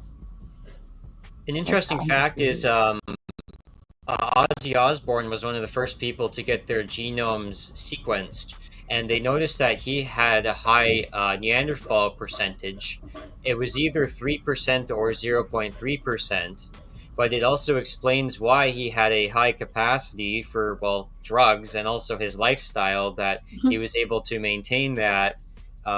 So the Neanderthal gene is an interesting thing that scientists are looking into. Sicilians are as high as 6% in southern Italy. 6%. Really? Wow. Yeah. So that's what the Asians are looking for. They've got what we call Denisovian genetics. They want to combine that. They want a more complete, rounded, and you get better immunity from disease. So after COVID, people are taking it very seriously. Wow. Yeah. I am just so blown away by this whole concept of everything. I mean, you're talking about a whole nother world that I didn't even know existed. Yeah, I have this conversation for the first time about once a month. Or, well, somebody else's first time. I've had this conversation 1,000 times. Right. Wow. Yeah, oh my God. A lot of people missed out on this because they were just focused on the Genghis Khan issue. You know, but your integrity and your intelligence just precedes you, sir.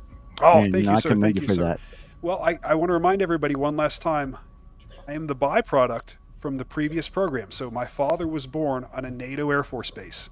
So my grandfather was in the United States Air Force in Europe as a NATO pilot. So that is the continuation of what the German socialists were doing during the 1940s. I'm not going to say the word, but it's almost the same word as NATO. It's NATO. That's the organization that exists now in Europe. This is a continuation of that program. And there was programs before this. We had interbreeding between the Europeans and the Japanese 400 years ago. There's nothing new under the sun. But once you see it and you understand why it was done, I caught COVID as one of the first cases, and I survived. I got real sick, but I didn't die. Maybe there's a reason why. Well, I'm definitely going to deep dive into this myself. I'm sure. I know. I want to search the internet right now and just stay up all night. Right. I'll definitely be talking about it on my channel. I promise y'all will get me back. I just need y'all to defend me, because the consequence of this show, once this show is posted in those Facebook groups, you're going to get hate mail like you've never had before, because that's okay. there's 100,000 women that hate me to the degree where I can't disclose my location. Hey, I'm on Team Wang here. Angry Caucasian women. They don't want me going to Asia. They don't like the idea that this thing exists. I can handle those feminists. You'll see. I'm not concerned. I mean, we battle. As you saw, we had to shut a gentleman down this evening for some very hateful things he said the other night when I was on a panel with him.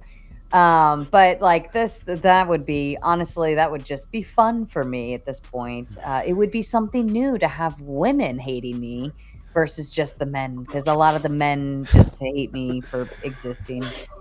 So. Well, I look forward to y'all having me back. Like I said, I've got to cut and run, but just keep your guard up, because this is the beginning of a battle that you all are all going to get dragged into now. Kyle and I have been fighting this for a decade. It never ends. Well, Mr. Wang, to thine own self be true, because no one else will, sir. Thank you, sir. Appreciate it. Thank you, Mr. Wang. Thank you, sir. And Hunglo, thanks again for hanging out tonight. I really appreciate it. This was fun. I look forward to having you back. I'd love to get you and Kyle both on for a little powwow interview. No debate style this time. We can just hang out, chit chat, and we can go over all of this other crazy stuff. But to that, I leave you your piece for the evening, and sleep Hats well. Off to the host. Much ado. Get out there and stack that paper, sir. Will do, sir. Wonderful. Bye, Hunglo. Awesome. Sarah. Sarah. That is probably one of the most awesome shows I've ever seen on YouTube. This is a great really, one, yes. No, listen. This was all Michelle. This was Oh, all Michelle Michelle. set She this did a up. great job. Kudos, She Michelle. produced it. It was great. Yeah, she did. She came to me and she said, "Girl, I have it." And I was like, "Let's see it." And she just started sending me all this stuff and I was like, "Oh my God." Like I couldn't even function at like trying to understand the topic. And I was like, this is a thing. This is really a thing. And I had so I had so much to add, but there were so many people. There was so much. I mean, it was so good. There would be no way I would have wanted to even interrupt anything. But I had wondered if he had if he had seen the doctor, the fertility doctor that had impregnated for like over 100, or he has over 100 children. It's like 100 and something, and they're still counting. So it's wild. I A forget lot of where these they men are had now, no but idea this was going on, and I think Yeah. that's where a lot of people lost the plot. Yeah. That Mr. Wang had no idea this was going on. He didn't find out till later in life. What that he like? I didn't hear. I worked late, so I didn't hear the first or the very beginning of it, like where or whether or not I thought he was doing this on purpose.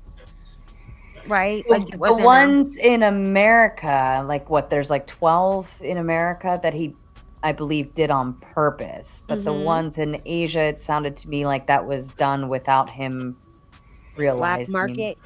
Right. This happened when he was young. You know, he donated his seed and shit to a clinic, and he I don't think he knew what he was getting into at the time. He said he was young. You know, he was in college. He was doing the Chippendale thing, you know, and doing what he could to survive and make it through got school. that look too. Yeah. You know, he's got that. He's a Chippendale dancer. Of course, you know, he's going to get offered like, you know, hey, you want to like, you know, come on a cup for us and shit, you know, so we'll give you $100 for it. You know, when you're that young and, you know, you're not thinking about, you know, what's going to happen in 20 years. Sure. You know, oh, wow, I got 400 kids out there. I'm like, wow, you know, Yeah. nobody. Well, that can't story blame the that I'm referencing is this doctor. This was so creepy. I'll tell you what. Like this fertility doctor, he actually was examining one of his daughters. Like he knew it. That's how creepy this was. Like he had all Rampage, these stop thinking children. about Sarah's intro video. What's that? Oh. That's why he's cracking up.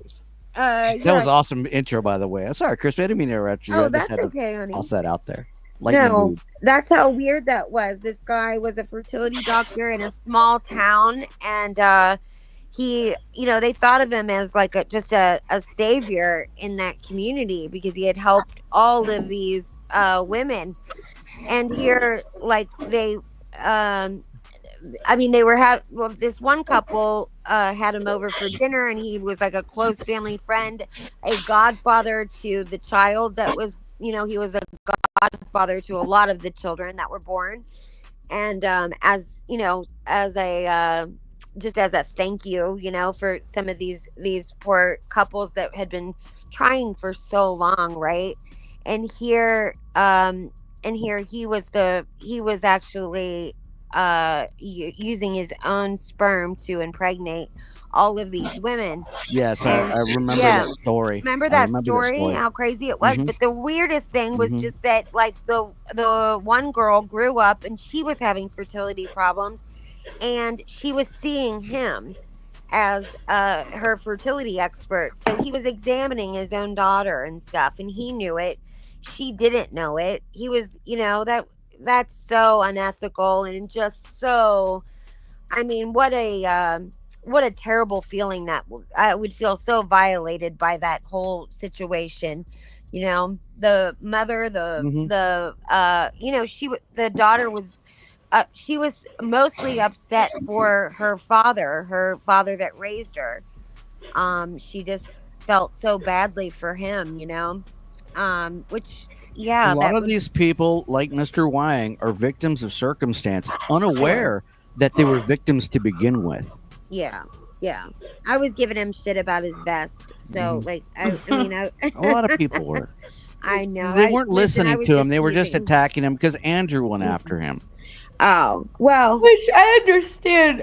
I understand Andrew's perspective on the matter, and I it's did too. based out of I agreed with it's him. based out of specific principles and values, and even more so, I can understand the Asian donation concept happening out of like him not realizing or knowing that was happening, but then he did continue to go and do that here, and Right. then with the other arguments against the lesbians. Oh, we lost Crispy. There we go. She'll come back. With the lesbian concept and all, I can understand what Andrew was saying. So it's I think each of them have their points, and it just comes down to your lifestyle at that point. Sure. I'm not mad at the guy. I'm not mad at Mr. Wang. It's not my hill I would die on. So I'm not upset with it or anything. It's just but it goes against my just my values and standards, I suppose, or principles, ethics. I'm not sure what it goes against, but it's not anything that I would get on board with, I suppose. There are some people that are not looking at him, are saying in the chat that he's not a victim, that he's a predator. I really don't think they understand, what type of individual he is. The dude is rich. Okay, he got more money than you all do in the chat put together. All money is good money, boy. Well, you're not letting me finish. You're not. if you want to learn something, okay. I mean, I every time I walk into a community, every time I try to speak to y'all, it's like I'm walking into a room full of know-it-alls. Everybody knows everything. Oh, you got everything figured out. Then why are you so fucking miserable? Oh, well, I'm sorry. I just said. Everybody's like going after each other and attacking each other. You got things figured out. Why are you all so miserable and angry? I'm not miserable and angry. I'm just saying. Did you see Mr. Wang? Did he look miserable and angry? No. Listen. I just said. Even after all the shit you threw at him, that dude's still smiling, dude. You can't touch that, dude. Mm-hmm. You can't touch that. You can't touch that. When Hammer, maybe that's like something you need to look into then. When Hammer said, you can't touch this, you're talking about that dude right there. Right. Ain't nobody in this on this platform tonight can touch that dude. He's self-made. He's successful. I mean, everybody else is saying that his shit stinks. Man, you can't even smell your own shit that you're standing in. Because y'all think you know it all. You don't want to hear. No, I don't think it's that people. Else. Yeah, I don't think that. I don't think that bullet. There's a reason why he's so successful. It's the same reason why Trump is so successful. Why so many people hate Trump? It's because he's a different person, personality that you cannot contend with. Because in that world, in that business world, you have to be a psychopath. You have to have sociopathic tendencies. You have to be a cutthroat killer. Oh. You can't be nice to everybody. Here's a super chat. No, fuck that. This dude stacks paper to the ceiling. He's got day trades and shit waiting. He's did you just not hear him say that he's was fucking with his friend Mark Zuckerberg on some trades on Meta? That. Did any of y'all catch that? How many of you in the chat or have ever been on this panel have done the same thing? What this dude here just did? None of you. None of you. And you don't like his personality. You think he's. I didn't say anything about his personality. I don't think he means you as in you. I think he means it like in the understood. No, in the general sense, Crispy. I'm not attacking you. I'm talking to everybody with an earshot. Okay. Because I've been putting up with this for years, walking into panels full of know-it-alls and shit. All angry and miserable. Not a successful person among them. Nobody who it's very rare when I meet somebody who's ever signed the front of a fucking paycheck. This guy here that came on tonight signs the front of paychecks. Does Andrew sign the front of paychecks? I don't think so.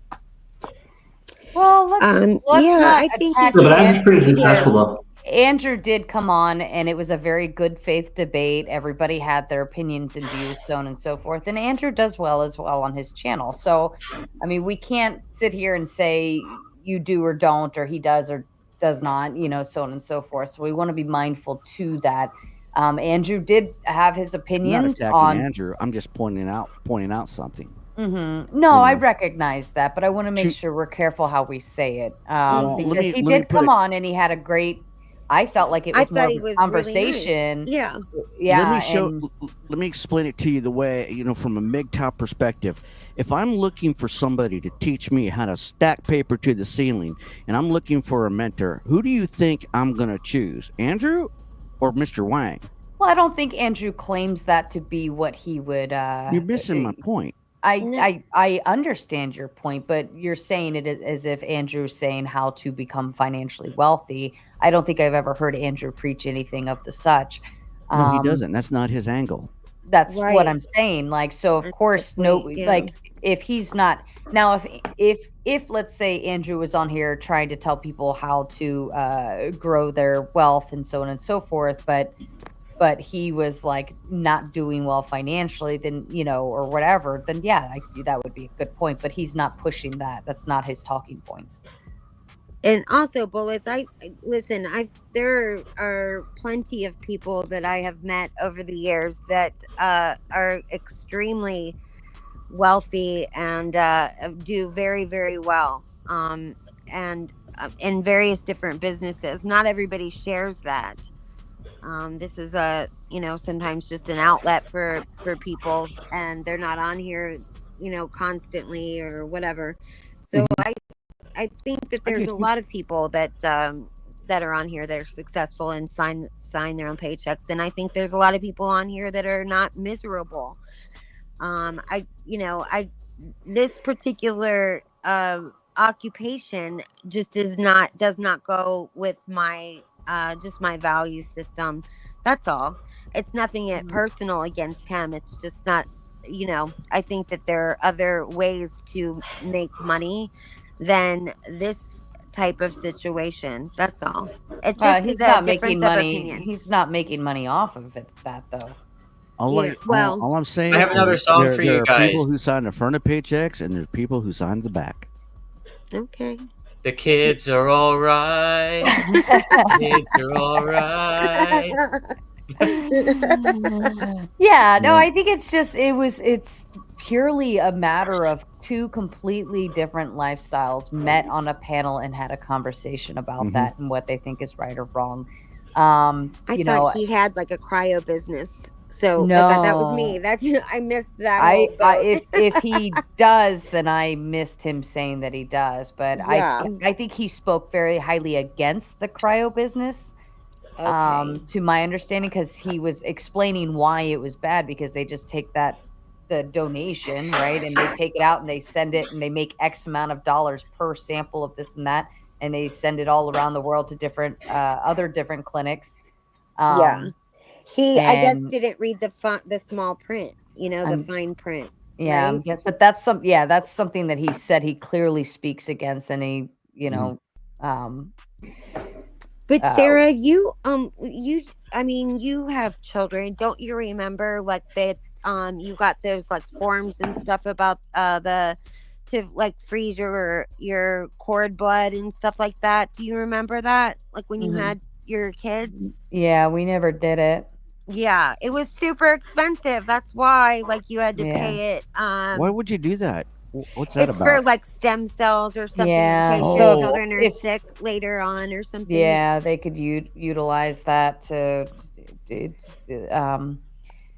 yeah. Yeah. but- Like In even case with if the you have kid may need another it in the child future, even. or what? Yeah, basically, if they come down with certain things, like they can basically like replenish them with their, I think, Yeah, with their they stem can. cells, Okay. and it would kind of And save people's combat- lives. Yeah. Mhm. Save your child's life. Used Okay. to be years ago, back in the people still do it though. Like they'll have a sick child and they have another child to save the sick child because that would be the match, you know, and the sick child doesn't have a donor. And so and then that brings up an ethical situation too, whether or not you should have another child to save the one that you have, and use their, you know, whatever it is, whether it be a kidney or whatever it is, you know. Some of these people just don't have a match, and that's what people did. And I understand the desperation in that. I can completely understand the desperation in that, and you would do anything to save your child. But then, you know, is that fair to the other child? There was a movie about that. I think so too. It Yeah. was she had a My they had a- sister's they- yeah, my sister's keeper, or Is that my what it- sister's something. I Yeah. know what you mean now. Yeah, Mhm. but they basically had a second child, and all they did was utilize her to continue to donate different things like bone marrow and all of this stuff. Right. And it was painful for her, but she did it, and they kind of made her do it for the sake of her sister living until Mhm. she got her own lawyer and said, "Stop. It's I don't enough's want enough this anymore." Yeah. And Nick Brome comes in with the $4.99. Drug dealers, prostitutes, and human traffickers make a lot of money too. If money is the sole measure of someone's value in life, then we are screwed. That's true. I think the value comes Man. into. I think the You know, value comes into the ambition, the effort, the level of like effort you're putting towards doing things, the discipline it takes in order to increase your wealth and value and all of those things. I think that's You where the know, value stems from. Sometimes, you know, if it has to be explained to you, you probably wouldn't understand anyway. And that's what I saw a lot tonight when I saw Mr. Wang explain himself several times. And I'm in the chat, you know, and only a few people are catching on to what he's talking about, but the rest went right over their head. Which part? I thought the chat was pretty engaged. They were just dead focused that he had 400 kids, you know. That was it, you know, and all of Andrew's talking points, you know, they didn't really care, you know, or focus too much on what Mr. Wang was saying. You know, what you had, there was just a bunch of Andrew fanboys in there, and they're still. Can I ask Mr. Fuller a question? You may. And you keep, were you here when Andrew was here? Yes, I was watching. Yes, I was listening in. I just wonder why you keep bringing up Andrew's name so much. Like every time you seem to point back to something Andrew would have said. Do you think if I said his name 3 times, he'd magically appear? No. Beetlejuice, Beetlejuice, Beetlejuice. Hmm. What is what is y'all's hang up with me mentioning Andrew's name? What's the deal? Is nobody allowed to mention Andrew's name? Well, you can mention it, but you keep seem to go. Why am I not allowed to talk about Andrew and what I saw tonight? Why am I not allowed to talk about Andrew and what I saw him and his behavior, the way he treated Mel and Crispy the other night? Well, I think that's so. There, hold up. There, You wanna there go there? is. Stop for a second, boys. There is an understanding. Andrew has a specific type of character and a specific type of way he portrays himself. Now, whether that's like his true persona or if it's just him pushing that out as something separate, we will never know. But I think that that's part of who he. And like once you let that click in your head, like you'll recognize like, oh, he's not being an asshole. Like he's actually just trying to have a conversation. Once you look past that tone and you actually listen to what he's saying, that's Yeah, one thing that I've heard that's Andrew one call thing Mr. that I've Wang a noticed. fuckhead. He calls everybody a fuckhead. Mm-hmm. He He literally called me calls a everybody. brat or a rat. I don't call I'm not everybody sure. fuckhead. But that's I mean, what I'd I'm be saying thinking is, it, but I'm not what I'm saying it. saying is if you listen beyond the insult, right? The insult is just it's just something that's kind of tagged onto the actual argument. Get beyond the insult and get down to the argument. His arguments are very good. Yeah, they're good. very good. Mhm. But the additional, you know, name calling, that's just a part of the showmanship or the fun part of him being there, and like, you know, that's just a It's the nice love little hate thing. yeah, Mhm. it's just a Yeah, little Andrew always bonus said it's not add-on. personal. it's never personal. He doesn't hate people, It right? might be Like, personal with us, though. well, it's personal if you make it personal, but if you look at the idea, like me, I look at this is job, right? YouTube is job. And when I close that screen, that means I'm clocked out and I go home, which means I Right. walk upstairs. That's fair. But to me, like, laptop closed, people disappear. Just the same as if you go to work. If you Yeah. have drama at work, that is a you problem, not a job problem. Because when you go to work, you step into a different pair of shoes. You are now a different person. You are your job persona. All of your personal life stays at home, and all of your work life stays at work. You close the screen, you go home. Right. Yeah. And with Andrew, you have to recognize the same thing. He doesn't give a fuck about any of this. When he goes home, he closes the screen and he's like, I don't know, I yelled at some fucktards today. Woohoo. You know? And Did that's you hear just that, Andrew fanboys? Andrew don't give a fuck. He closed the laptop. He what went I'm to bed. saying is like Nobody said he he doesn't sit around thinking about us on a Us, personal yeah. level, right? He joined the panel, like Mel's panel the other night, because somebody was talking shit, right? So he comes in probably feeling combative because somebody's talking about his wife. I would feel just Resto like went and messaged him. Yeah. well, just like Michelle got very defensive about Jake because of the shit he was saying about me and to me and about the channel. And this is her baby too now. Yeah. You know, she's I was got defensive something. of that I too. I get you. thought that was A terrible. lot of people were, and you know, it was just bad behavior. But like, I didn't carry that. I didn't like go to bed that night like, oh my god, this guy was mean to me. Like I didn't even think about it until it was brought up the next day. And I was like, oh yeah, that happened. Right. But I think I with hear you, Andrew, ladies. I it's hear the you. same thing. Like all of this is not personal. He's not personally attacking you. If you take it personally, then whatever he's saying is bothering you for a reason. That's why Did you tell Hunglo this was to not. Mel? I haven't talked to Mel about it yet. You should talk to Mel about it. Well, Mel just hasn't. I don't think she's she was hurt. interacted with it. Aw. I don't think Well, she wasn't hurt She like pissed off that. about No. it. She was Well, pretty she angry about it probably yesterday. just hasn't been around him as. She hasn't been around him at all. She's only Yeah. seen him on. She didn't even know the name of his channel. She's Mm-hmm. literally just seen him on other people's platforms. Very She got little caught of in the him. middle of She did that get bullshit. caught in the middle. It wasn't She her wished she had fault. been more prepared. Like we both wished we had been more prepared. I knew exactly that I knew he would come up, and I knew that he would want, examples that we did not have. And no matter how good I am as an unpaid secretary on YouTube for other, You other really creators, Where's your Rolodex? right? Like I'm Flow State secretary, and everybody else is, but and based, and but we weren't prepared for it.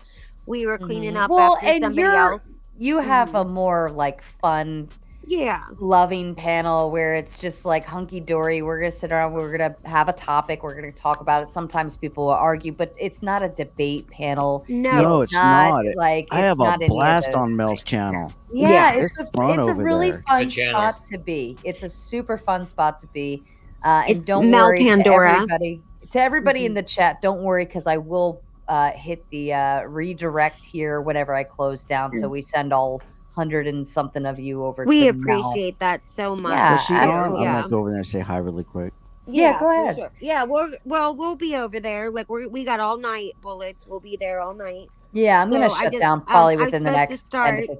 Yeah, but I just 15 told minutes. Mel, I was like, I'm gonna jump on Sarah's for a little bit, and hang out on your panel for a little bit while just to I owe you to hang out and Oh, you until don't you're- owe me anything. Yeah, You well, had a Crispy, you're so sweet. No, I So know. let me charge. She like still feels bad because she was set. She was set to be one of our panelists for one of our prior Mod Mondays, and she hurt herself literally like seconds before it was time to Seconds. jump on panel. But it like she didn't even hesitate. She called Flow State, had him come fill in for her, and he just pops into my back. That I knew he had the hot seat fast pass, Yeah.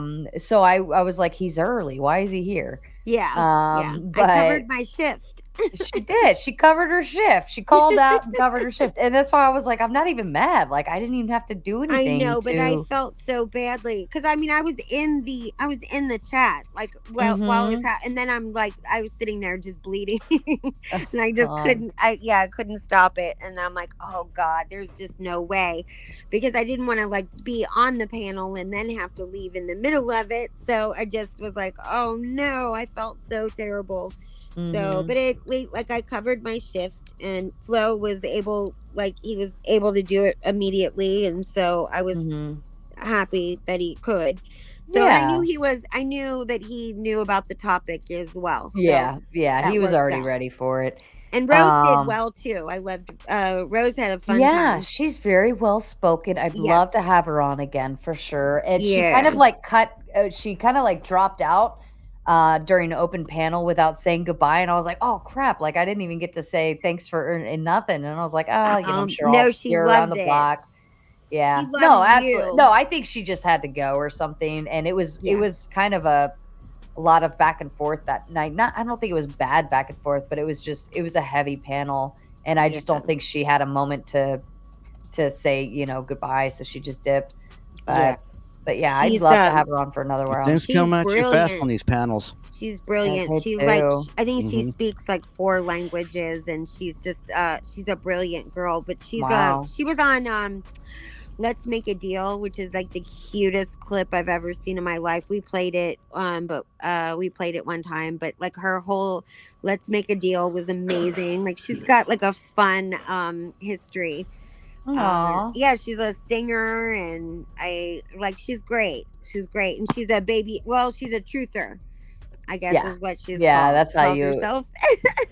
that's how you explained it to me. Yeah, so she's fun though. But you'll see her like all the time with Natch. She's like is always on. They're always on panels together. It seems like they're always on each other's shows.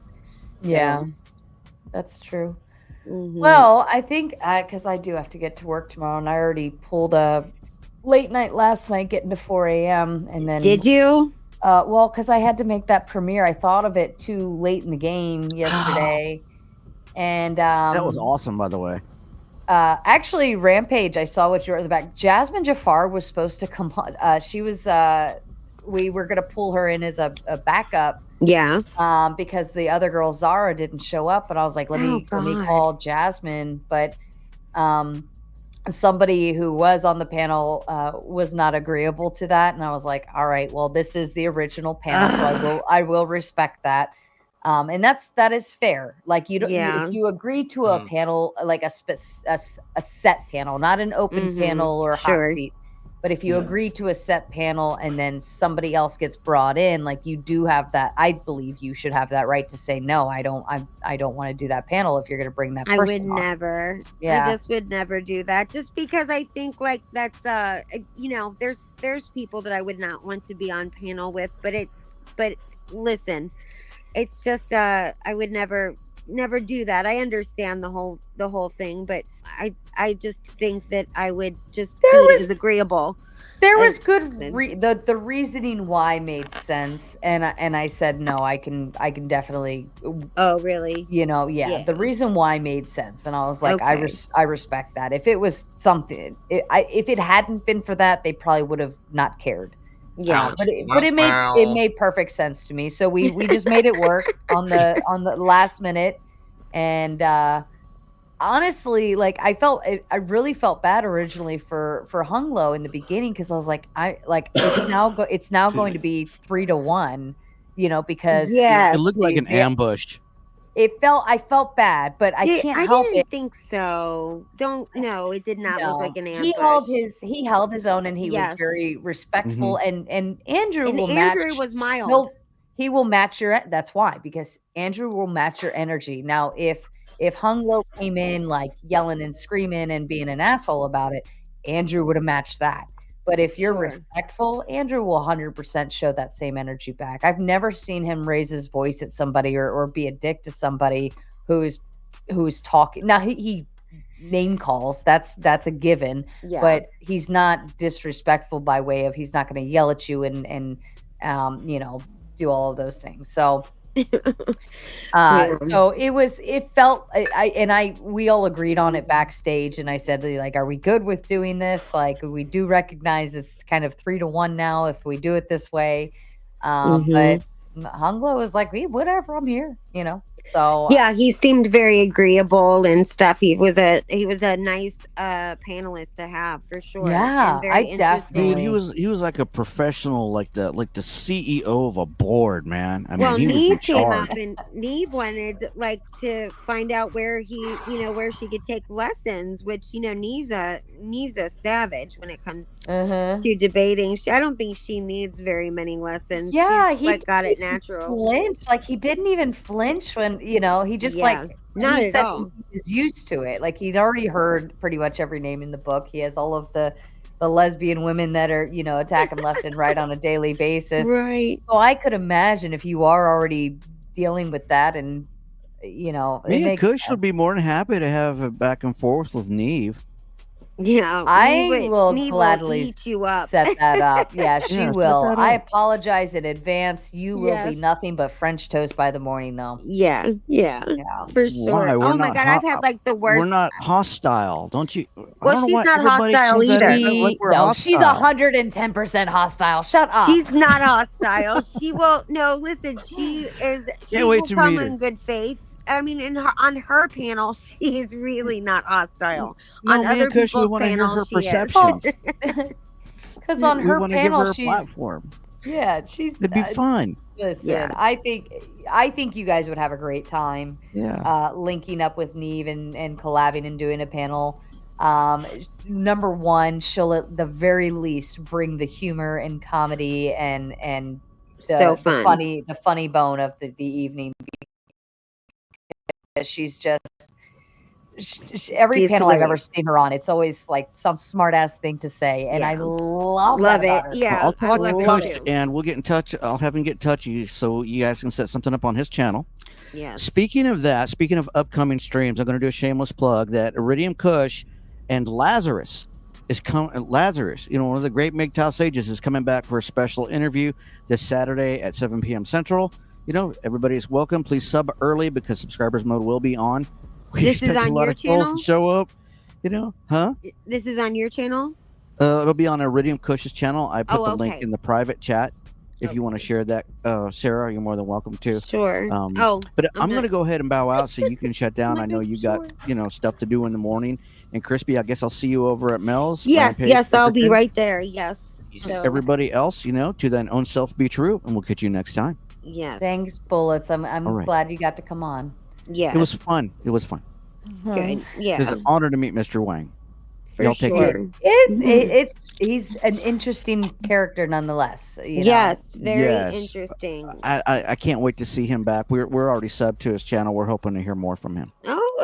I'm down. I would expect that actually very soon, probably within the month. I would love to get him and Kyle. If you think he's interesting, Kyle Gordy's even more. I think that one will stun you even more. Actually, please do Bullets kind keep of us fell in advised. love. Kyle Gordy was in the premiere video. Like that whole video was made about Kyle Gordy. Okay. So Okay. Okay. Wow. You have a good night, Sarah. I'll leave it at Okay. that. Bye, I'll see Bullet. you in a minute, Bullets. Yeah, he's been Ah. over. He's been over at our channel this whole week or whatever. He's he's had a good time. So Mhm. we've had so like the worst week. glad. I love like sending people to different places. I like Osron, that, I too. see you, Osron. I see you in the back, but we're gonna close down, darling. Yes, so I'm you're welcome to actually come letting over. everyone- Yeah. Yeah, go over to Mel Pandora. Just stick in the chat on this show, and it'll actually redirect you right over if you don't know where to go. But Mel Pandora hosts a very open panel, and she's UK, so she's gonna be going for a few hours for quite a long time. we're on until like morning time. So like Mhm. we're I wake got up in the the whole- morning. You guys are still going. We're always like giddy in the morning. We were laughing so hard this morning. I'll tell you, Mel and I, we've been picked on all week or whatever. Yesterday, I was invited on base panel, and he made me, and like I burst into tears. Aww. He asked a question that like it caught me off guard. Like it just caught me off guard because it was like a very sweet question, and he's not sweet like that. And so it just like it was just a nice question, and it had something to do with my life. And so it just was, I don't know, it just hit me in the, like how that happens. Yeah. So so today I was like, I just was giving him shit about like making me cry. Like, oh, you made me cry. So, but we were laughing about it. But yeah, I've gotten yelled at and like tortured. Snaps has been torturing me. And yeah, snafu and got yelled at by Andrew, and Base made me cry. So it's been a great week. Aww. So it's okay. It's all right. Pinkerton, do you want to give your final thoughts or? Yeah, sure. Apologies I didn't say more. I'm kind of new to panel and stuff. Yeah, I was just kind of listening and seeing how everything was set up and stuff. Yeah, I think Hunglo was pretty, took it on the chin sort of, and I think everyone else did a pretty good job. So I'm pretty happy to be here. Take care. Wonderful. Thank you, Pinkerton. It was nice to meet you. Oh, sorry, I put him in the back already. Oh, that's okay. That's okay. And Dawson, to you, my darling. That was an interesting panel today. We have a crispy in between us. What are we gonna do? Oh, it was a unique opportunity because you normally don't meet someone who talks to Mark Zuckerberg that often. And I watched the second half, so I'm going to rewatch the first half. As well, you can catch me every other Thursday night at 9 to 11 p.m. on Concert Buddies channel, and on most Tuesdays at 3 o'clock Eastern time on Brooksy's Bass channel. But other than that, I'm going to see Willie Nelson, John Mellencamp, and Bob Dylan next week. Oh my God, how lucky. Keep rocking on. So thank you for having me on panel today. Yes. Wonderful. Thanks, Dawson. I appreciate you. And thank you for letting Bullets come on first earlier. I appreciate your patience on that one. Yeah, Dawson, come over to our panel and hang out. Yeah, head over to Mel. I'll be listening over. I got a big day tomorrow, but I'll be listening over. Okay. And Crispy, you're a great panelist, and keep doing what you're doing. Oh, thank you, honey. I appreciate that. You're sweet.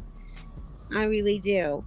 I appreciate that. So, and by the way, Ron Rifle, all you have to do is just hit the StreamYard link, and it'll give you directions on how to get on a panel. Like you just hit the little blue link that's either pinned or it'll be dropped in the chat. So anyway, but thank you so much, Sarah. I appreciate it. And thank you so much for the traffic coming over there. We'll take good care of your people. Yeah. So stick around, people. Don't go anywhere. Just hang on, buckle up. You get your wonderful outro video. And then it'll actually automatically redirect you right into Mel Pandora's stream. And she always goes into open panel, folks. So just hang on. She's not there yet, but she will be probably shortly. Yeah. And then it gets crazy from there. It sure does. Yes. And we end up we have a sex conversation at the after we'll do a topic, and then it ends up in a sex conversation. Always so ends it's in a sex conversation. Yeah. Yes, and that's usually about the time I show up after my sipping stream. Right. We Just enjoy for the sex talk. We enjoy Sarah for sure. Oh man. Well, this was really fun. I'm glad you got to hop on for a little bit, Crispy. Yeah, for sure. It was it was absolutely great. I was listening to you on the way home from work, and then I just was nice. So I appreciate you let me hang out and let me be a smartass and chat. And I had fun. I love all of your chatters. Your chatters are great. Oh, you wanna do this real quick with me? Sure. We're not going to go through all of them, but we're going to see if we can find. I didn't get to read all of the super chats earlier, but this one was hilarious earlier. He says, a guy named Hunglo, a redhead, and a cat and an Orthodox Christian walk into a bar. Yeah, that's great. I saw that one in the chat. Yeah, that Oh was my funny. goodness. These people were killing me. It was great. Torshaa has caked on makeup and is calling him red. Give me a break, lady. Oh Aw. man, she was beautiful though. She was like really Oh pretty. God, Torshaa always looks freaking hot. I mean, yeah, always looks she freaking looked hot. hot, and I like, yeah, absolutely. And I felt bad because there was some Aussies out there, and I think Australia has a very different opinion about sperm donation. It's like a really rough one too. They're very Uh-huh. specific about it. But Just White said, I would join this panel, but I'm also happy watching from my channel and making some points. I'm not sure you want an Aussie's opinion on there. Well, yeah. Actually, the Kyle Gordy guy was denied entry into, I believe it was New Zealand, because he didn't declare that he was a sperm donor at some point when he was. Oh, you're kidding. Yeah, they have this. It's a whole big thing, but yeah. Well, yeah, I mean, just being over there with Mel, having that international panel, like I've learned so many things. You know, there's just so many things I wasn't aware of that it's wild. I wasn't aware that UK was so censored either. Like that's wild to me. So yeah. And Smokey Guru even asked, does Wang have a debate course? Because he did. That motherfucker was so stoic, man. Oh my God. And Andrew threw every shot at him from the book, and it was like, you couldn't make the man move. He had, I don't know where he's from, but he had like a very similar, I lived in California. He's got a California vibe to him, like a very chill. Yeah, like, I'd be interested to know where he actually like originated from. That's the vibe I got from him. Intel Wild said, stop calling him hung low, call him hung like a tic tac. Just call him hilarious. Mr. Wang. Like Lord. wasn't there somebody what was that singer that from like American Idol, it was Hung something. It was remember the funny one. Yeah, real Where funny. he just sang horribly, but it was Sang just terrible. too Yeah. funny not to watch. Mhm. Yeah. Let's see. Just call him Mr. Wang. This one was funny. Spreading the crucible seed. Oh yeah. Let's see. They were kind of there you go. Here for Grift Lord spreading the seed of reason. Oh. There you go. There was another really funny I one was in trying there. to. I was joking, and I was saying that. I was saying, Andrew. I was like, Andrew, you didn't bless us with a bunch of super chats. I was like, I go, Sarah. I go, you guys like Sarah better, or Andrew, you must like Sarah better. Like, you're not my. He'll real do dad. that if you host, like if you host a setup, a Yeah. specifically set up debate. It's very kind of him to do that. I was just joking. I was playing Mhm. around. Oh, with it yeah, or whatever absolutely. because of the situation. I was trying to just make light of it and like get past that, that Mhm. heaviness. Yeah, no, absolutely. It hurts the first time. It hurts the Mhm. second time. It probably Yeah. hurts the 10th time. But once Yeah. you like know and understand that that's just how he's like, how he rolls, like you stop internalizing it and you actually just start looking at it more of like, this is a job and this is somebody I work with. Well, it didn't bother me. I think with Mel, like I think but I was embarrassed that I like lost my temper as a co-host, as a wrench holder. I have to hold myself with higher standards, and I should be a little bit better than that. But I just at one point I just I lost my temper for a second. But Mel, I think, felt so caught off guard by it and Yeah. didn't necessarily understand it. I understood it. I've been around him enough to understand Mhm. that. But and I didn't even think his critique on it was that harsh. Honestly, it could have been a lot worse. Yeah, I've seen him go to town a little. It was I think it was Rach that he Yes. was really enjoying the Spurg session. Sure. Yeah. Oh God. I She was cracks me embarrassed. up, man. I love listening to her when she gets mad at something. Man, she gets so mad. Oh, she too. rolls, dude. She rolls. And they have such different accents. People think that she's like from Ireland, but she just lives on the other side of town from Mel. Like, Oh, she's that's from so the UK. funny. Yeah, they just have accents like how we have, you know. Mhm. The way That's we do. hilarious. Mm-hmm. Well, my eyes are actually glazed over because I I've know. had so little sleep. So I think it's time to say goodnight. Good night. Good night, everybody. So And hopefully good we'll night, come- everybody.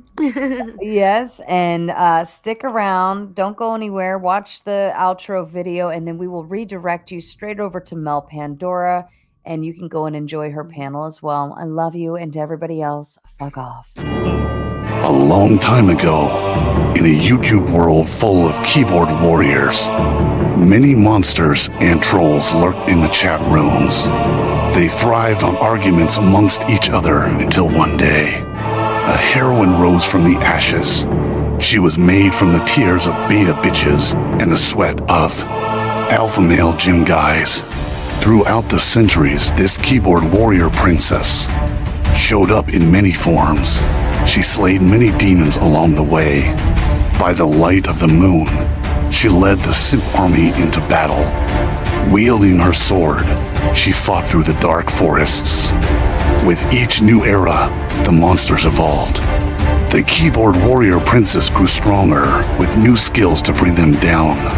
The world around her advanced, but so did she.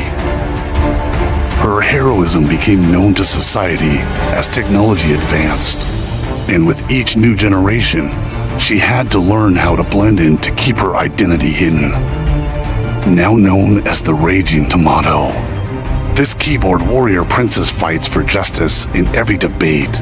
She fights for freedom, for moderator bias, and she fights for your ability to battle on an open panel for your beliefs.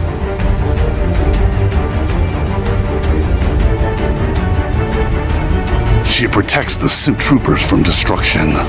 She fights to create peace among troll wars. She storms the battle zones without hesitation and leaves the battleground with her pockets full of souls. Are you ready to battle your fellow trolls? Are you ready for a moderator to give you time to talk? Are you ready for justice, peace, and a fair fight?